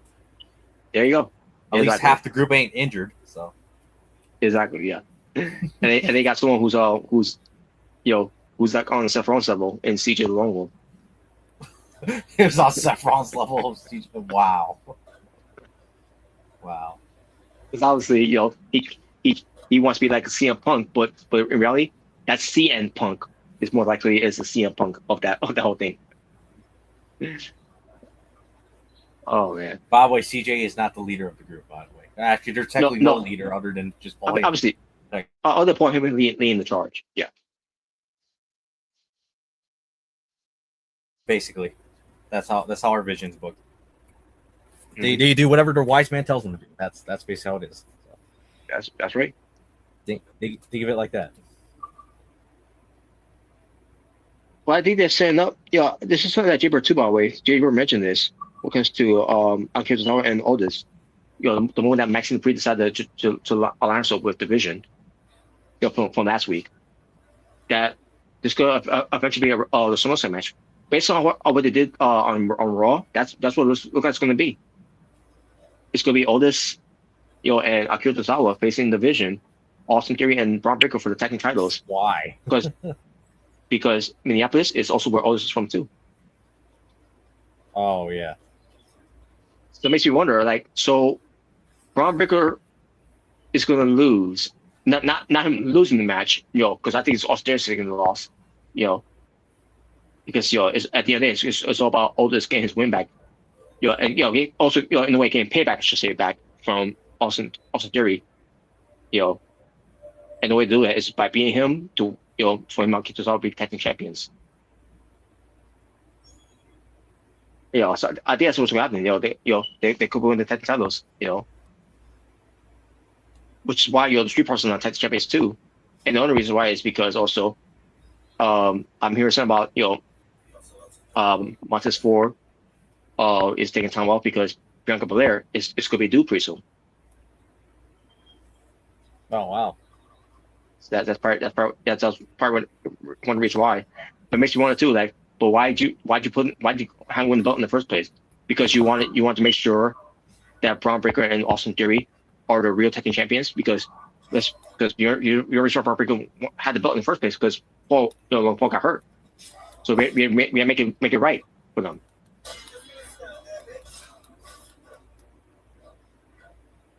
I don't know.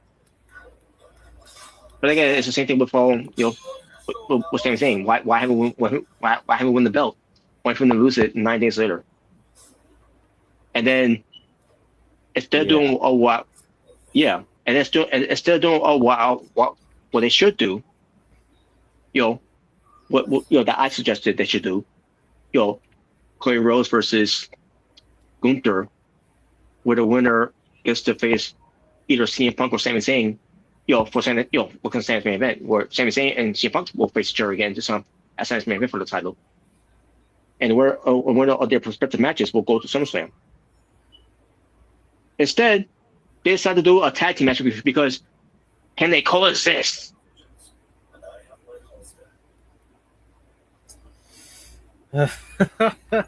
Basically, you're like, I hate Saturday Night's main event. I hate it. I mean that's something they always they've done before, obviously. When it came to Macho Man and Hulk Hogan teaming up, and they were making powers, but they were also having dissension at the time as well, which was going to lead to the match at WrestleMania, and they did it Saturday event at that for that time. Even Ultimate Warrior Hulk Hogan, when they were teaming up, and obviously there was a very match that was even promoted at the time, going to WrestleMania, and they did a whole thing. Can they coexist as a tag team against whoever they were facing? I guess the Twin Towers, I guess, which is Big Boss Man and our team, but. And now they're doing the same thing with Cody Rhodes and CM Punk teaming up against Sami Zayn and Gunther. So Cody Rhodes and CM Punk, who are challengers, at SummerSlam, against Sami Zayn and Gunther, who are not fond of each other, either way. To see if they can coexist. Basically, two teams to see if they can coexist with one another as that main event. Going to SummerSlam. Wow. Genius. Let me tell you, genius.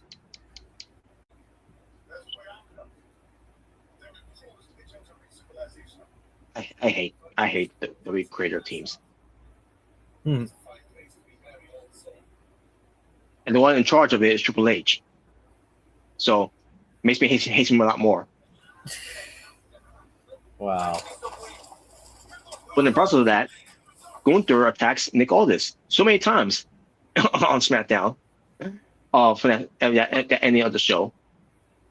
to a point where I saw the referee when he tried to break up Gunther off, take Gunther off of him. And by the way, the whole thing with the officials and agents were trying to take Gunther off of Nick Aldis. I was like, it was one of the most fakest things I ever saw.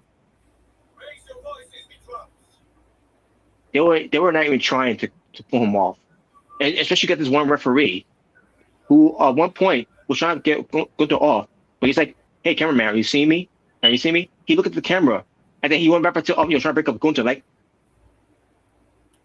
terrible.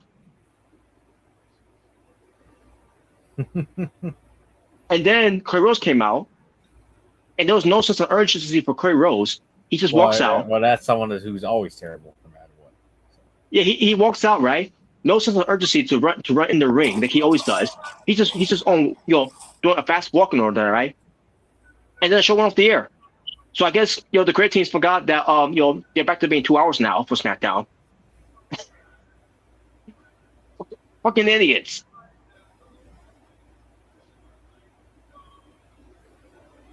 Now I don't know what was shown on the on exclusive on their YouTube channel, but I don't give a shit to see that. Because the moment you had, because the moment you had Cody Rhodes out there, who I love Cody Rhodes and all. The moment you have Cody Rhodes out there, I hate him fucking. Yeah, I know you do.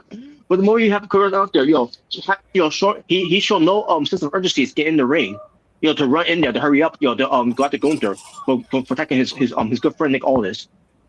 You lost me there. So fuck that. I'm not watching the exclusive shit. I don't care what happened in the exclusive shit there. What was important to me is what I saw on my screen. And when it went blank, I'm like, oh well, I guess we'll find out next week then by watching it. But I ain't watching on YouTube. Wow. Fuck that.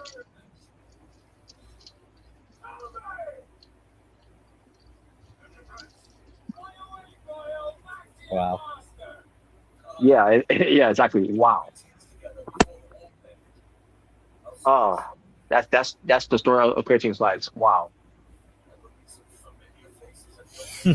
Man, what the hell they gone wrong? It can't be just because of TKO. What the hell did they gone wrong? It's not TKO in the creative room. It's just dumb in the creative room. I don't care if TKO say we gotta have this guy because he's making some more money or blah blah blah blah blah blah. It doesn't mean that they're in charge of things that's going on in the creative room. They're not calling on Zoom calls or anything to say okay, so what's going on? What we're doing?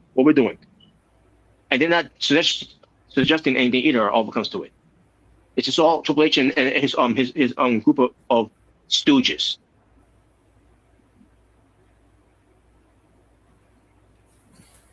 Wow.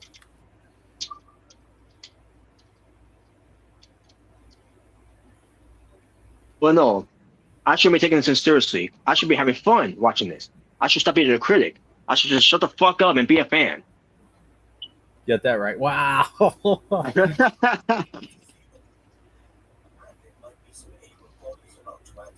And I always said in the past, by the way, when you basically when we get see something in interviews, for WWE, for being an ambassador for them and towing the company lines, he always had the right things to say. Nowadays, he doesn't have any good things to say at this point now because he's basically exposing himself over how he really feels now. It was basically him wearing a mask this whole time, and when the moment he took that mask off, he revealed how he really feels about us. I guess so.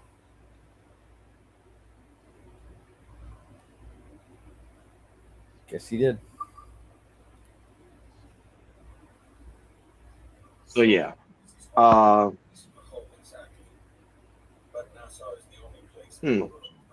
Russell Tucker was just on YouTube here. Not really showing me, but I'm assuming he did a review. I think I don't know. Well, yeah, I don't know. And speaking of SummerSlam, by the way, so far here's the lineup for the SummerSlam card too. Of it, and we'll get to SummerSlam event as well. What comes to it? Because they did add more matches on it, by the way, which that's something we also need to bring up too as well. But his so far the matches for SummerSlam: Liv Morgan versus Io Sky for the Women's World Championship, Brock Lesnar versus Open Femi inside Hell in a Cell, Roman Reigns versus Seth Boring Rollins for the World Heavyweight Championship, Penta defends the Intercontinental Championship against Chad Gable, who won, by the way, the Gauntlet match. Which, by the way, the men's Gauntlet match I thought was good. Now, obviously, it was Dominic Mysterio versus Joe Hendry. Joe Hendry, came out. Well, or should I say, he came out during the commercial break ad, because the moment he came back from commercial break, he was right in the ring, waving your hands from side to side and say, "I believe in Joe Hendry," because fuck his full interest now, right? The same WWE that wanted Joe Hendry and WWE, they got him, and what they're doing with him, pretty much nothing. Absolutely and then nothing. And what comes to him being gained over because of his song, they don't even even showcase that on TV. Very interesting. What a bipolar, this company has become. Now you're just mad. And this comes from a guy who this comes from me that didn't like Joe Hendry at first.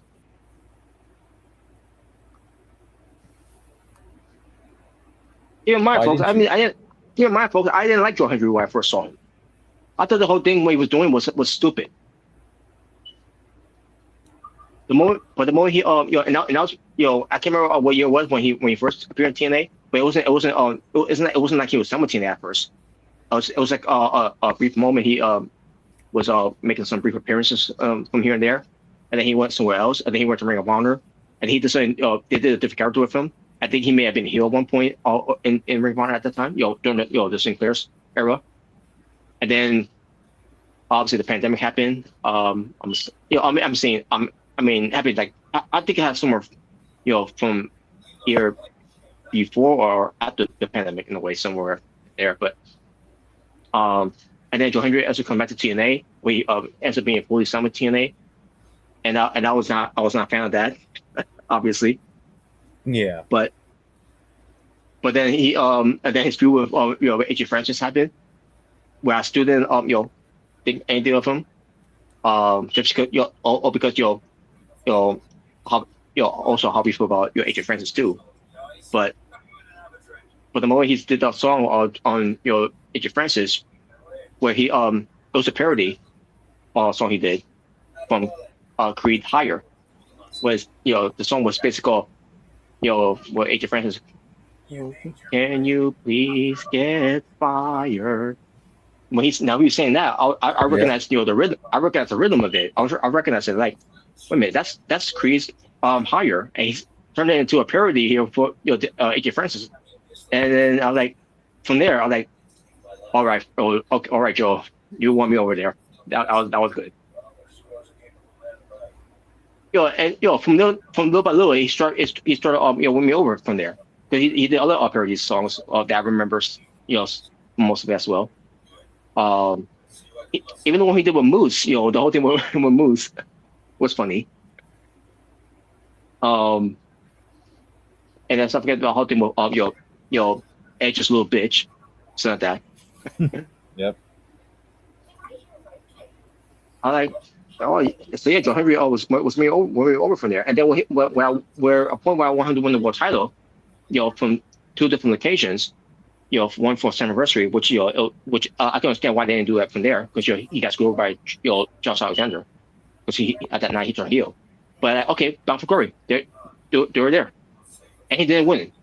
They waited to 2025, I think it was. Yes, 2025,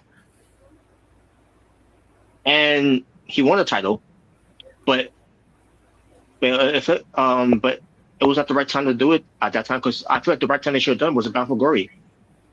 They wasted Joe Hendry's momentum all the way up to TNA Genesis, it was ready to it was kind of ready to live for that one. People still like him. People still got stood on Doug on Henry and everything. And then on that year, WWE had to bring back some type of popularity back from him appearing in the Royal Rumble, and then him being a substitute for Kevin Owens, who couldn't make it to face Randy Orton.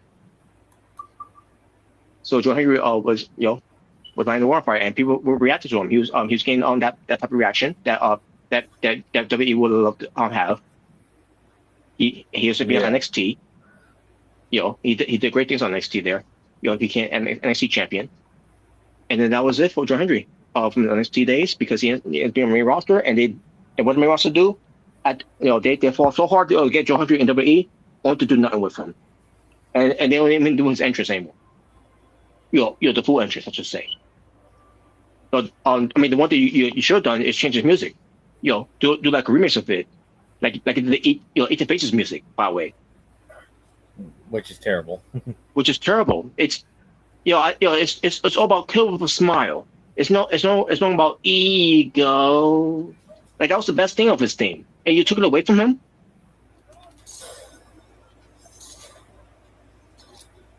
It's one thing. But Eat the Page, they change his music, and is all you hear from his theme is "kill with a smile," and you took away the ego. But with Joe Hendry, you don't even see his entrance anymore. Which that's the one thing that got him over in the first place. That's what he got. He went viral, and caught attention from wrestling fans. And now WWE doesn't want to capitalize that no more. Did they lose faith of that too? Did they got tired of that too? In fact, I don't know why you brought him up the first place. You should have him to stay on NXT. It feels like they had no plans for this guy. Yeah. Now he could be Intercontinental champion. He could be United States champion. Just don't let it be the furry championship that they just turned that United States belt now. Why, you don't like it? Wow.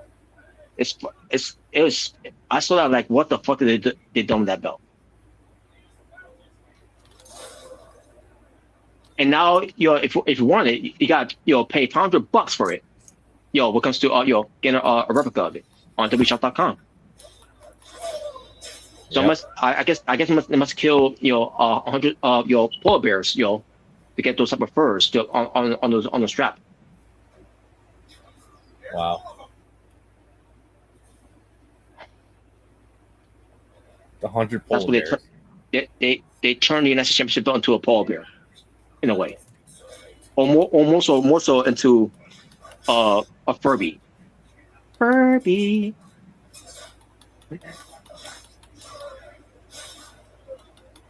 I don't know who thought that was a good idea. Yes, I get it. Trick Williams is all about wearing a white fur coat. No, he's all about wearing white. If you wanted it to be a white strap, you could just have it be a white strap instead. But you can't do that because the women's belts are white straps. Yeah. But but hey, look at the bright side. I think they had to put the blue in the the blue coloring. They did that. It took them long enough, but they finally did it. Is that actually a bright side for you? Or is that actually being sarcastic? No. I'll be for real that way. Okay. I thought you were just joking around, like mocking someone who said that online. Because they should have done when they first made the National Championship belt. I remember when I first saw it, it was good, but the problem is where's the blue?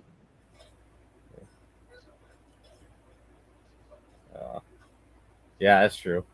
I'm glad they did do that. Hopefully that goes into the main belt now. Whenever the I hope so too. Where was that belt? From Trick Williams. Well, it'll be back to normal, and then you can still have the blue in the coloring.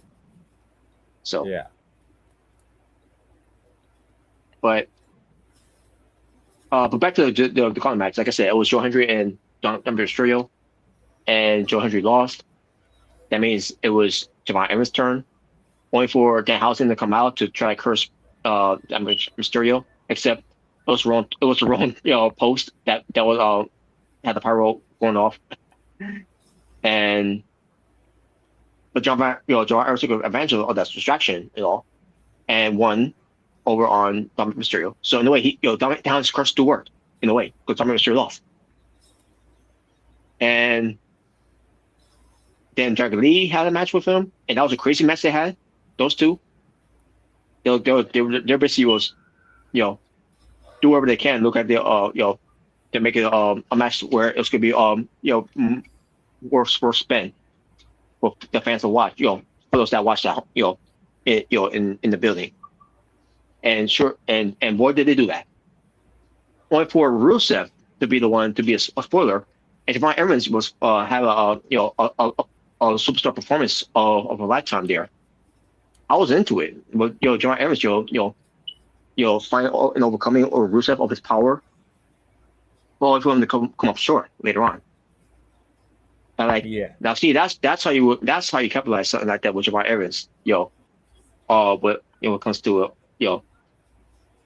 which he's already been made either way, but still, but that one right there, really showcasing him a lot. Basically, he was the MVP in that match.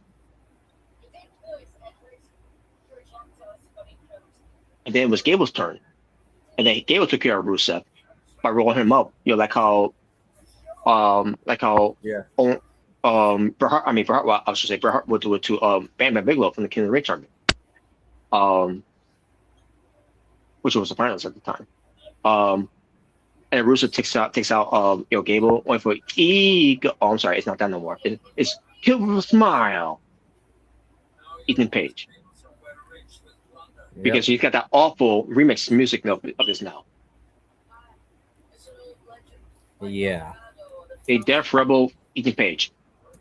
I'll just wait for the Death Rebel Javon Evans' theme now.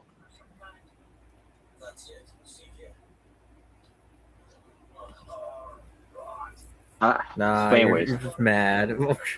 Yeah, I'm mad. But then in the end, it was Ethan Page losing to Jack Gable. So yes, Jack Gable, they did the right thing. It would have been creative, it would have been booking malpractice, I should say, if Jack Gable would have lost. Yeah. So he won, and it's gonna be him and Penta. And funny enough, Penta was Gable's first opponent in WWE. Yeah, so it all comes together, with these two at SummerSlam, where Chad Gable will, and we got to give him our hopes up and all that when it comes to it, because the Great Chains is not that great either way, but the hope is for Chad Gable to finally win his first ever singles goal in WWE. It's been long enough, long overdue. And it should happen in his home of Minneapolis. There's no other way to do it than there. There's 10 million different ways to do it. Oh god. And I'll have check with his family there, by the way, to see happen. See all going on like that. Well, I will be there, so. Hell yeah, man. Especially with tickets prices for SummerSlam is not doing well. Yeah, I've heard.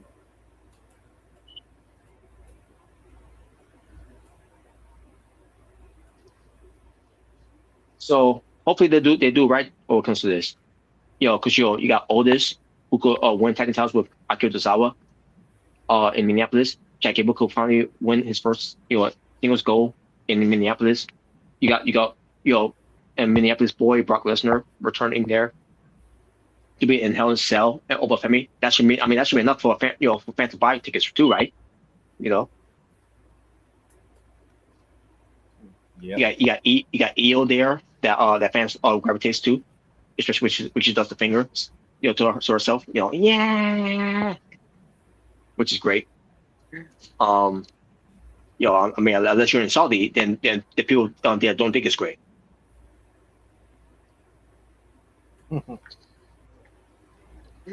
But for Roman Reigns and Seth Rollins, because of the history, the Shield, the brothers,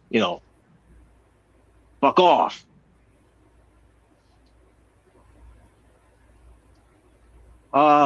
Anyways, but CM Punk versus Cody Rhodes, a match. I mean, they had maybe one match on WWE before. When Cody Rhodes was, I'm assuming when Cody Rhodes was part of Legacy, and CM Punk was a babyface. But yeah, but other than that, and we're gonna need more than because they were friends, and then they both came from AEW. I mean, there's still a lot more materials they can give us. A lot of this match should be important for us to watch. Besides of their friendship, and from being from a different company, and part of that one time they wrestled each other. Or two times maybe if that was the case or not. But I want to know. And, it's hard for me to remember all some of those things too. But I'm pretty sure it's there. If I could look it up a bit. What comes to CM Punk and Cody Rhodes, but anyway, it's still a match that people wanted to see. It's even a match I wanted to see. It was even a match I wanted to see happening in AEW, but Cody Rhodes left, and that was the end of that one. And who are thought that CM Punk would be gone too, because little bit did we know of what was going to happen months later with that whole debacle with with the Elite and Punk, more so with the young fools, the fucks of youth. Yeah, Cucamonga kids. Yeah. But that's the match they have. They're gonna have going to SummerSlam, and then the other match that's also on there is LA Knight. Yeah, teaming up with Sikoa, who's supposed to be now babyface now. I'm assuming.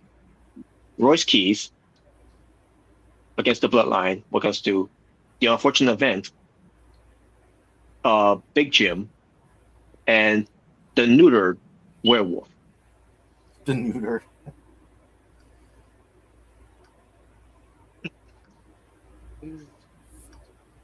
So yeah, as far as what else could be on the card, I don't know what else could be on the card. I mean, other than again the World Tag Team titles that could happen. As far as and by the way, the WWE Tag Team titles, so much for the WWE Tag Team titles on SmackDown being something right too. But they think about doing that on Triple A, because the whole Triple A Tag Team titles of the War Raiders versus Web Up, with their WWE Tag Team titles.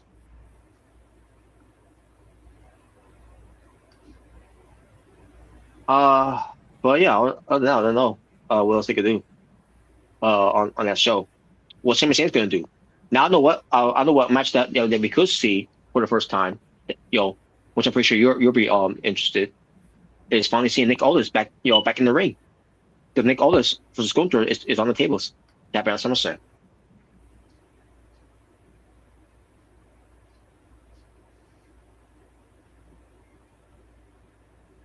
They call this, the national treasure. He's finally got a match in WWE soil. Yeah, you will. About damn time. Yes, it is. Another match they could do that we haven't seen as well. It's something they've been trying to build, teasing us for months now. Hell, maybe over a year at this point. Jessica Carr versus Becky Lynch. But then again, if they've been dragging this for too long, to a point where do you even want to see this now? And do you even care about it? Especially they've been done back out of it since Becky Lynch has not been on TV ever since losing her title against Saruka.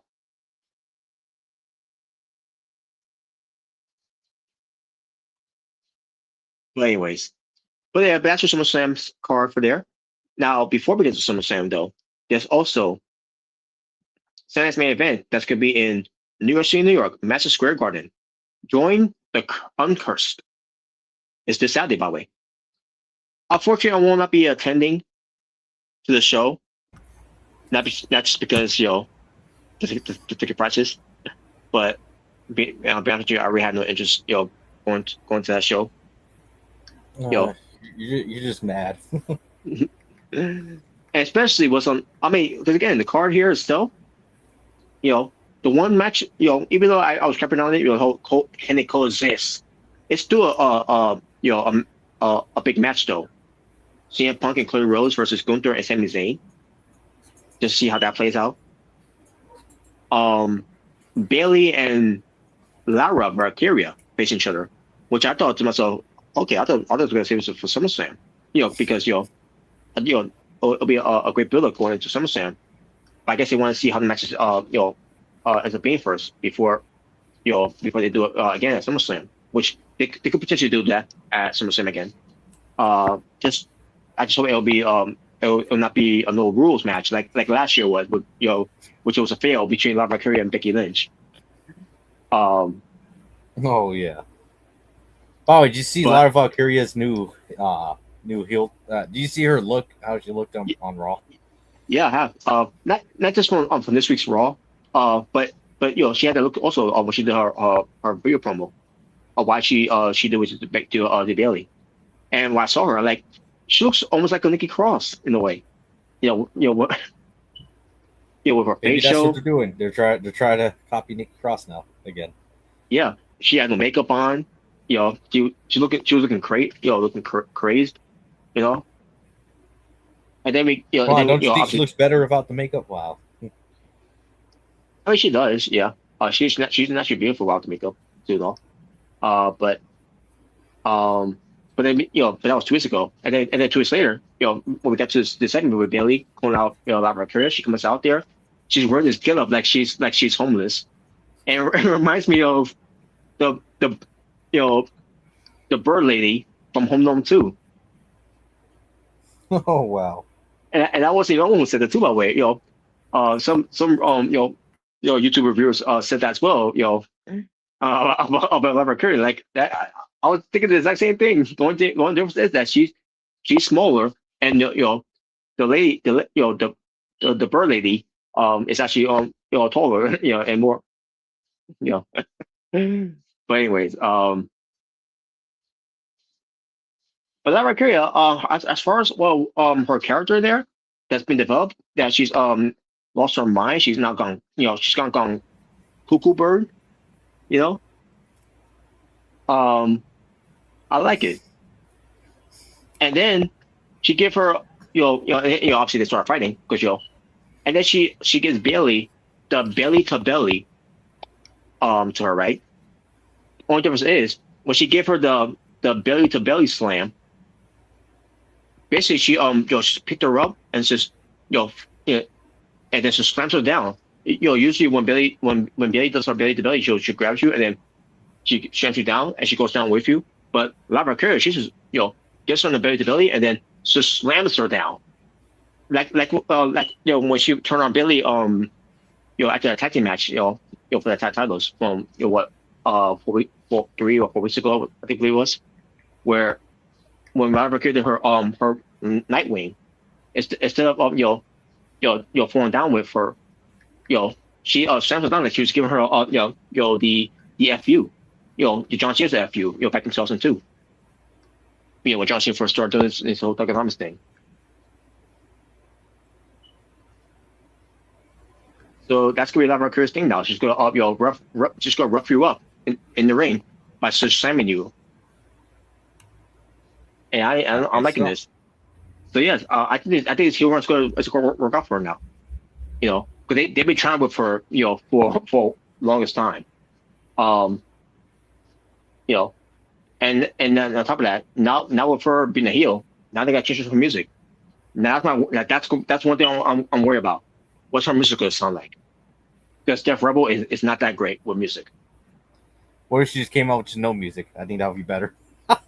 No music, or maybe just hearing a violin playing, and that's just could be it.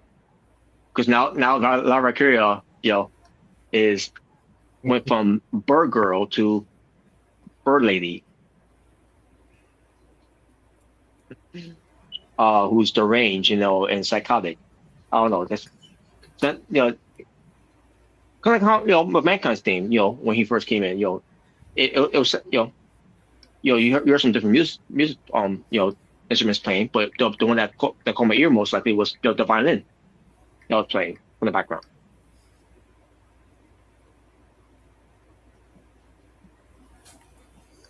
Yeah.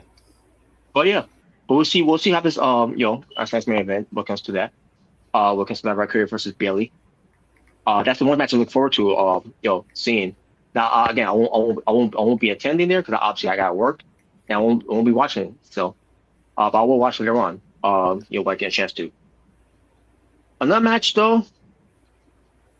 Scream Mode, which is Paige and Brie Bella defend their women's tag team championships against Fatal Influence, Lainey Reed, and Fallon Henley.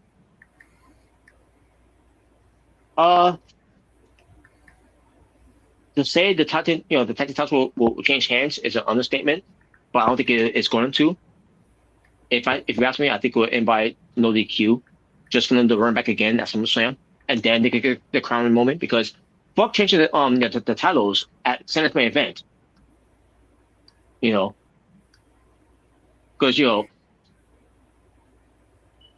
think it will kill WWE if a title change will happen at a Sunday's main event.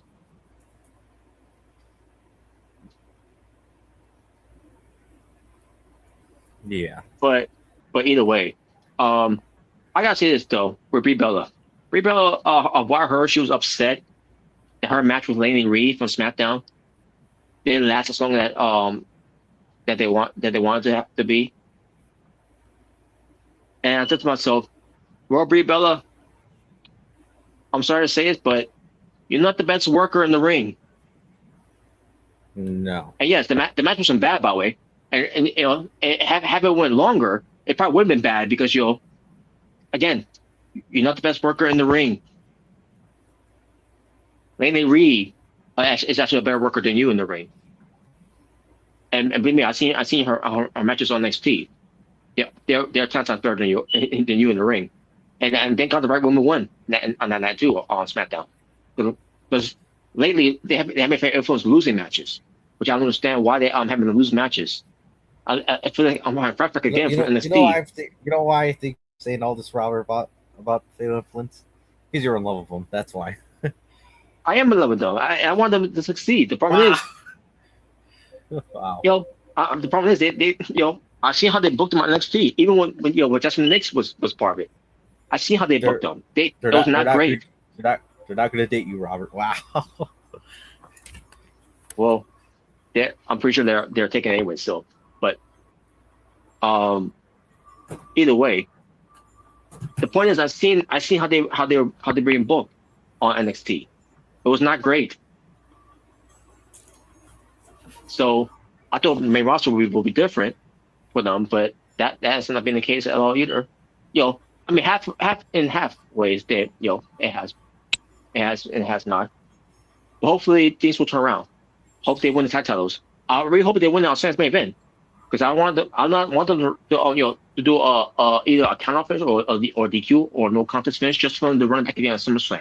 If you want to make Sunday's main event mean something, have a title change hands. I don't care if it's for titles that we don't care for, because they did a good job of not making us care about it. The women's second titles, but do something for Sunday's main event for to tune in again for Sunday's main event, because Sunday's main event it's not doing great either. And I heard also the ticket sales for Sunday's main event for Madison Square Garden is not doing well either. This is Madison Square Garden. Where's more famous arena that people will die to go to any events that they want to go to, and they have trouble selling that arena too.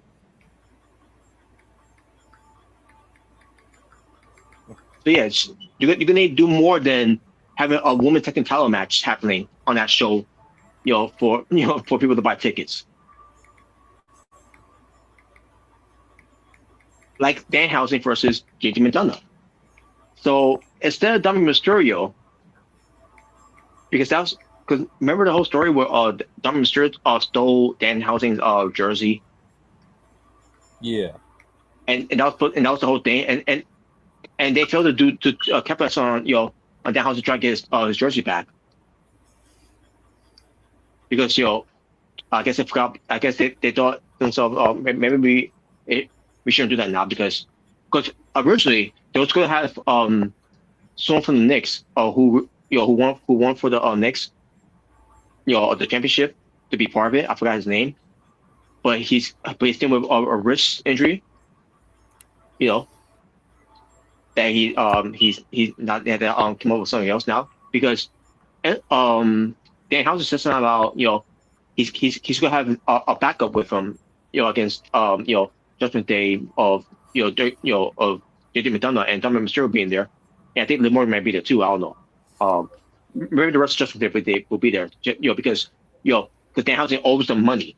Because you're supposed to curse over Femi for Dominic Mysterio to win. In the Kingdom Reign tournament. Human money. Yeah, the human money. Yeah, you always human money. Yeah. You are cursed. That's what the story is all about. The human money that he owes to Judgment Day. and Judgment Day, until you give us back our human money, you ain't getting the jersey back wherever for that. So now they're fighting for the rights for that now.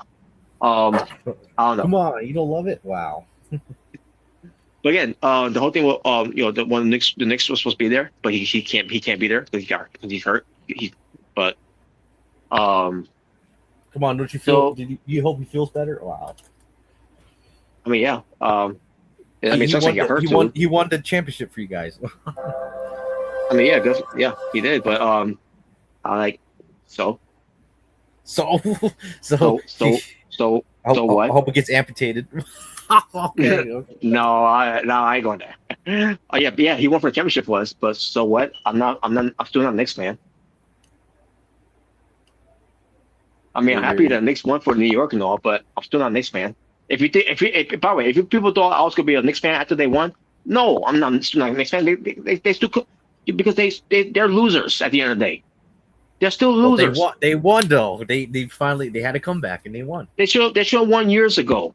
But they could have won years ago because their team sucked. Now they finally got a good team. That's my point. They suck. Well, that's not a good point.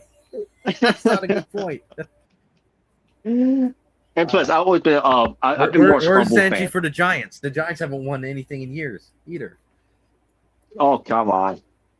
They won about what, 4 maybe? What do you mean? Oh, come on! It's the truth. It's the truth. They haven't won shit either in years. Yeah, but the Giants are not a disappointment to me. Oh my God. Knicks to me had always been a disappointment. It's like the Mets too, by the way. The Mets are a disappointment to me. The Brooklyn Mets. I mean the Mets. Not. I don't care about the Brooklyn Knicks. I never cared for them. Yeah, I never knew about them until 2009, whatever. That's how little I felt about them. Wow, I didn't even know about them until 2009. I think it was around there. I can't remember, but I was like, but that's how little I felt about the Brooklyn Nets. Excuse me. But so if people thought I was good, I'm a Knicks fan because of that. Like, no, I haven't been Knicks fans for a long time. When Patrick Ewing was there, and by the time he was gone, I like really don't care for the Knicks at that point now. And again, I was more a strong Bulls fan because of who was in it. Like a Jordan, a Dennis Rodman, a Scott Pippen. I remember what else that was also, that was all close to their level in a way, close to their level. But either way, but the point is, back to Dan Housing here. We're getting off track here, but when it comes to the teams here of the NBA and other sports genres, but Dan Housing says something with Matt Cardona while you have Zombie Miz and Zombie Kip or Kit, whatever yeah, I think it's Kit. Kit Wilson. Yeah, Kit Wilson and the Miz, still playing zombies. Wow. Yeah, I forgot his name. Yeah, I can't forget his name because again, Kit and Kip. What did Miz and Kit Wilson ever do to you? Wow. Well, the Miz did. His time should be over by now. I don't know why it's not over yet. I don't know. Then again, maybe he's one of those WWE lifers, they stick they could have to stick around with. And this is what they're doing from by the way. But anyways, but basically Dan Housen said something about he's gonna have backup and he's a real one. Because they're talking about how you can have an imaginary backup guy, whatever. Like the whole mini housings, and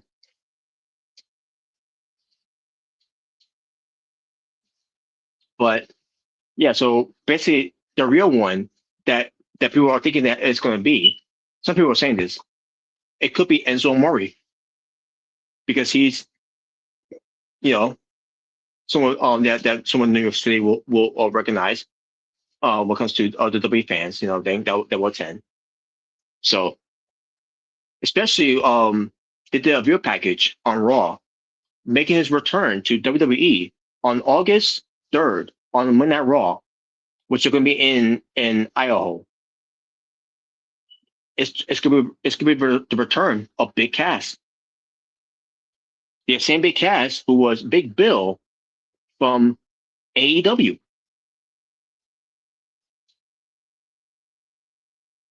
So yes, there's been rumors out there that WWE is thinking about bringing back Enzo Amore and Big Cass, Team Soft. Because there's one word to describe the AEW sickos that don't agree with that decision of them return back to WWE to revive the tag team division that WWE said that they're trying to do. And they're going to spell it out for you. SAWFT Soft. So yes, that's basically what they're planning on doing. Now, from now, we see Big Cass is returning. And the reason why they're doing Big Cass returning, I'm assuming it's to push him as a singles guy. But at the same time, they also thinking about bringing back Enzo, to pair with Big Cass to revive the tag team division. And I think to myself, what tag team division? They got rid of the tag team division. They got rid of most of the machine guns. They fired two members of MFTs. Now there's two more. There's two members left of it now because Coach Cole has now been kicked out because of the elders. According to the Tongans. Well, I was gonna say MFTs is not even a thing anymore. It's more most likely the Tongans now. MFT is dead now. I guess they disbanded it because they're like, well, there's two bloodline groups now, or there was. Yeah. But and they again, what type of division especially we got SmackDown Tag Team Champions that are not even a real tag team. Yeah, a makeshift tag team, called Whip It Up.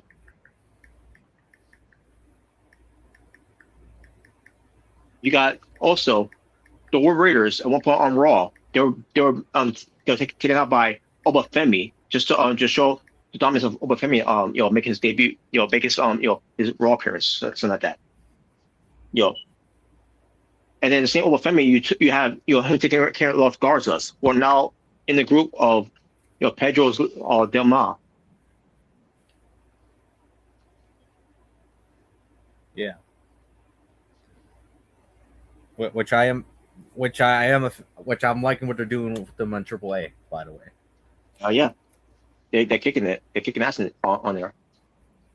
Yeah, way better than on NXT for some of them, and way better on the main roster for some of them too. Yeah, even Bronco Nima, he's doing great. Now again, it's just attacks and everything. It's not him having a wrestling match. It's just him doing attacks with the rest of the Pedro Del Mar. It's a different story of him attacking than him wrestling. So, which hopefully we do see some improvements there. When we do get a chance to see him wrestle on AAA. But But again, the technical, again, what technical division is there? The Warriors is very on Raw. The Usos, sometimes, there'll be a team or sometimes from here or there. They're not doing anything with Fraction. They're not doing anything with all those Garzas.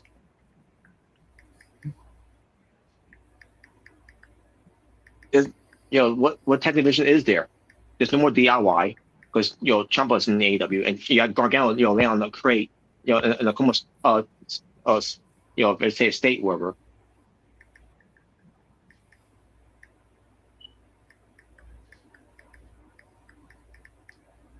I think of AEW because because of Raw tag teams as well. What they're done and Jay been done because during Judgment Day, who cares?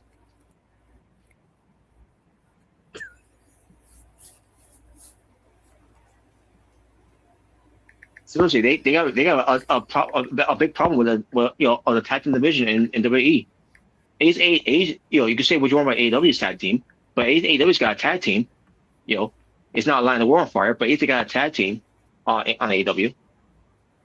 It's the women's tag team. It's an issue with AEW, obviously. They need more than the Boring Birds to do so with that. And what Ty and Jay, they're barely featured. What maybe on Collision, maybe if we watch. Sisters of Sins, Julia Hart has been terrible as of late. Wow. Where are you saying that? I bet she just lays there. Oh no. No, I'm not saying that, but I'm just saying she has been disappointing me as of late. She's been lacking. I don't know why. I don't get why. But back to the tag division on WWE, you're gonna need some revival of the tag division more than Enzo and Cass returning to WWE.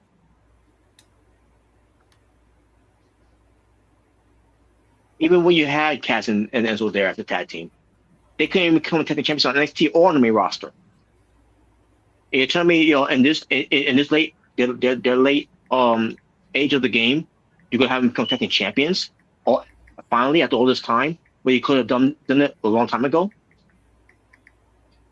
when they were there.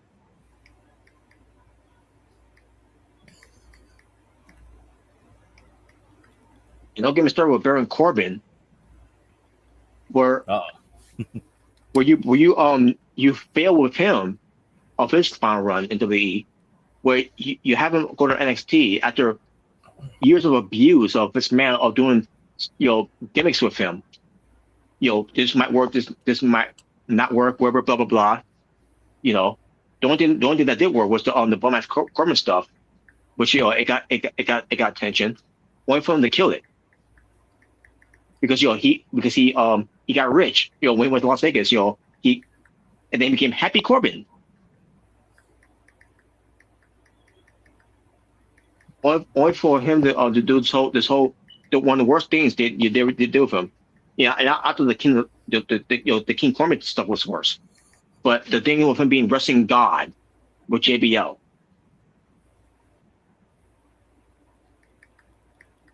That was so terrible that when Kevin Owens was getting confronted by Baron Corbin, who was doing the whole wrestling god stuff to him. Kevin Owens, on that segment, literally had his head on the turnbuckle. That he was bored of Baron Corbin, couldn't promo on him. Because obviously they'll try to and JBL's words when he broke up with Baron Corbin after that because he lost the match. I can't remember who he lost to. And basically said to JBL to Corbin, saying to him, "You can't polish a turd. I tried." So bad, they have lose a match to Cody Rhodes, which it was supposed to be leading to WrestleMania 38. I mean, I'm not 38, 39. And that was the same year. I'm assuming that's where they sent Baron Corbin back to NXT to start over with him. And he did a great job with that. They started over with him. cool music, and everything. And then he ends up being with Braun Breaker. At first they feuded at first, but they also they appeared as a tag team, and it worked out pretty well. And then when they called them up, they said, we're not gonna do the tag team thing with you guys. Braun Breaker's gonna be a main event guy until we saw what they're doing from now. A main event guy, huh? Well, now he's a tag team guy. Great job. And then with Baron Corbin, going to SmackDown to be term of Apollo Crews, who's not there no more, by the way. And now Baron Corbin is back in WWE. Meanwhile, Wuhan Nation is back in the scenes, in wrestling. But Baron Corbin coming back, I think it's great with him coming back. He attacked Carmelo Hayes. He attacked Trick Williams. He's interested in going to the next championship belt. Now, again, the belt that they got right now, I'm not going to go after that version of the belt, but looking like Ganondorf there. If Ganondorf was 50 or maybe 80 years old, that's how Ganondorf will look right now, looking all white with a white beard and white hair.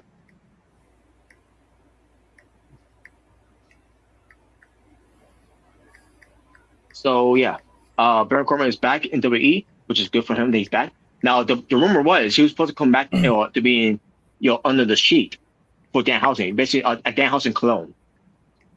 I'd rather Baron Corbin come back as Baron Corbin, the bad Baron Corbin, than to be a joke comedy with Danhausen.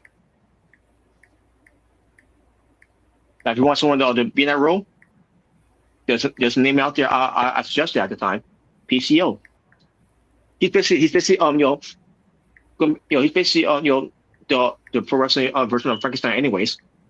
And that's basically what Danhausen is doing right now. He's basically he's got under the sheet. He's basically got a Frankenstein under the sheet. So that'd be perfect for PCO. Now, will they do it with PCO? Probably not. But it's still a suggestion. Unless you want to bring in Dijak, have Dijak return to be the Frankenstein guy. I don't know.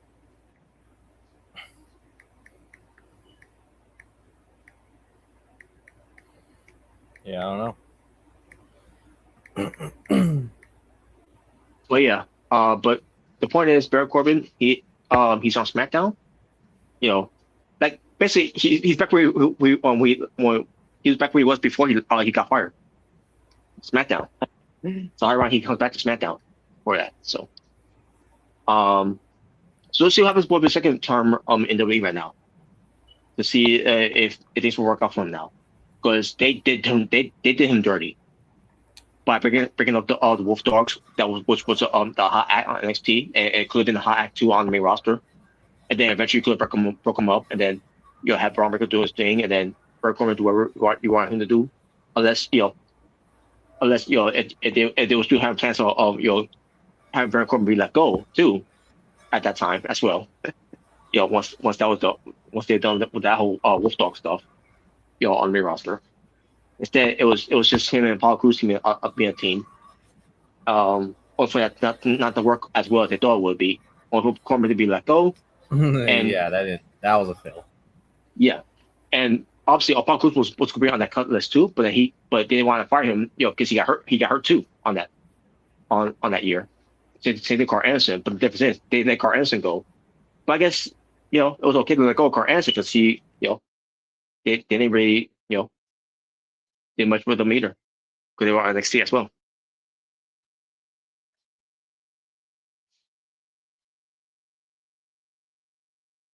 But nevertheless, but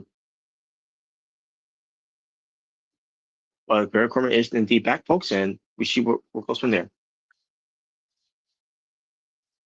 I'm assuming it's going to be some match that's going to lead to the next championship title match at SummerSlam. But will be a 4-way? Because Ricky Stanks, because he was watching the monitor because Carmelo Hayes and Trick Williams having the match.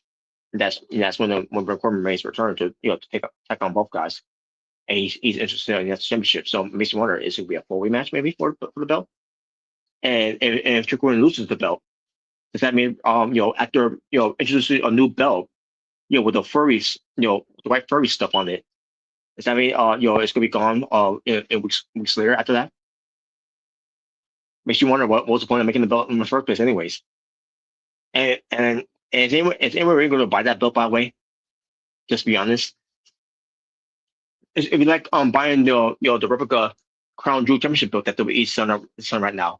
Which, by the way, that's what they're doing right now. They're right now on WShop.com selling the WWE Crown Jewel Championship belt, the replica, and it costs $2,000. Oh yeah, yep, I saw that. What are your thoughts, Robert, about that?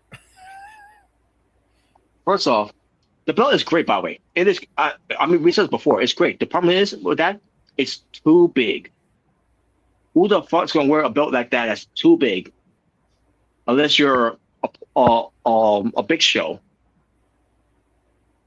or Omos. Yeah. And they charge them $2,000, and they charge them $2,000. What's wrong with that? Wow. Wow. You're better off buying yourself a new car and buying a replica, Crown Jewel Championship belt.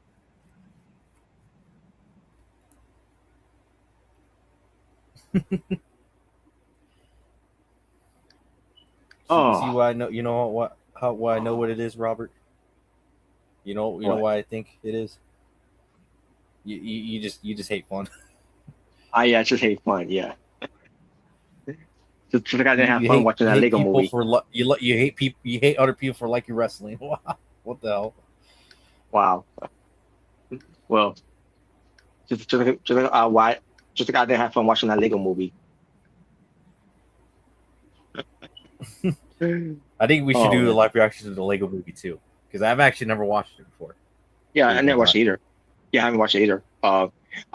When I first watched the Lego movie, and I saw there was Lego 2 movie, like, oh, okay. I didn't know there was a Lego 2 movie. I knew there was a second part. I just never watched it. I knew there was a Batman Lego movie, and I know that because I watched it, and I thought that was good. And that one's good. I like that one.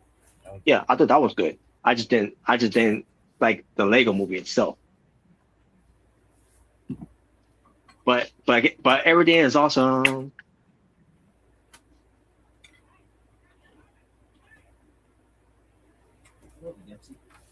I mean, if buying a $37 of coffee is awesome, then yeah, everything is awesome. Everything is cool when you're part of the team. Come on, Robert, you don't like that song? Isn't that catchy? I mean, it's all right. Like I said before, it was all right. I mean, it was all right. Yeah, but is it one of my go-to? Let's see. What's the word to use? Pleasure, guilty pleasure. Yeah, is it one of my guilty pleasures to listen to? No. So, I don't think it's that bad. Yeah, it's not bad. It's not. Obviously, as you can tell, you know the movie's made for kids. So. It is. That's what it is. That's what they always say. Like, just remember, it's made for kids. It's not the movie was not made for adults. So. Yeah, obviously.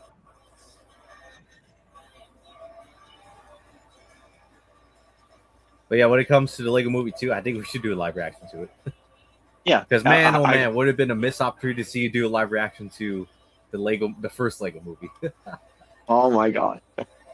And it was at that time. I would love to see you just rage out, just on something. Oh man, yeah, I had no idea. I was definitely raging out when I watched it, especially the whole $37 coffee. I lost my mom more on that one than anything. That's baffling. It's like $37 for coffee. Like, and again, it was a creamy spark, with It wasn't like it was a pumpkin spice coffee or anything like that. Yeah, it wasn't like it was mixed with anything or whatever. It was just a regular coffee. He's like, oh, awesome. And he said it was awesome, and that's what I was also like, you fucking idiot. You fucking idiot. Come on, Robert. You don't want that guy to handle your money? Wow. Oh my god. Never. Never. That was ridiculous. Oh, I can tell Robert you hate him. You hate Emmett in that movie. yeah, and then the whole speech he was doing, I like he was trying to make a point of what he's trying to make. What comes to it, because he was useless, hopeless, and worthless, whatever that. And I was like, where are you going with this? Like, he's not going anywhere with this. He was not saying anything important. I'm like, oh my god! I was like, oh my god. Robert's like, this is like a Seth Rollins promo. Just It nothing important. I clicked on one of the promo after that. Listen to that. Wow. Oh my god, man! I was losing my mind watching this movie, It's safe though. to tell Emmett in that movie did not make a good impression. He did not No. make a good impression on you in that movie. No. No. And I don't know if it's and I don't know if it's in part two. I don't know, but I never seen it, believe it or not. I have never watched the movie. so that's so that will eventually be our thing to watch. Yo, and we still also have There plans is to a watch. live action. There's a the other Fast and Furious movies. Yeah, we still haven't done that yet. Yeah. Well, I was gonna say there is a couple of movie series we should do a live reaction to. Because I saw on Netflix what they had a movie series that they recently added on that I didn't know about. Mm-hmm. And you know what that movie series is? Do you know? No, I can't think of what could be. Rocky. They added the Rocky movies on Netflix. Oh yeah. Oh, okay. Yeah, as a matter of fact, I think I've seen Rocky. That'd be a good movie to do a live reaction to, the Rocky movies. Oh yeah. I mean, even though it's not professional wrestling. I mean, it's professional boxing, but yeah, obviously. And like I mentioned, part 3 will feature a wrestler. Oh yeah. And actually, was one of the reasons why that particular wrestler became famous to begin with. Mm-hmm. You know, one of the reasons why, I should say. I shouldn't say it like it's the only reason why he became big, but you know.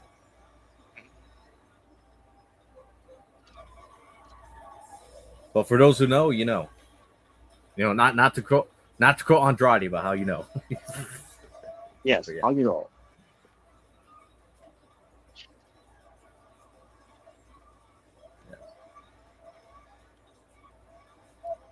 But yes, the Lego Movie Part 2 should definitely be on the bucket list now.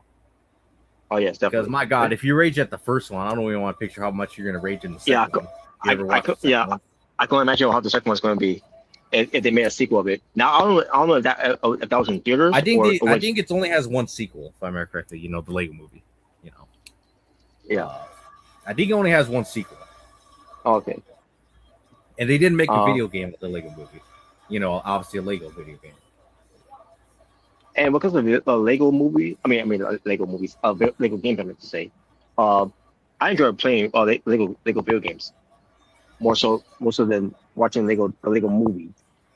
Yeah. And believe it or not, I've only watched Lego Movie and the Lego Batman movie. There's the only two I've actually watched. But again, Batman was my only saving grace in that movie. If Batman was not on there, I would. I've actually never watched Lego Ninjago the movie because that's another one that's in that series too. Yeah, I heard that was out there too. I never seen it either. Yeah, that one I've never seen. I've seen the show, obviously. I've seen the TV show, but not. Yeah, that's what I heard. I heard of the TV show. I didn't know the TV show I've seen, but the movie I have never seen. Believe it or not. So. Yeah, I didn't know there was a movie until I heard about the TV show. And that's when I thought, okay. Yeah, I'm pretty sure the TV show is a lot more well known than the movie. So. Yeah, obviously. Yeah. But I mean, I guess if we want to, we can add that to the bracket list. I mean, if you feel like it, of course. But I guess because just to complete the series, I guess, if you want to, since that's the only movies that are out. So yeah. let me see. And not to mention, we also got if we step by the theater, we also got plans to watch the Godfather, franchise. Oh yeah. That too. Let's see what movies are out.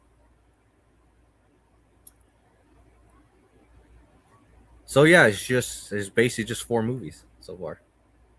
So far, yes. So the Lego Movie, obviously. The Lego Movie 2, the second part. That's what it's called. Then we got the Lego Batman movie, and then finally the Lego Ninjago movie. So yeah. All right. Sweet. I need 5 more. Oh, there's canceled. Apparently, there's canceled films in this too. Yeah, I think I heard about some canceled films. I think they canceled Batman too, like the Lego movie of that. Or like what? I just need 5 more followers. I have 5. Yeah, I don't know. 2,995 followers. Unbelievable. The one movie, that was look forward to a sequel of it was Batman Lego Movie 2, and they canceled that. Yeah. Well, there is a movie called Piece by Piece, but that's technically not really a, Lego movie. Well, I mean it is, but it's like, it's more of kind of like a biography Lego movie, so it's not really, like a real Lego movie, if that makes sense. Piece by Piece. I think I've heard of. Oh yeah, I heard this. It's about Pharrell Williams. Yeah, that's who it's about. A biography about him. So. Oh, okay.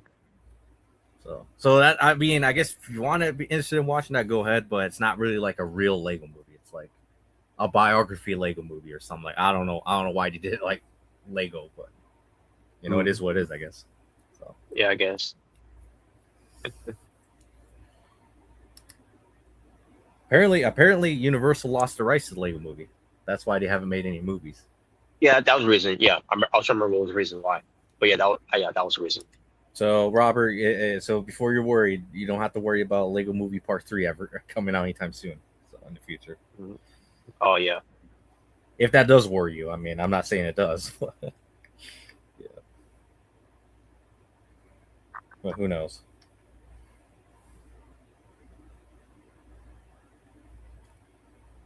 Okay.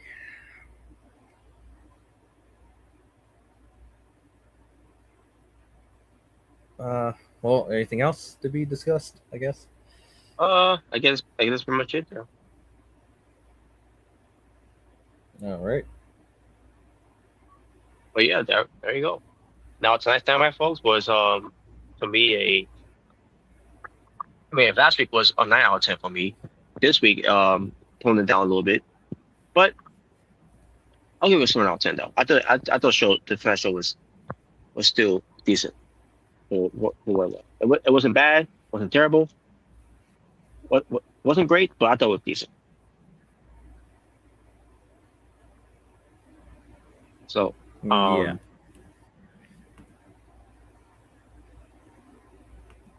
But yeah, that's all. That's all is to it for tonight's AEW Dynamite Watch Along. Folks, we did, and we also discussed some other things we did as well after the show was over. And we got this piece of shit.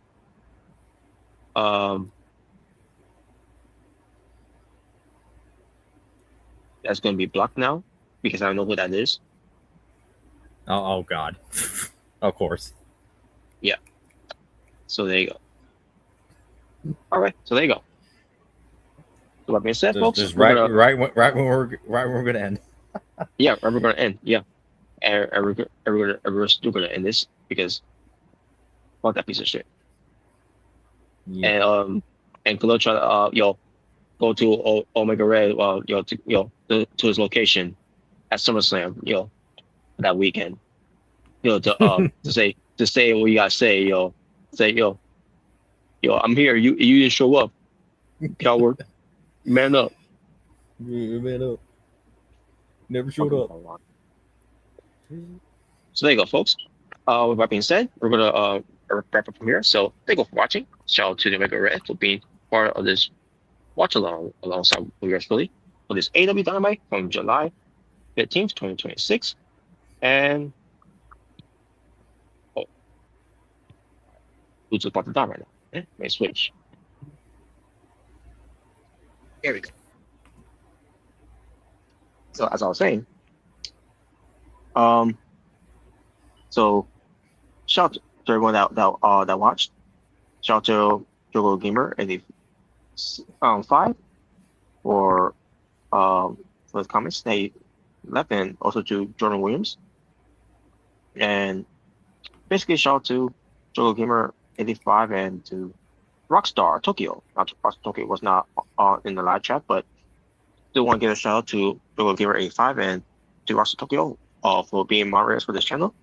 And shout out to those that didn't really leave a comment in the live chat. When it comes to saying some positive stuff. But if you're gonna also troll positively,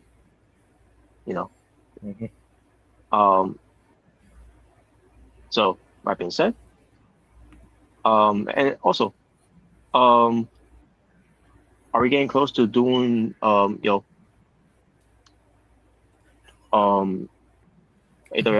Revenge anytime soon? Yeah, hopefully this coming weekend. So. All right. So, any idea where it's going to be at? Oh yeah, I need to. I'll message you soon because I still have to look at that at the location. All right. So once I get that information, I'll work on that intro video, and yes, that's gonna be a show to look forward to. And once that comes, once that's done, Revenge, then the draft will come to full effect. Yes. And then from there, we'll be on the road to, Omega Red's plans of doing his own type of Forbidden Door called Multiverse Meltdown. Yes, Multiverse Meltdown. And also, when it comes to MCW, when it comes to their prospective tournaments for the men's and women's, and also when it comes to the American Championship, eventually comes in the ladder match. Yep. In the ladder match. And then, when it comes to PWTF side, because I don't know what AEW has, that's coming as well. Well, for PWTF, it will be Summer Smash.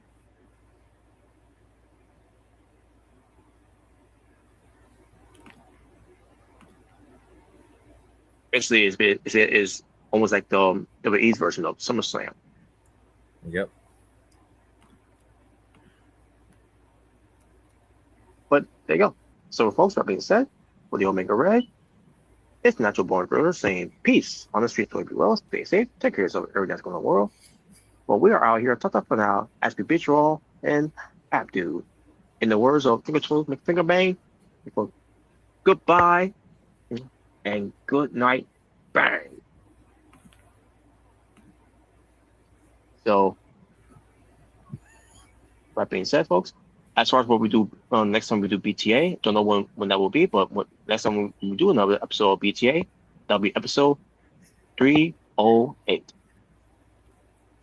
So, and until next week, folks, for another AEW Dynamite Watch Along, this time, the Golem Show edition going into next week's on Sunday, AEW Redemption. So, until then, as we sign off, folks, take care of yourselves and each other.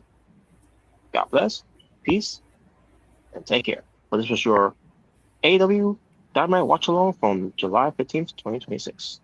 Until next time, take care. So long, everyone.